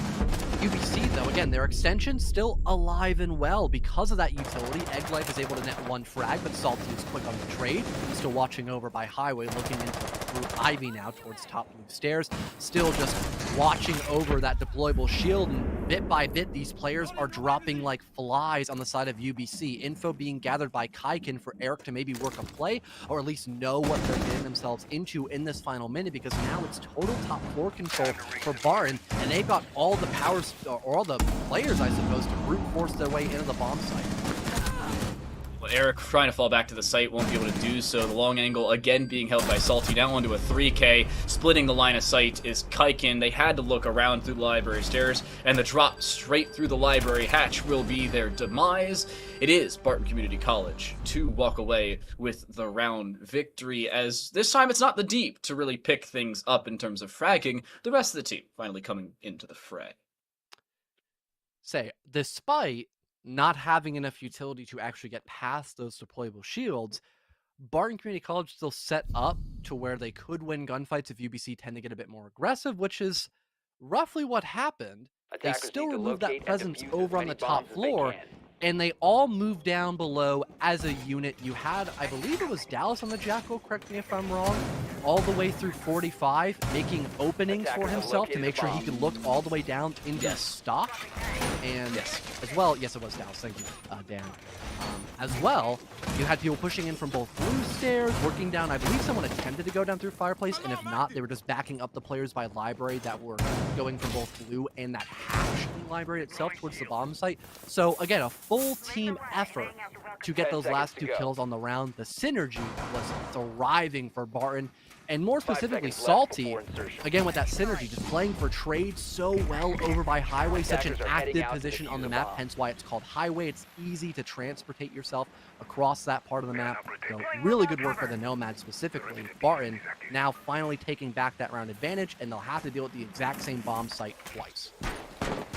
UBC picking up where Barton left off in terms of playing the same sites over. However, it's a completely different site. You know, I feel like it would be really poetic if we saw an exact same set of trades in terms of rounds, but this time it was between just bar gaming and kitchen dining. So we see all the sites played the exact same amount of times. That would be funny. Say nothing. Not literally. Well, all right then. I guess the comedian of the house will decide what's funny and what isn't then. We'll keep a mental note Peek. on that. Where's Peak? Uh-oh. This is not good. We have summoned the producer in here to see what's going on. But, so far what we are seeing is that Barton are trying to gather themselves some information to see how exactly UBC are extending up above once again. They not only have a plethora of shields, but they also have Kiba barriers. Only problem with this setup is that I would say they don't have really a lot of utility denial besides those magnets, because the Surya gates, I don't even know where they're deployed. I think there might be a couple over by the hatch, but I can't quite confirm that. But so far, just only having one Surya for this util burn is leaving a lot of openings here for Barton to capitalize off of. They find the opening frag, but Mad Sheba thankfully eliminates the thermite soon after. But still, only one magnet left. There's enough utility for Barton to actually remove that shield and maybe put pressure on both mezzanine and library stairs. Looking at Barton Community College playing this quickly, they're clearing out utility much better than they did in the previous round. They don't have as much utility burn because the deep is on breach charges in order to make up for the lack of their sledge we saw in the previous round. Sneak it in with 9x9, looking for a kill onto the aforementioned Ash, but will not be able to find it. Sheba, however, victorious onto Dalos on that long angle, ever so close, is that Azami, and you can see damage done, just no kill unfortunately found there onto the Nomad. Well, utility being stacked up by the shield. Nicodem still refusing to give up mezzanine as well. Barton, they are really short on options here for this top floor, yet they continue to persist up above, catching Mad Sheba as he tries to fall back down. 3 versus 3 now. Surya now burned off of highway and a flash deployed. That could maybe force back the mine just a bit, but he's already been finished off, so no one technically playing over by top blue. Nicodem getting caught off as well. Hold on a minute. This could be recoverable for Barton, so long as they know where these last 2 defenders are. Both Eric and Kaiken, they were down below last time in this exact same position. So if Barton can remember that, they might be able to win this round. They drop down, leading in through Fireplace doorway. You've got Salty still playing over by the hatch. Eric gets aggressive, collects 1 kill. Salty Archer now in a sliver of health. The timer hits 000, and Kaiken, he got the heck out of dodge. He was all the way in dining room to make sure he could play with those yokais to stop that potential post plant, and that now grants UPC the round, equalizing once again. Why do it yourself when robots can do it better? It's a trick question. You don't have to. Well, I exactly. know what it's from. Yeah. Okay, good. I just want to make sure. That's the voice line, and honestly, It works out perfectly. It's sometimes all you need to do is play around your utility. It works out well there for the Echo. Now, in all fairness, Mad Sheba was still down on the top side, so I think they were still wary about the fact that the Wamai was still up. I'm not sure if they 100% knew they got the down there. They thought that the Wamai dropped away. Maybe Nico did indeed find the res. Whatever the situation is, an unfortunate loss there for you, or for Barton Community College, as you saw a late round play by the Yokai. Now, to Master and Office. I wasn't going to get my lack of comedic effect in terms of only playing 2 sites per team, those 2 sites being contrasting. Not the case, however, still up to Master Office for the defensive side. They win here, they'll be forced down to bottom floor, or to at least the first floor once more in terms of kitchen dining, but that's a little too far ahead. You need to win here for that to be the case. 5 seconds left. Really liking the operator pick by Dalos on the Osa. Attacker's objective is A couple to interesting defuse the spots bomb. you can put those talent shields. One, really obvious, when you have that office wall opened up, you can put down a talent shield there, just have a lot of natural cover to play for that post plant. You can also put one by master window, and that can just, again, help assist your player who's on that cutoff position. Wow. In the first 30 seconds, not even, a grenade kill is found by Barton, and I believe that was on the guy either playing near Solar Stairs or by Owl. Good opening so far. Barton just continuing to charge in off of that momentum. It could be a second kill as well with these grenades, as there's active information on where the Lamai is playing. He was over by Owl, now falling back into bathroom, so he's going to kind of fade those grenades for the time being. But he walks right into the other one, the Deep just waiting and expecting that rotation. Mad Sheba gone as well in the first minute, Dan. It's already a 2v5. Yeah, and 2 of those kills were off the back of nades. This is a wild opener to a round that isn't over just yet, but certainly seems to be so. Egg down to 60 HP off of just 2 shots from that AK-74. Nico not hitting a single one of them across onto Salty Archer. Solarium Stairs has fallen. Sight control almost certainly so. Nico does find a kill back, cross on towards the SAS operator of the sledge, but but unfortunately nothing more there as Egg Life will fall. The jump out here should be successful. It does indeed find the kill across onto Salty Archer, but a 1v3 and now a certainty as a 1v3 for the castle. Difficult to even get onto the site, is unsuccessful in doing so, and another attacking round victory on the board as UBC's defense quite literally falling off site. Both UBC and Barton have been playing so well with the information they can provide themselves. I think with Barton just droning out from trophy side since they were going for a solar overtake, they noticed, oh hey, there's nobody roaming. Let's just get in the building and play grenade spam since we still have good info. And they continue to play off of those drones. They net themselves two kills, like you mentioned, with those grenades and a regular gunfight as well at the top of solar. And now you've got a 5-on-2 with everyone else probably posted much farther back, expecting an office overtake. So now they have to reposition, they have to get aggressive and work for kills. And again, that trade system by Barton, which has been pretty consistent for them so far in their attacking half, shines in once again. And to be honest, it doesn't even need to be consistent in a 5-on-2. It just has to be there at some point, the trade game. So that's all they really needed to secure that round win. UBC, once again, if they do not set up for those roams and if they don't play a couple more mini games, I suppose, in this round, it's going to just give Barton free real estate. And with UBC reattempting the exact same bomb site, I'm hoping they change just player positions because their comp overall, that hasn't really changed, it seems, from their lineup. Attackers must locate and defuse a bomb. Really, the only thing that's changing is who's playing what. The mute is off the board in terms of that. The smoke is replacing it. Madshiba back on the Wamai, Nico back on the castle. Kaiken does switch from the Malusi on towards the Azami, but Egg takes up where Eric left off in terms of the Aruni play. I'm not liking this. I was talking about adaptability. We really aren't seeing that from UBC's defense, even on the same site, no less. And I'm already not a fan of playing the same site back-to-back. If you switch things up, sure, but they're really only switching up a single operator, or two, technically, from the mute to the smoke, and then from that Lucy to the Asami. Nonetheless, an opening kill goes their way, so at least an advantage early on. Bottom floor control trying to be taken. The deep will look to aggress, and that camera would have found Kaiken, but Kaiken retreated before that wasn't the case. Well, at least you don't have to worry about those Talon shields anymore, but what is still a threat are those grenades. You already had Jester pop off one in the background, and you've got the deep working his way up the west main stairs. Kaiken is actually on the roam as well. His Azami Kivas are going to be in his pocket for a good chunk of this round, and that could be a major threat if you can have UBC break down that one deployable shield left on the board and just kind of charge their way into the bomb site, especially if they can deny that potential flank by the Azami. Gets tagged up a whole lot by Fireplace and can retreat to the safety of stock. But now they're basically trapped. Sure, they can waste time, but unless they get back up by a teammate, Kaiken most certainly will die in this position. And with 90 seconds to go, UBC, they still have a chance to maybe bring this back, or Barton, sorry, they still have a chance to win this round. They even kill Kaiken eventually, but do they know about the player by blue stairs? I don't think so. No, Nicodem just traces down the D, and the sledge finally taken care of. That's an issue you're going to run into, is just playing off of a lack of information. The castle dropping away, Salty playing a game of freeze tag, and Nico, not only frozen, but deceased, will lose, unfortunately, the old recreational game. UBC losing their man advantage as well. Madshiba almost getting headshot with about 3 different shots, all of which miss, just barely so. The magnet didn't find its full line of sight or range of effectiveness before the nade came through, so it did create a little bit of space, and the magnet itself was actually shot out from the bathroom to rotate. But the question now remains here for Barton Community College is, with 40 seconds left, where do you push? You don't have all the control you'd think you do. It's only Solarium and the outside of balcony from the far side of the bathroom. That's all.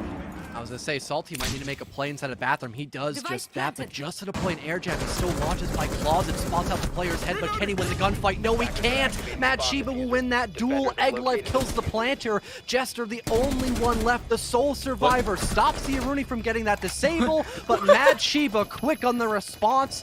What a clustered execute done by Barton, and it backfires swiftly upon them. UBC still continuing to make this game close, but eventually someone's got to take match point at the very least, Dan, as we're tied up 5-on-5. What in the world was Egg Life doing, by the way? Did they think that the player inside a closet was actually the one from balcony and they would be safe on the defuse, because that had to be the case. There's no way you just look at and say, oh yeah, I was well aware of the fact that 2 players were in Solarium, and I know that there's a wide angle onto the diffuser from Solarium, but I think I'm going to have 7 seconds of free time to get this diffuse down. Luckily, of course, they had the refrag from the far side of Solarium in through the bathroom door. Nonetheless, a round victory for UBC. The lack of forethought from the Aroni will not cost them those 4 seconds, and UBC will tie us up once more. For the second round running, a minimum of 12 rounds are required here on Chalet, or second map running in the 2 series, and I like the call. Again, we're seeing Frosts on Car Gamer. And a Cali. Now, I think, Barton, we're expecting a basement floor bomb site defense, because all these operators are pretty good. You've got the roam clear by Dallas on Jackal, some vertical as well. You've got the thermite for a gigantic wall through Snowmobile and maybe through the site of Wine. Yings to help facilitate and execute, and some extra grenades and info by Jester. So that lineup makes sense, but they didn't change any of these picks. Sorry. So I really wonder what Deep's going to try to accomplish here with those lances.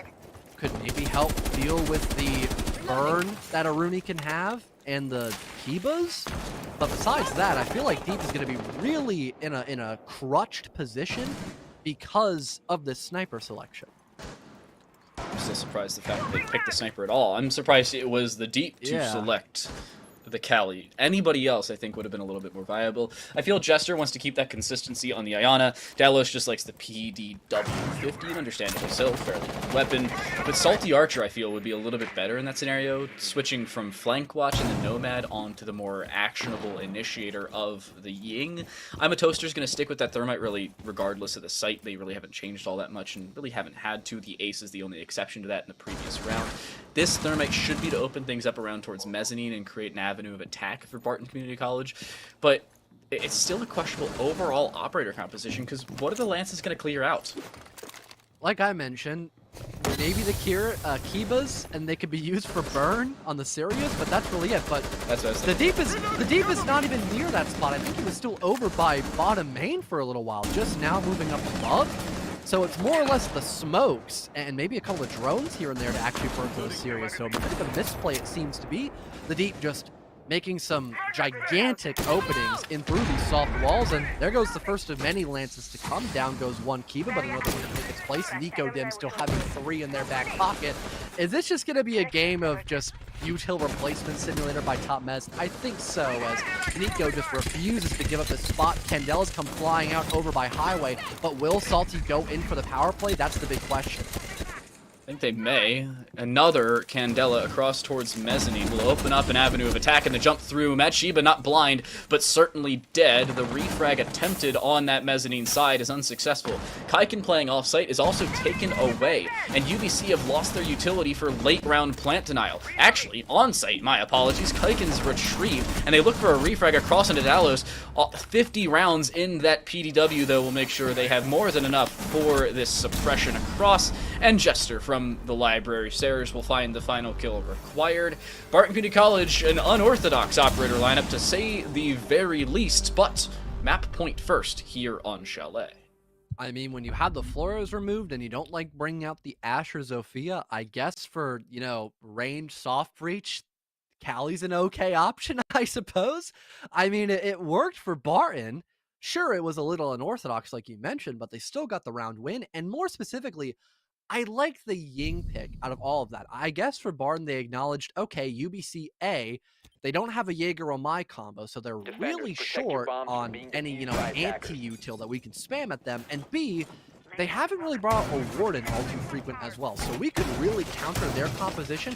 If we bring the Candelas, it's 2 birds with 1 stone, essentially. And once you deal with blue, you can then all focus top mez, which Barton did, and then they flood the bottom floor bomb site because they don't have any vert, so why are they going to spend their time up above when they can just play off a tempo? So, given the cards they dealt themselves, Barton, I'd say, played fairly well in that attack. Great. I think they were playing to their strengths. Quick note, by the way, on the B stream, I talked about it earlier. It was the University of Wisconsin at Platteville taking on Wayne State.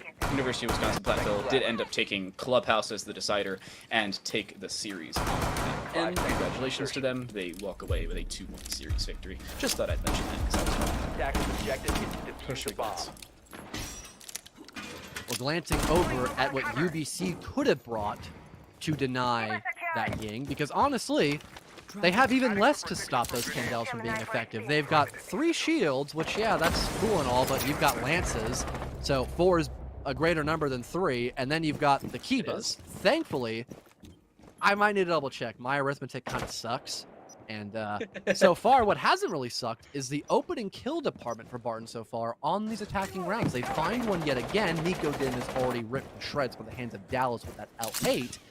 Barton probably could play off of that tempo once again pretty successfully, as it seems like they're already getting to set up for that util dump by the top floor, and especially since they already killed the roamer, they're probably not going to have to worry about a flank anytime soon either. Yeah, the Barton Community College financial department, realizing that the open and kill department in the first half was not looking all that great, so they funded a little bit of money and some analysis into why it was going poorly, and it's looked a little bit better here in the second half of play. Nade over top of Eric. Aggression's still here for the Frost, and actually finding a kill on Dallas. How in the world do you win that? Lower fire rate, no HP whatsoever. A shot from death, especially from the L8, yet you still find the kill back the other way. 100 seconds left in the round. UBC have a man advantage in a round they should be probably down 2. Eric now gives up that top floor. A smart move, as he probably should have been dead at this point. So you can still play for that man advantage, but oh, look at Mad Sheep. He's still above behind the desk. Salty, he's aware of this, spots out the legs. Good kill by the Ying. Things tied back up 3-on-3. Still a minute 10 to work with as well for Barton. They continue to set up, but in terms of late round execution potential, they only have 1 Ying Candela, but it might be enough. They're still winning their gunfights. Down goes Kaiken. Egglife trying to bring out these yokais once again, but his teammate needs backup in the bomb site, and currently the site is up for grabs. Egglife has to retake up above. The flank's being watched by the deep, and it's only Eric stuck in Mudroom. He hops out, but it's a 1 versus 3. Toaster getting that defuse down. He springs back up. Everybody's guns are active, and they connect onto Eric's body. Barton send us out in that 12th round, 7-5. OT not a requisite here on Chalet, as Barton will pick up a second round running with, at this point, I suppose, an orthodox composition. It was a little unorthodox into our 11th round, but into the 12th, it was the second iteration of it. It worked out in their favor, and I feel the main part was, again, they played to their strengths. They played around information in terms of working around their drones. The Lances were able to drop the Kiva barriers, as you noted, right to start things off in round 11, and it was really able to clear out a lot of that environmental change from the defensive side that usually works out in their favor. Not only that, but the Candelas, to clear out the information they were playing off of, really working with the information and the now flashed opponents, finding the kills they were looking for, and the rounds as well. From 5-5 to 7-5, Barton take map 1. Yeah, and overall, despite that being UBC's map pick, I was a little shocked that they didn't really try to adapt all too much in their strats. Although both teams went for a lot of, reattempts at a bomb site, for example, in the defense, you wouldn't really have UBC change their lineup, not only on the attack, but also the defense, when they could probably assume how exactly you have Barton attacking on those rounds. So hopefully going into Villa, they change that up, because that was a really big issue. They just kept dealing with the same problems over and over again because they just wouldn't change in that game, and eventually that cost them map 1. But before we head into Villa, we'll take a quick little break and be back to see if those changes can be made or Barton will win this matchup 2-0. Stick around, we'll be right back.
Welcome back, everybody, to the NECC. We've got Barton College versus the UBC once again. Technically for Barton, the community college, but, you know, all things considered, they still had a college-level performance, winning their first map 7-5, and they're looking to close things out on Villa, unless we see that potential adaptability by UBC. Although it's not their map pick, Villa is still a very default map. So what are your initial thoughts heading into Villa, Dan?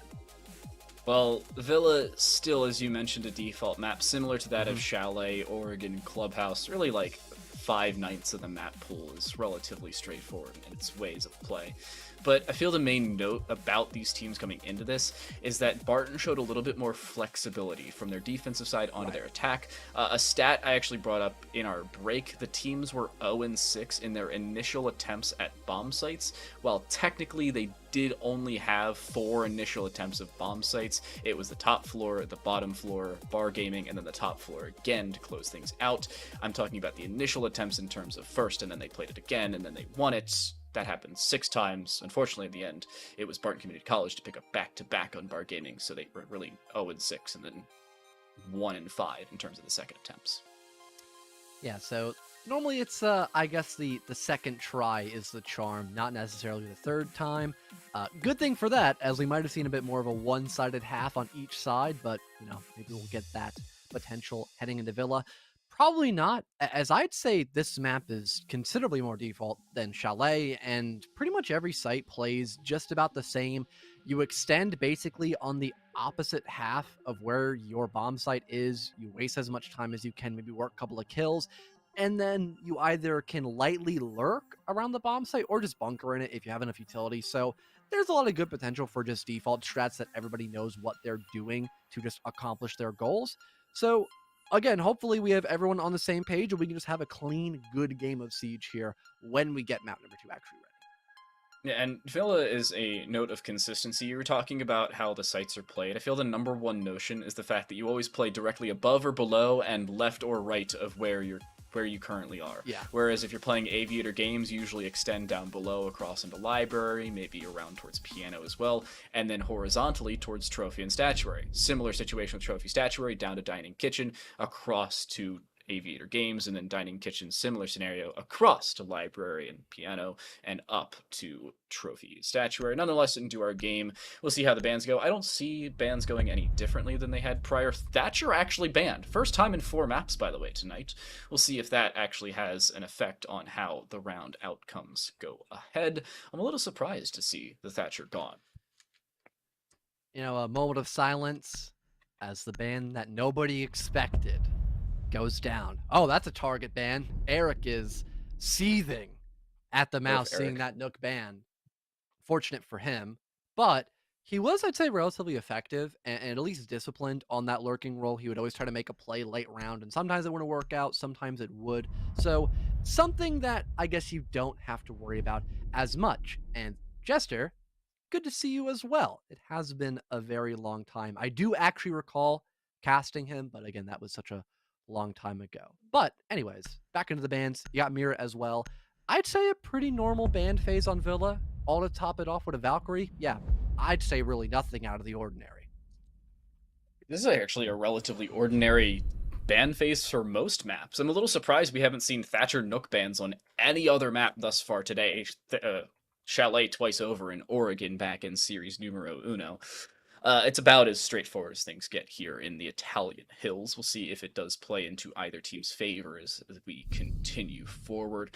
Barton Community College start off on the attacking side this time around. It is indeed their map selection. I feel that plays a little bit into their advantage. Of course, 4-2 was the attacking split for them back on the previous map, whereas 3-3 their defense. Of course, it's a completely different map, so that may not be the case, but look for a few nade kills, because I see the Deep and Jester both with nades in their back pockets, at least for the time being, unless they use attack or defense.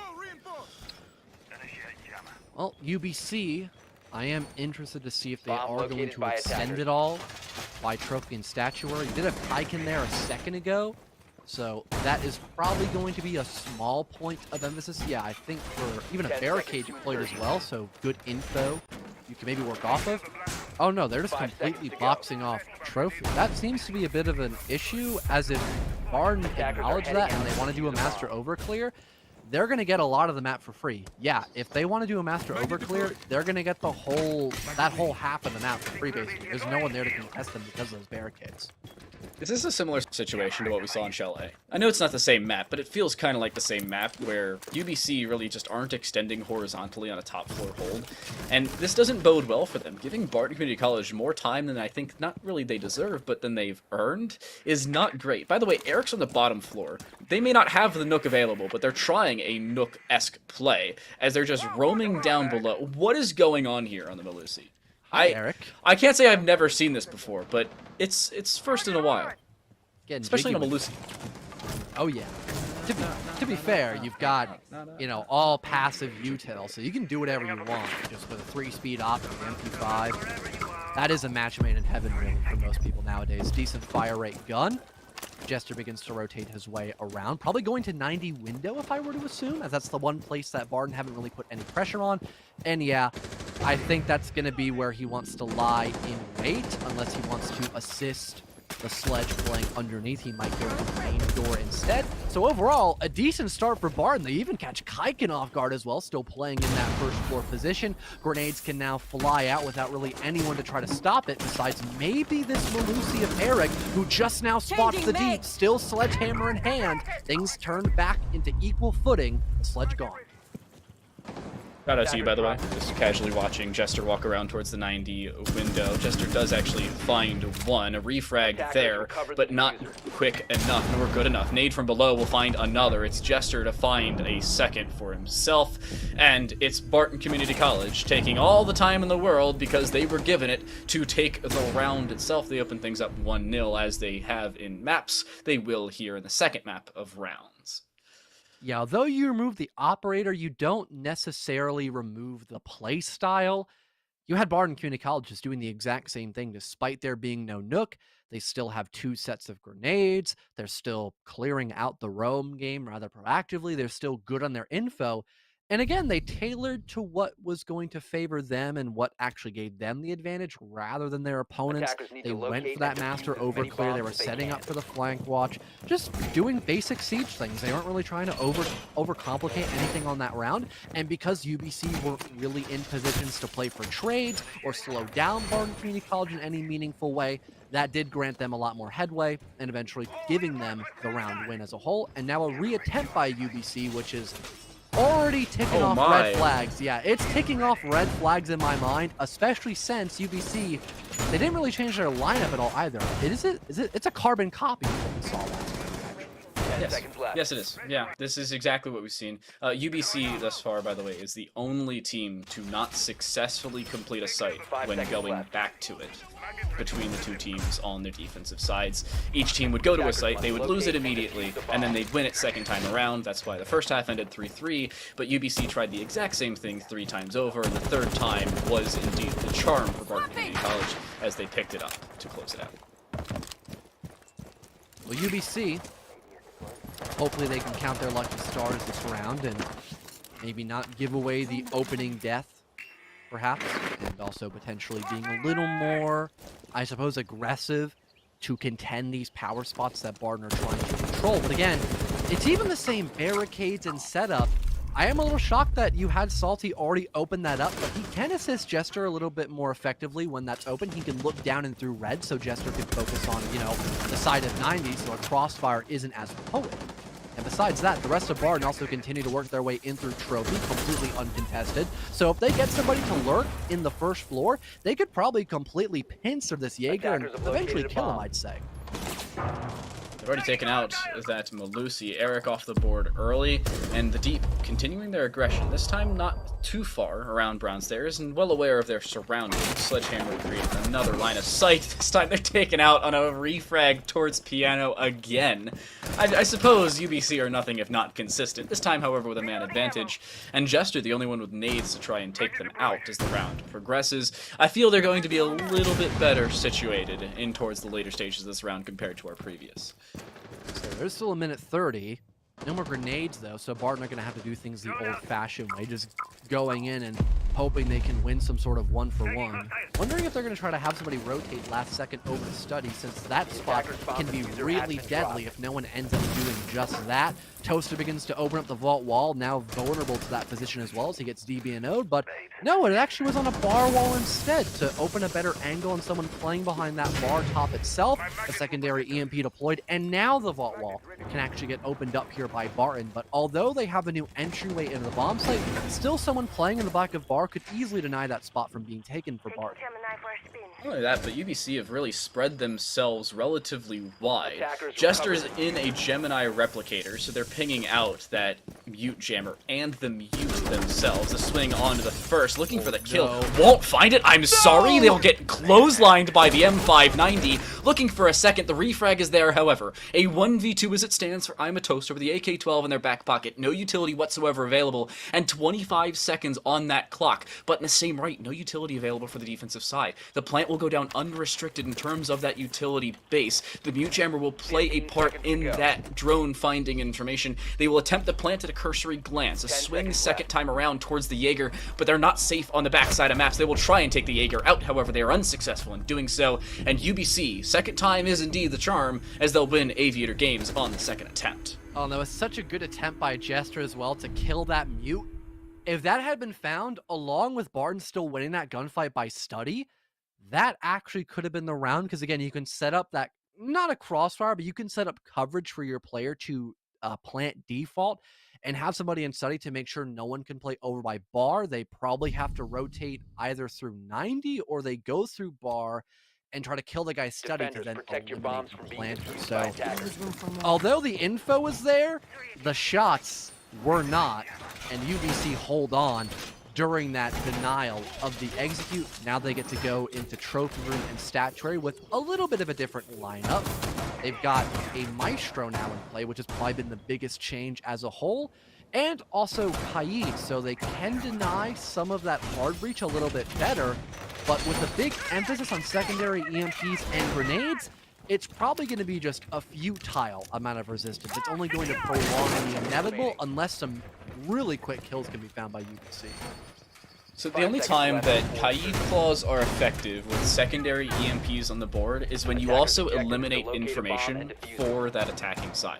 Because if you find the information as to the whereabouts of the Rotilla claws, every single time you throw an impact EMP in its general direction, you will be able to find it. Because you have 30 centimeters of advanced radius with the impact EMP compared to the Rotilla claw. It's 1.7 meters Rotilla claw, 2.0 radius for the impact EMP. So, advantage attacking side in that scenario. And again, it is futile, but if there's no information, then it's a game of really Minecraft, not mine, what's the, Minesweeper, that's what it is, not Minecraft, you know what I mean.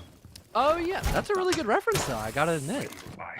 Not for the mess up, nah, that wouldn't be real potential, but still, a really good line. Save that for another time, and it might be in a new Time to Light casting room near you, which you should go check out on his Twitter, at what, TTL Casts is your Twitter? You just made a new reel not too long ago, so give that a watch. Go retweet it. So yeah, go like and retweet if you want to see this man conquer inside of not only T3 but T2 potentially the next gig near you.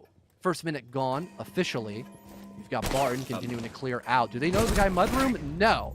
Deep completely un-ADS'd. Nico will play off of that very well, and Jester is just shell-shocked. He's like, oh, there was a guy Mud, and Nico just rotates around, and Jester's hoping that the alibi overextends to maybe work a trade, but that's not the case. You know, the Deep looks like me when I'm on my phone in the middle of the round. Just on ADS, walking forward, not sprinting or anything, just trying to get to a spot without doing so and giving away too much of a sound cue. Nonetheless, a kill in favor of the alibi. They're first on the map thus far. Nico's, not the alibi itself. The Deep off the board, though, early really bodes well for UBC. That's a lot of your nades and utility off the board, and a lot of your fragging power as well. They will try to clear out Eric inside of Aviator, but winning the fight against Dalos while stuck in a singular position, that does not look good for this attacking side. Almost finding a second is Eric, but unfortunately for them, they weren't looking the right way. It's Nico to find the kill. And UBC in a 4v2 really shutting Barton out of the sight. Say, looking all too hopeful for them in this 4v2. You've got someone watching the master bathroom doorway. Good mow down with the Alda. Nico cleans up the last one onto Jester as well. And so far, UBC, they've got the advantage once up. I'd say they're being a lot more effective on the roam. It was originally a lot more passivity on Chalet, but now they have realized that Barton, they're not afraid to, clear out the map entirely, especially on a very roam-centric map such as Villa. So they are opting to hide in these little crevices of the map and just try to catch Barton while they're still trying to set up that info game that has been so strong for them in the past. Attackers need UBC to now getting the locate and option defuse to pick a bombs. tertiary site for Wait. the first time really in forever, and it's Dining Room. A team winning located a by bomb attackers. site at the first attempt? What are we in? Unprecedented. Is this an alternate dimension? Is my hand actually my foot? My face? Something down below? I don't Yeah. know. Is the One Moving Piece on. fake in this universe instead of it being real? Oh my gosh. I apparently, somebody was named something that had to do with One Piece. I think it was like Luffy versus Luffy, and everybody was like, wait, you don't know One Piece? I'm like, what are you talking about? What is this? Then I googled One Piece. So, I didn't know anything about the One Piece either until I figured out it was real, and then that's all I know. But that's really all the information you need. So yeah, there it is. It exists. That's all there is. Moving on. Well, into the round itself, UBC's defense looking to pick up a third straight victory. An unprecedented number, by the way, in this series. Nobody other than Barton has won 2 straight, and that really has only been met now by UBC after winning Aviator Games and Statuary. Dining Kitchen, a third attempt at it to complete the rotation for the only time as well. Hey, one credit to UBC. They're the first team between the two to win 2 back-to-back on the defense. Always a first for everything, really, in a game like R6 where there's so much complexity to it.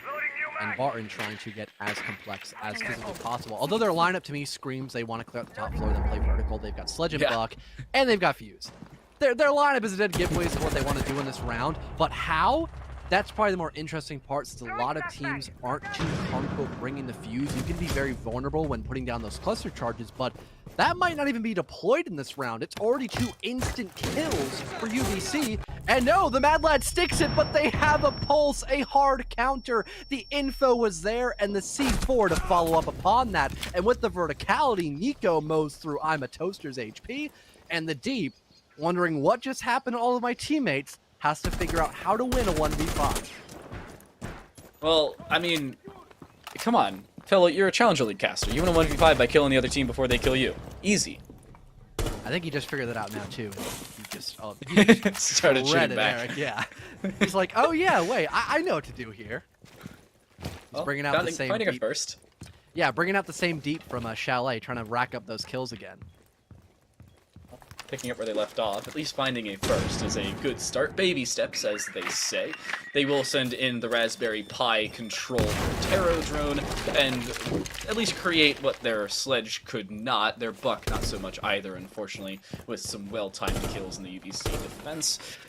This all seems like a formality, though, unfortunately. I don't think this round's actually going to go in the favor of this Flores, and they actually make sure they reinitiate that Surya gate, so another flashbang's required to clear that out. They're down to 70 bullets as well to split between 4 players, now down to about 68. Not even going to happen. They won't even find a second kike and a clean shot through 2 different doorways, and UBC with the first 3 straight round streak in the series.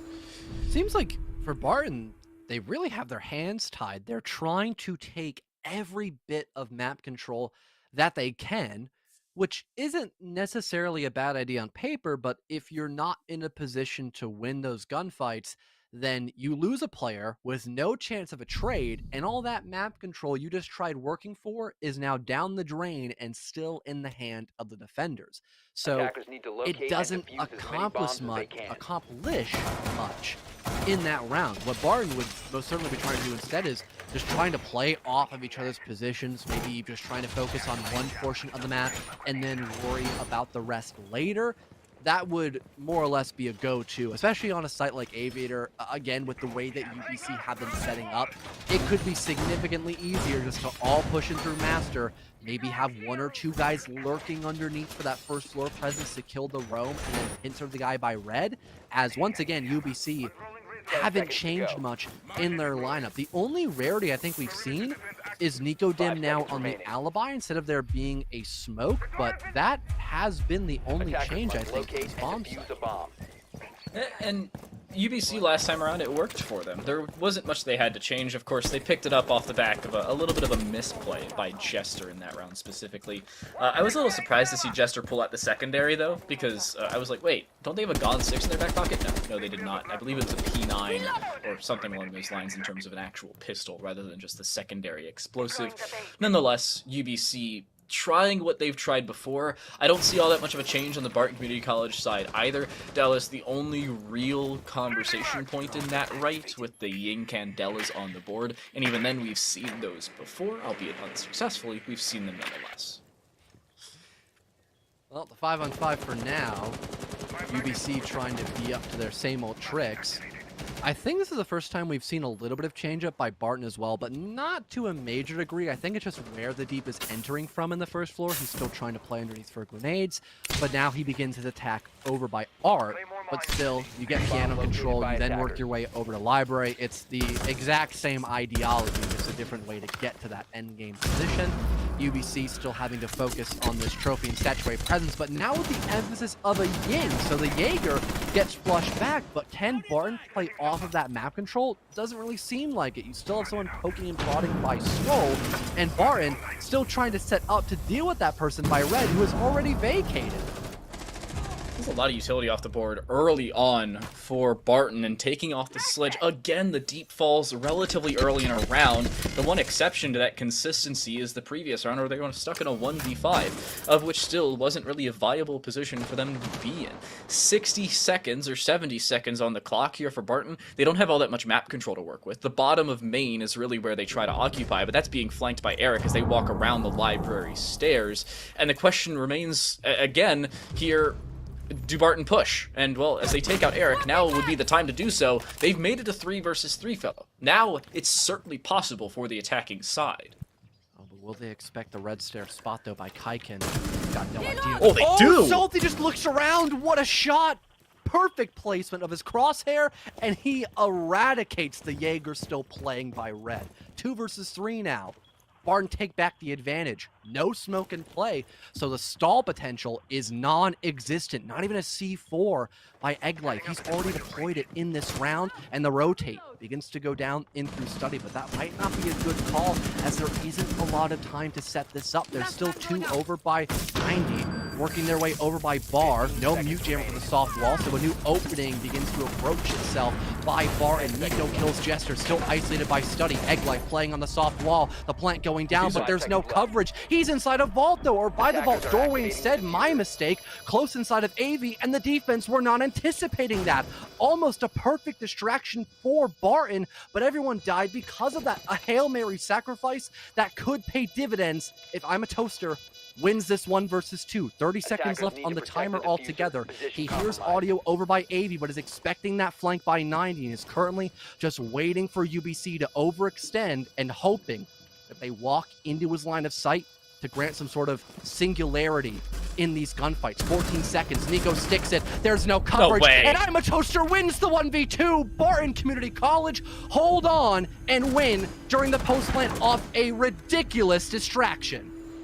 Barton play the dupe around the 90 side, send the ace running the opposite direction, and it works to near perfection. One in through the study door and around the brown stairs, the other in through the bar door. Yet the ace nowhere to be found. You could see UBC scrambling. Where has the third player gone? Where have they run off to? They didn't hear the diffuser going down because the gunfire shared between the 2 players, and unfortunately because of it, they also couldn't anticipate the ace's position. Well positioned and well played by the normal support player here for Barton Community College. A double kill to close out the round, and a clean finish to an already chaotic round for Barton Community College, as they don't tie things up, but they bring it within 1 as we reach the final round of the half. And so far for Toaster as a whole, being way more impactful in this game in comparison to Chalet. He's been trading out, he's been getting the bomb down, or diffuser down I should say, in a lot more of these rounds. So good to see him do significantly better here on Villa.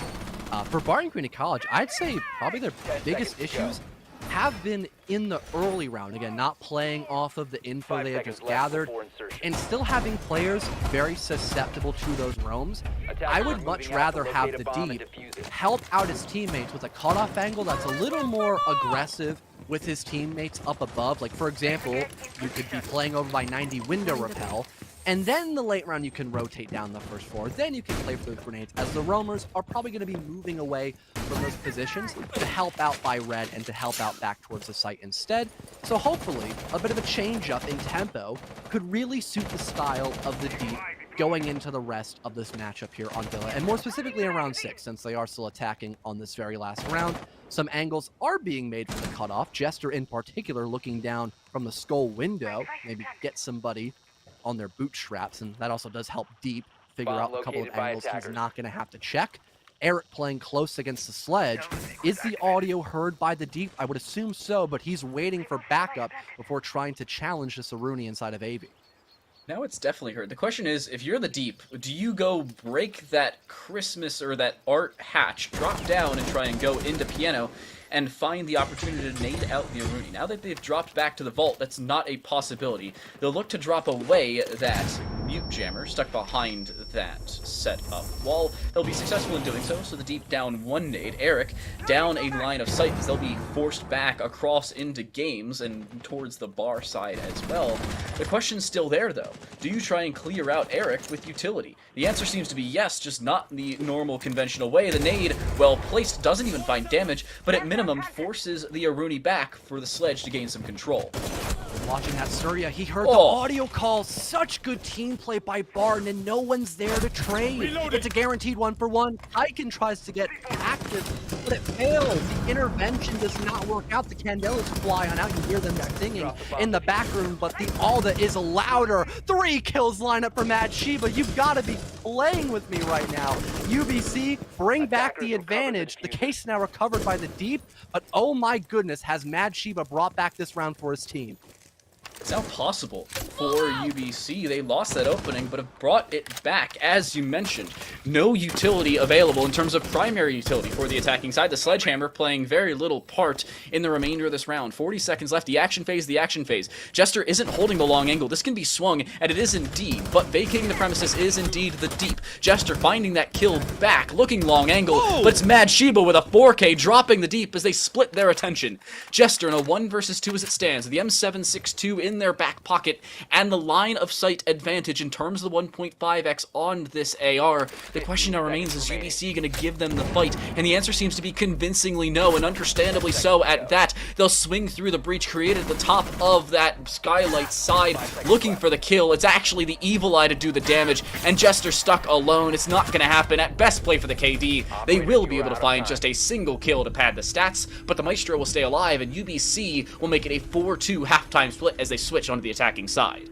And wow, Mad Shiba playing that round incredibly. I mean, just as the execute is still being set up, that gives him just enough time to start swinging and still taking 1-for-1 gunfights with Bard not able to trade. That was just like I don't even know, like I guess like the lunar eclipse of plays by Mad Shiba. And after that, having his teammates bring out the Evil Eyes for him to help him gather information, and then him playing with natural cover, just using the Evil Eye to force out Nicodem while the Alibi goes to the flank. I mean, you couldn't ask for a better anchor done with that Alda in particular. Incredible stuff by UBC, and off of that, they'll reap the rewards of a 4-2 half like you had mentioned with Barton. Now, at probably the biggest deficit we have seen in the entire night. It's only been 2 rounds maximum that we have seen either side be in the lead. Yeah, and that's consistently been the case. A quick note, I'm going to give Mad Shiba a technicality ace on that one. Playing around their utility and as time expires, having a 4K and winning the round, I'm going to kind of technically give it to it. I know on paper it's not an actual ace. The Deep's going to run out, though. I like this call. Bring aggression and early so. UBC may not be ready for it. There's the run out. Looking for the kill. Will die. You know, I said I liked it. I do. I just like it significantly more for UBC now as they pick up the opening. Yeah, for all the Reddit gremlins out there, r/there was an attempt. He tried the run out. Sometimes I see it on my homepage. I try to avoid Reddit as much as I can, as it turns my brain to mush. And as a caster who predominantly prefers color, you need to keep your brain somewhat sustainable. But I guess we can make an exception here. New recall, I guess, for the 416. Didn't really favor deep in that position. And Jester almost dies as well. So far, this has been a great start for UBC. Can't really say the same thing for Barton, but, you know, at least out of all the players that they would probably prefer to die in the first minute, I guess the Deep would be one of them since, you know, he is the least valuable in terms of active utility. Spoiler alert, bad joke incoming. You said you prefer color. What's wrong with the classics? Don't you like black and white? No. Connection severed. Attackers have recovered their I get gaslit into thinking I'm, like, colorblind. Launching drone. Like Scott. That'd be a horrible life to live. Does Scott ever say, "Oh, and on the green side, the game of Rainbow Six Siege"? Not yet. I actually don't know what type of colorblind he is, but I'll probably ask him in the future, I suppose. Device I just thought of that. I was like, well, I wonder. Nonetheless, prayers up so he can figure out if Ember Rise skins are actually a thing or not, because we may just be gaslighting him. Yeah, I guess now onto the side of whatever color you see. UBC is still in the advantage, What? but oh, what is Egg Life looking at? I think he was trying to rotate to the window of Study Balcony and just got shot in the back by a Jester. That's a big kill, but the Case player is not Egg Life, so that's still in the pocket of UBC. And now they've got info that they're watching over by Study. They could try to just hop in through Skull Door, and they do just that, planning by default. But Dalos just swings wide. Jester eliminates Mad Sheba, and all of a sudden UBC, their heads get put in a swivel, and they just can't execute in round number 7. Jester's good for another. The bar attack is there, but Dalos is there too to stop it with the bailiff. A complex game of Ring Around the Rosie, won with the shotgun pistol by the very well-placed Italian op on the defensive side. The alibi making sure that you cannot pass. A little bit of their Gandalf impression, I suppose. It is Barton Community College to bring around back, though. They pick up the opener here, as both teams seemingly picking up opening rounds on specific sites compared to Chalet, where they couldn't win a dang thing on the defensive side. So, defenders protect now your for bombs Barton from Community being College, defused by they attackers. will go over to Trophy Room. I don't think they're going to go to Library, but it would be a really interesting thing to actually see that. I would rather enjoy that in comparison to Dining Room, because it's like the same thing over and over again with that site. Same thing for Trophy too, funny enough. A lot more teams are beginning to despise this site, as it can be really annoying to play for as a defender. A lot of the map you still have to hold throughout the entirety of that action phase. More specifically, making sure you can stop anyone from really getting a cast master in a bathroom. So you have to hold Astro pretty much the whole round, for example. And also balance a late lurk potential coming up either after stairs, like I mentioned, or red stairs as well, or just near the main side of the map as well. Really, all the stairwells can be a point of death for the defense, so it is always very annoying to deal with those spots when defending Trophy Room, hence why a lot more teams like to go Dining Room now. You get a lot more flexibility on that side. I'm always a fan of flexibility. I said I wasn't a fan of change. I am a fan of flexibility, though. When you can bring change and it's a responsible set to the defensive side, that's especially when I like something different. Smoke on the board, and nothing too surprising in terms of the overall operator composition. I feel like the main outlier here for the defensive side is that Frost, but even then we've seen her a few times thus far today between our 2 iterations of Chalet and 1 round over on Oregon.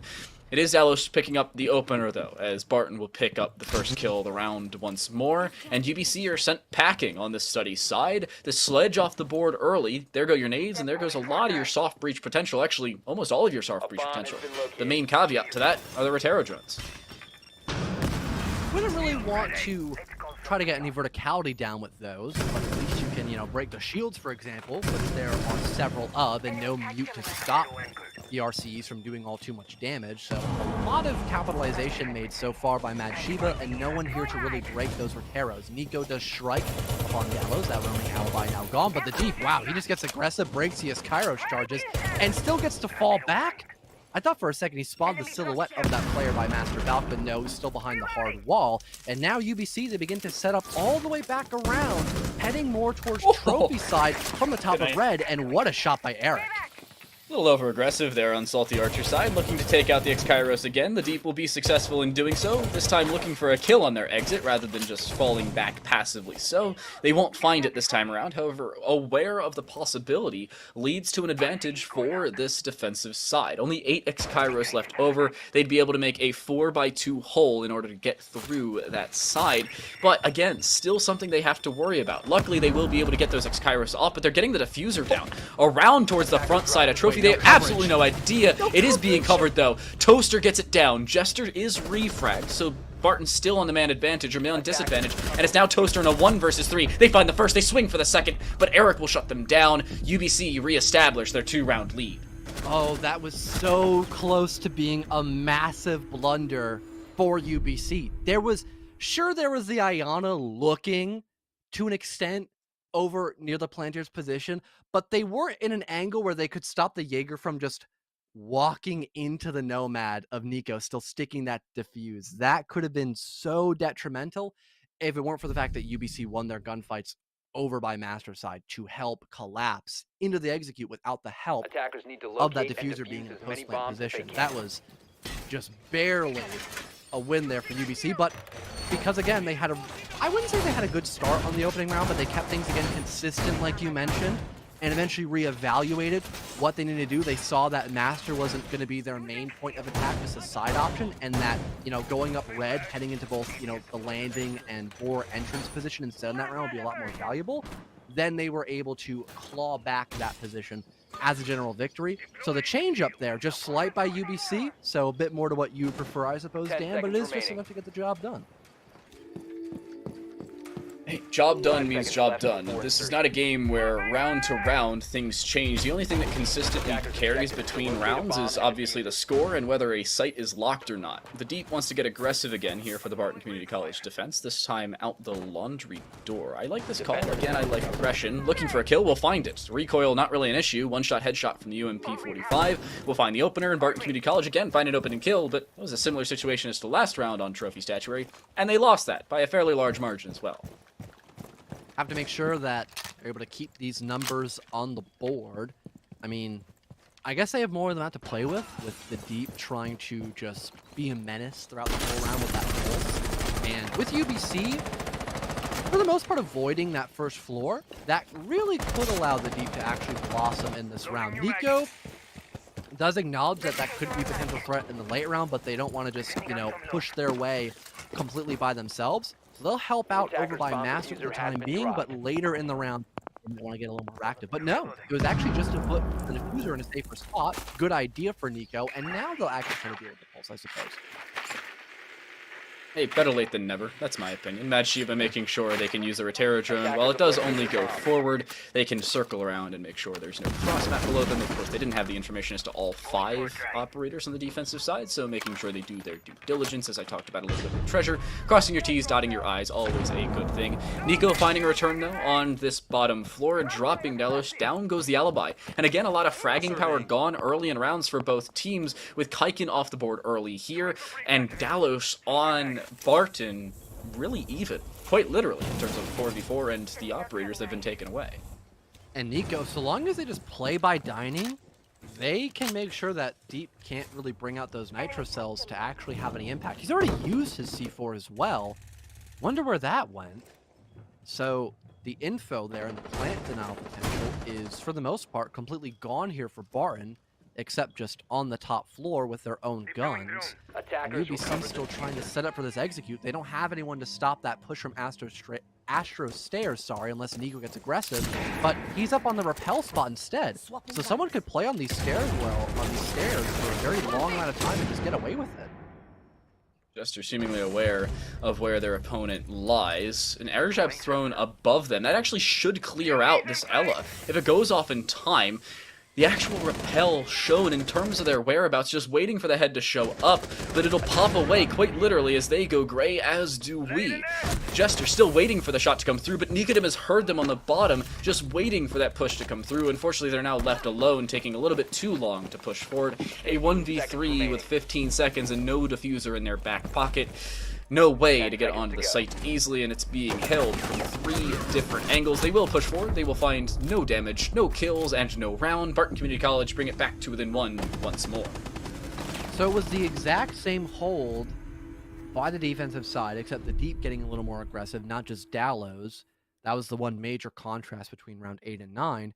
Yet UBC tried to change up their attack by not diversifying over near, the red stairs side of the map. Because again, you're going to have to funnel into the same 2 positions, that being master bathroom and bedroom, and no one was clearing out the first floor besides Nico Dim, who had just rotated to go up above Defenders, protect your on the bombs window from being panel. defused by If they attackers. had put somebody else to assist by Astro Stairs on that first floor, I think that would have been a totally justifiable round attack for UBC. But because they did not do that, they were pretty much susceptible to failing from the start. Because again, you have toxic smokes, you have all these long angles, you have crossfires. Barton Community College had everything to stop that play from working, and that's exactly what happened. I'm going to go back to something I said back on Chalet. It's playing to your strengths, and that's what Barton Community College did. When they had the unorthodox operator 10 seconds lineup to with go. the Kali and Ying combination, and without the Kali actually 5 looking to seconds clear out like an Electro Claw or Bandit Batteries or even Mute Jammers, it was literally just for Kiba barriers. Attackers are It was moving out to unorthodox, locate a bomb but and it defuse worked. it. And if you're playing to your strengths in the operator lineup you bring forward, it'll play into your favor just about every day that ends in Y, and spoiler alert, they all do. Now, can you fact check that? Can you prove that's correct? What if I just said you're wrong? That every day ends in Y, or that it'll work out in every day that ends in Y? You could say both because it's the same thing of every day ending in Y. I mean, there's an existential question what there, if- but literally what if I every said it day ended ends with with the an word E? day. Then you'd be incorrect. We'll let the chat decide whether I'm correct or if Dan is correct. You decide the fate A of how bomb the has rest been of this located. matchup goes based my on my that question one is, pun. why are we still having this conversation? That's my question. We do a little bit of trolling. I swear. Wondering if he sees or- the cardiac sensor. they're playing chicken. Oh, He's gonna no. die. Oh, no. Wait, he Oh, doesn't he's die. gonna- No. Oh my God, He he's on the perfectly tile in the moved his showers. body. No. He would have still died if he was off the tiling because shrapnel travels. But the way he proned and moved his body horizontally to the breachable floor below, that's the reason he stayed alive. Well baited, by the way, by the IQ. IQ also an underplayed operator, my personal opinion. Of course, Ubisoft, the reason for that, because they took away our nades. Give IQ nades back, because you've also nerfed nades now, so it's certainly viable. Yeah, we actually might see that happen, especially since, info is still a very key aspect of how Siege is played. Even in today's game, speaking of info, a little bit less now for Barton. The default camera by 90 gets destroyed. And yeah, that was the funniest game of cat and mouse between both the Pulse and IQ of round number 10. Hoping we see more of that in the later ends of this matchup, because that was, absolutely hilarious. UBC now setting up over towards Study, more Rotero drones deployed, and still no Mute, which has been probably the most shocking point of these defensive compositions, because you have the Rotero drones played now 3 rounds in a row, yet no one's brought ops to hard counter it. And the other shocking part, pardon the pun, is the fact that the Electroclaws are still up here for the defensive side.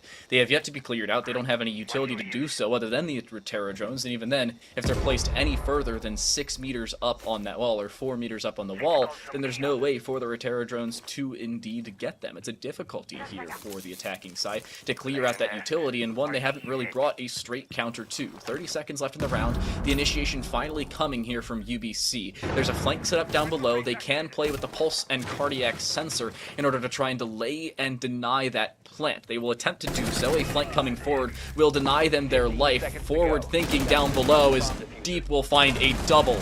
The diffuser denied, as is the round here for UBC. A 1v2 now as it stands here for this ace, but no easy way to get the diffuser and indeed get it down. There's a hard counter in terms of that smoke and the flank coming up straight through the red stairs. It'll be Deep finding a triple kill on the round. They don't take out the IQ of which they tried prior, but a round victory nonetheless here as the FBI agent will aggress, and Barton Community College will tie us right back up and again force at minimum 12 rounds in this map.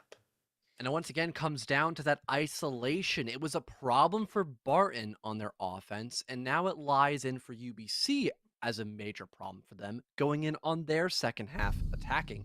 They had info that there's someone playing underneath for plant denial, but not specific info where they were in piano, and Defenders, because you protect can't your bombs tag from team being him with defused by only one attackers. player underneath, that allowed the Deep to win that gunfight, kill the planter, and then cause complete chaos in Aviator, which Attackers have also, located a bomb. due to a lack of time management by UBC as well, they didn't have a lot of seconds to get into the bomb site and actually set up for that plant, while still having to worry about people in vault, people over by bar, people getting aggressive by Aviator, and on top of that, again, someone playing vertical in the late round with only one person there to try to stop them. A lot of problems were there for UBC in the late round, and if that continues, I'm sure Bard will 10 be able seconds to remaining. pick apart those issues and probably get match and series point in their back pocket like we saw in Chalet. 5 seconds left. The dynamics of Barton Community College being brought forward once more. Last time we saw a 5-5 scoreline, it was Barton with back-to-back round victories and a map victory at that. That time, it was Chalet, and it was UBC's map selection. Deep again getting aggressive, now at 8-8 in terms of their kill-death differential. And I don't think there's much to shut them down on the pulse. Again, you see an IQ brought for a direct counter, but not much past that here for this attacking side. I don't see all that much of a top floor aggression, at least not in an early round segment here for the attacking side either. This operator selection actually notes just aggression. They're about to walk in. Ooh, this could be a really good play for UBC, but Barton, they've got the pulse. I think they have a little bit of info. Timing this charge with the line scan. Now inside a bicycle, no one here to stop it, but there's the Deep. The biggest issue for the offense is finally shut down, but it might be too little too late. A 3-for-3 technically, but UBC hold on. Now down back to a 2-versus-2 this time. What? Delos, wow, what a shot with the MX4, leaving just Mad Sheba in no man's land in enemy lines. Trying to work this potential 1-versus-2, kills the guy by the bomb chassis. He knows Dalos is off site, but so is the case. Mad Sheba can't pick it up, and Dalos works his way closer towards the Sophia. What a play done by Barton. They claim match point once again. And what in God's name is that frost mat, and how did it work? You always put the frost mats in inconspicuous positions, not directly into a line of sight, not straight through a doorway. You put it around a doorway, around a place where you retreat without looking. That's never a place you clear. The only time you look in that direction is A, if a sound cue is given, or B, if the hatch is broken.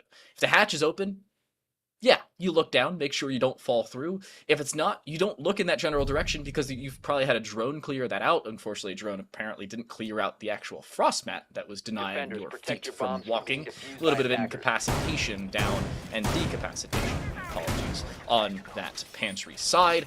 UBC face match point again, and again, the last time they faced it, they lost. Barton Community College looking for another round here on the defensive side. They've already found 3 straight. A reminder, they were down 5-3. They're looking to create a new record in terms of rounds consecutively here in the series by closing out the series itself. UBC now opting to, I wouldn't really say try anything new. Their lineup is still the exact same. And that has been an issue for them countless times, I'd say, Dan. I think that was one of the main focal points we had going into Chalet, is their refusal to bring out really anything new. I think their rush into dining was really the only thing of variety that we have really seen by them on the offensive side, and that did not work. Although close, still didn't get the win, job's not finished, and now they have to potentially bring out overtime, whereas Barton have been a little bit more on the side of variety. But again, not thinking about the basics of not having out that mute definitely seems a bit concerning with how much Flores we've seen by UBC. What could be more concerning, though, is the Deep playing so aggressive by Master, and UBC probably soon to figure that out as well since they're droning their way in the building. They have a Rotero drone to find that. Most importantly so, looking to get aggressive now on the far side of the map is this Ella. Finding one, immediately traded back to 2.0 over top of the holographic, as Nico will win the fight that time around. And the Deep was actually cleared out by the Rotero drone that was thrown forward. Good use of your utility here for Mad Sheba. Also clearing out some of this utility and creating a rotate possibly in towards the site. Again, soft wall on the far left side of the statuary main wall towards Master will allow them an easy avenue of attack should they open things up. I believe that Rotero drone will do just that. You can hear it going off. That'll clear out a whole lot of utility and create that avenue of attack they're looking for on the attacking side. So UBC have 2 over, 190, 1 red, so they have that cross attack beginning to bloom. Still a good Attackers chunk of bomb players diffuser owned by has been both dropped. master bathroom and bedroom, though, which could lead to some small issues if they're not able to play in tandem with one another. And there's info. The Gersmots pop off, the Nomads looks a little bit farther back, and a Banshee not too far behind as well that could ring off in a couple seconds, maybe allowing someone to get aggressive and play for that swing, unless someone is over by master bedroom to stop them if they're inside the building itself. Info being gathered with those arrows, still no control of bathroom as the Deep continues to hold that position.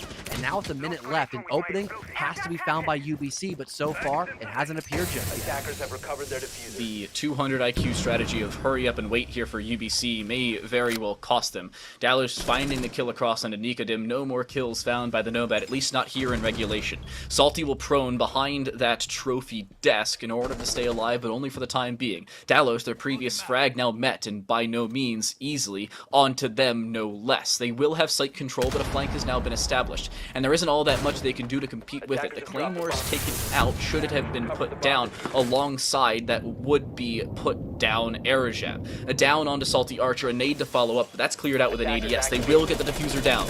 Advantage UBC, and the time well and truly up against Barton Community College. A 1v3 as it stands here for the Deep. Looking for a kill onto Eric, will not be able to find it, creating a rotate in order to aggress across on towards the site, but this post plant easier said than done for the Malusius. They have to find 3 different players in 3 different angles.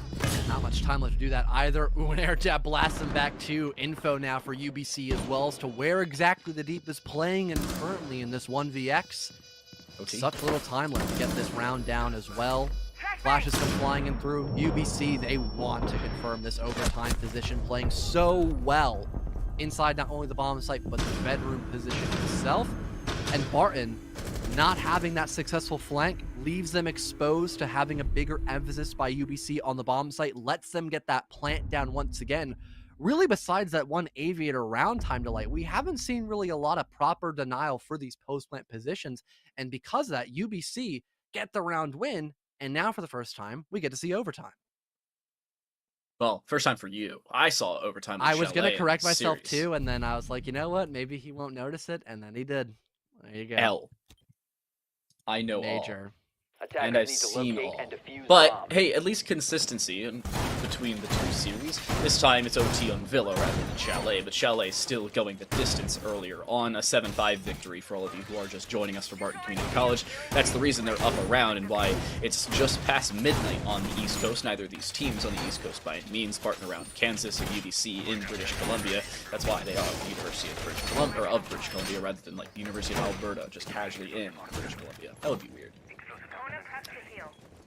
Well, Wait, I wonder if the University of Texas has a British 10 Columbia. seconds left. Just general curiosity. Has nothing to do with anything. It's just curious. should maybe look that up and say that as a fun Attackers fact locate for the and end of defuse the the bomb. show. So while Dan gets that, we can talk about the site set up here by Barton. They have a lot, and I mean a lot of stall potential, a couple of nitro cells. I think one's pre-placed for the default plant spot. We got toxic smokes, 30 seconds a pop, those Goyo packs as well. So if UBC spend a lot of their own time clearing out this potential of a roam game, that could actually lead to UBC being in a bad spot for the eggs here. And actually, the nitro cell is deployed for a push over by trophy side, not the statuary side, sorry, not the default plant spot. Oh, and the deep finding the opener. By the way, that's Jester's C4 you see. They don't have a C4 in their pocket, but it is still active. The deep with a double, not expecting the third player around main. They almost look for the 360 and at least find damage, even more followed up on from the brown stairs. But a positive trade to open up the round. A minute gone, as are 3 players between the 2 teams. But Eric, on just 25 HP with 2 minutes remaining in the round, means UBC are significantly on that back foot, losing so much to open things up. And they're playing really passive off that as well. You saw Toaster reinforcing the rotate hold, kind of giving up main. That's going to give a lot of map control. Actually, not fully giving up main, I think. There's still someone by Bookshelf, I believe. But still, UBC are going to play off the fact they know the rotation hole's been covered up. And actually, no. Everyone's back in the bomb site, so they get top main control. They can now begin to work their way in through study potentially. And yeah, Egg Life begins to start throwing out those Selma charges. Really the only problem here that UBC might have is this 90 position, but they break the shield, so it's a little bit more difficult to Dallas to play this spot. But they still play it. That's the most important issue for UBC. It's a very one-dimensional push. 2 players set up around Study, 1 towards the top side of Brown's stairs. Actually, the second player's down below. This is an odd scenario now for UBC, one they have to deal with quickly. So, just 60 seconds left on that clock. They do have a man disadvantage. They also have a significant utility disadvantage as well. Well, yeah, there's still a decent bit on the board. Not all that much they could use to get onto the site. Well timed there from the Thunderbird to avoid the drone and look to aggress. Delos with some aggression of their own, at least finding the information as to the whereabouts of that sledge long angle, and Nikodem will fall. Because of the lack of droning onto Jester, they at least droned it, they just didn't do so successfully. And Eric downed means Egg Life in a 1 versus 4 to give UBC match point and keep Barton Community College off of 2 of them. Egg Life, so much to worry about in this position. The 90 angle still covered, eventually taken care of with that AK-12. But only 20 seconds left. All that build of the utility, toxic smokes, the Vulcan packs, the C4s, you name it, Barton has it. And on top of having the utility, they've got the win to boot as well. Like you mentioned, back to match and series point, just this time in overtime for the community college. And for UBC, once again, lack of info and time management really spelt disaster for them. And especially with the lack of info, that granted so much damage off the bat for the Deep, getting those 2 kills and then having a follow-up trade eventually. It did grant the luxury of Barton to play a little bit farther back and just hold those passive angles and force UBC to make the first move while still at a disadvantage. The other note is, not only is this match point, but even if UBC pick up this round, it's still match point technically for Barton Community College. It's also match point for UBC, but still an applicable conversation. Whereas this doesn't go back to the theoretical deuce for all of you tennis fans. It's really just advantage everybody. 1 round would separate them. 1 round currently separates Barton Community College from victory here as it stands. Talk about consistency, by the way, as Uzu pops up our scoreboard. 12, 12, and 11 between Mad Shiba, Eric, and Nikodem in terms of kills. 11s across the board for Jester, Delos, and Deep. Consistency's been a relatively consistent thing for the teams. The top fraggers staying around the same numbers. The bottom fraggers, plural, 2 and Earth. 4 and 5 on both teams, staying within 1 of each other. Hey, no wonder this is on OT. UBC going in for, I thought it was for a second in Aviator defense, but no, they're just extending into that part of the map. Instead, they're opting to go for Trophy Room and statuary and other bomb sites on the top floor, hoping that they can stave off any of those clears falling over by Study and then just solely focus on Master for the late round if need be. We haven't had Barton. Actually, no, there have been a couple of rounds where the clear over by Study was actually successful, but that was also off the bat that the Rooney who was playing inside of Aviator was pretty isolated, but now they have multiple people over by Bar and 90, so it's not going to be just multiple people picking at one person. They're going to have to take a full commitment to that part of the map. And it seems like for Barton, they're just ignoring that whole part of the map like the plague and just trying to focus on Master as quickly as they can. The Deep, with a perfect placement of that Twitch drone, breaks both Electro Claws, allowing the A to do his job on that triple wall. All the Selmas utilized, they shouldn't be cleared out from that Master bathroom, and they will indeed all go off. An even better drone placement regularly here for Jester, pinging out that Maestro nade prep from below as well. The sound cue will not be given over, but the follow-up ping is just not there. It's a misplaced nade because nobody else hopped on the drone to give the information over. They could have found the kill. It's just the lack of later on information in that engagement means Barton Community College, while they don't have a deficit by any means, they do have a whole lot open already here on the attacking side. It could be so much better. By the way, Salty Archer between a rock and a hard place, the site and a flank setup through 90. Egg Life the first to fall as they're down and then followed up upon. Kaiken looking for the kill will be successful in finding it. With just 75 seconds left on the clock, Barton Community College are playing significantly more aggressive than we've seen in prior rounds. And again, no position by Red. They just have to focus on Master. Unless Jester can work a play up Astra, this does seem to be pretty decent for UBC. Dallas finds one, working his way a bit closer towards Master side. Eric with that long angle snipes one through with the P10 Roni. Nico up with the flank, swiftly traded though. Barton still hold on. And this actually might be the win for them altogether, but do they have info on Eric? There's one drone to spot him out. Should be confirmation. They could set up for a post plane, but they've got time just to hunt this guy down and work their way from both Astro and Master if they want to. Another drone for good measure. Wow, I love the discipline here by Barden so far. They want to confirm this as a win. Eric brought down to a sliver. Beautiful spray down onto Toaster. That leaves just deep. Case has been dropped, but in a 1v1, you're not going to want to go for that defuse anyways, unless you're really stressed for time, which currently the deep is not. He's got 15 seconds to play with. He's got info on the Aruni, and she begins to tuck tail and run to force that defuse from going down. Eric still waiting for confirmation. He goes in for the charge. Deep gets off it, and he's got the better position to win that fight. Barton, no need for map 3. They take it all on Villa, despite it going to overtime. 8-6 this time around, 7-5 back on Chalet, and Barton Community College make it a 2-0 scoreline here.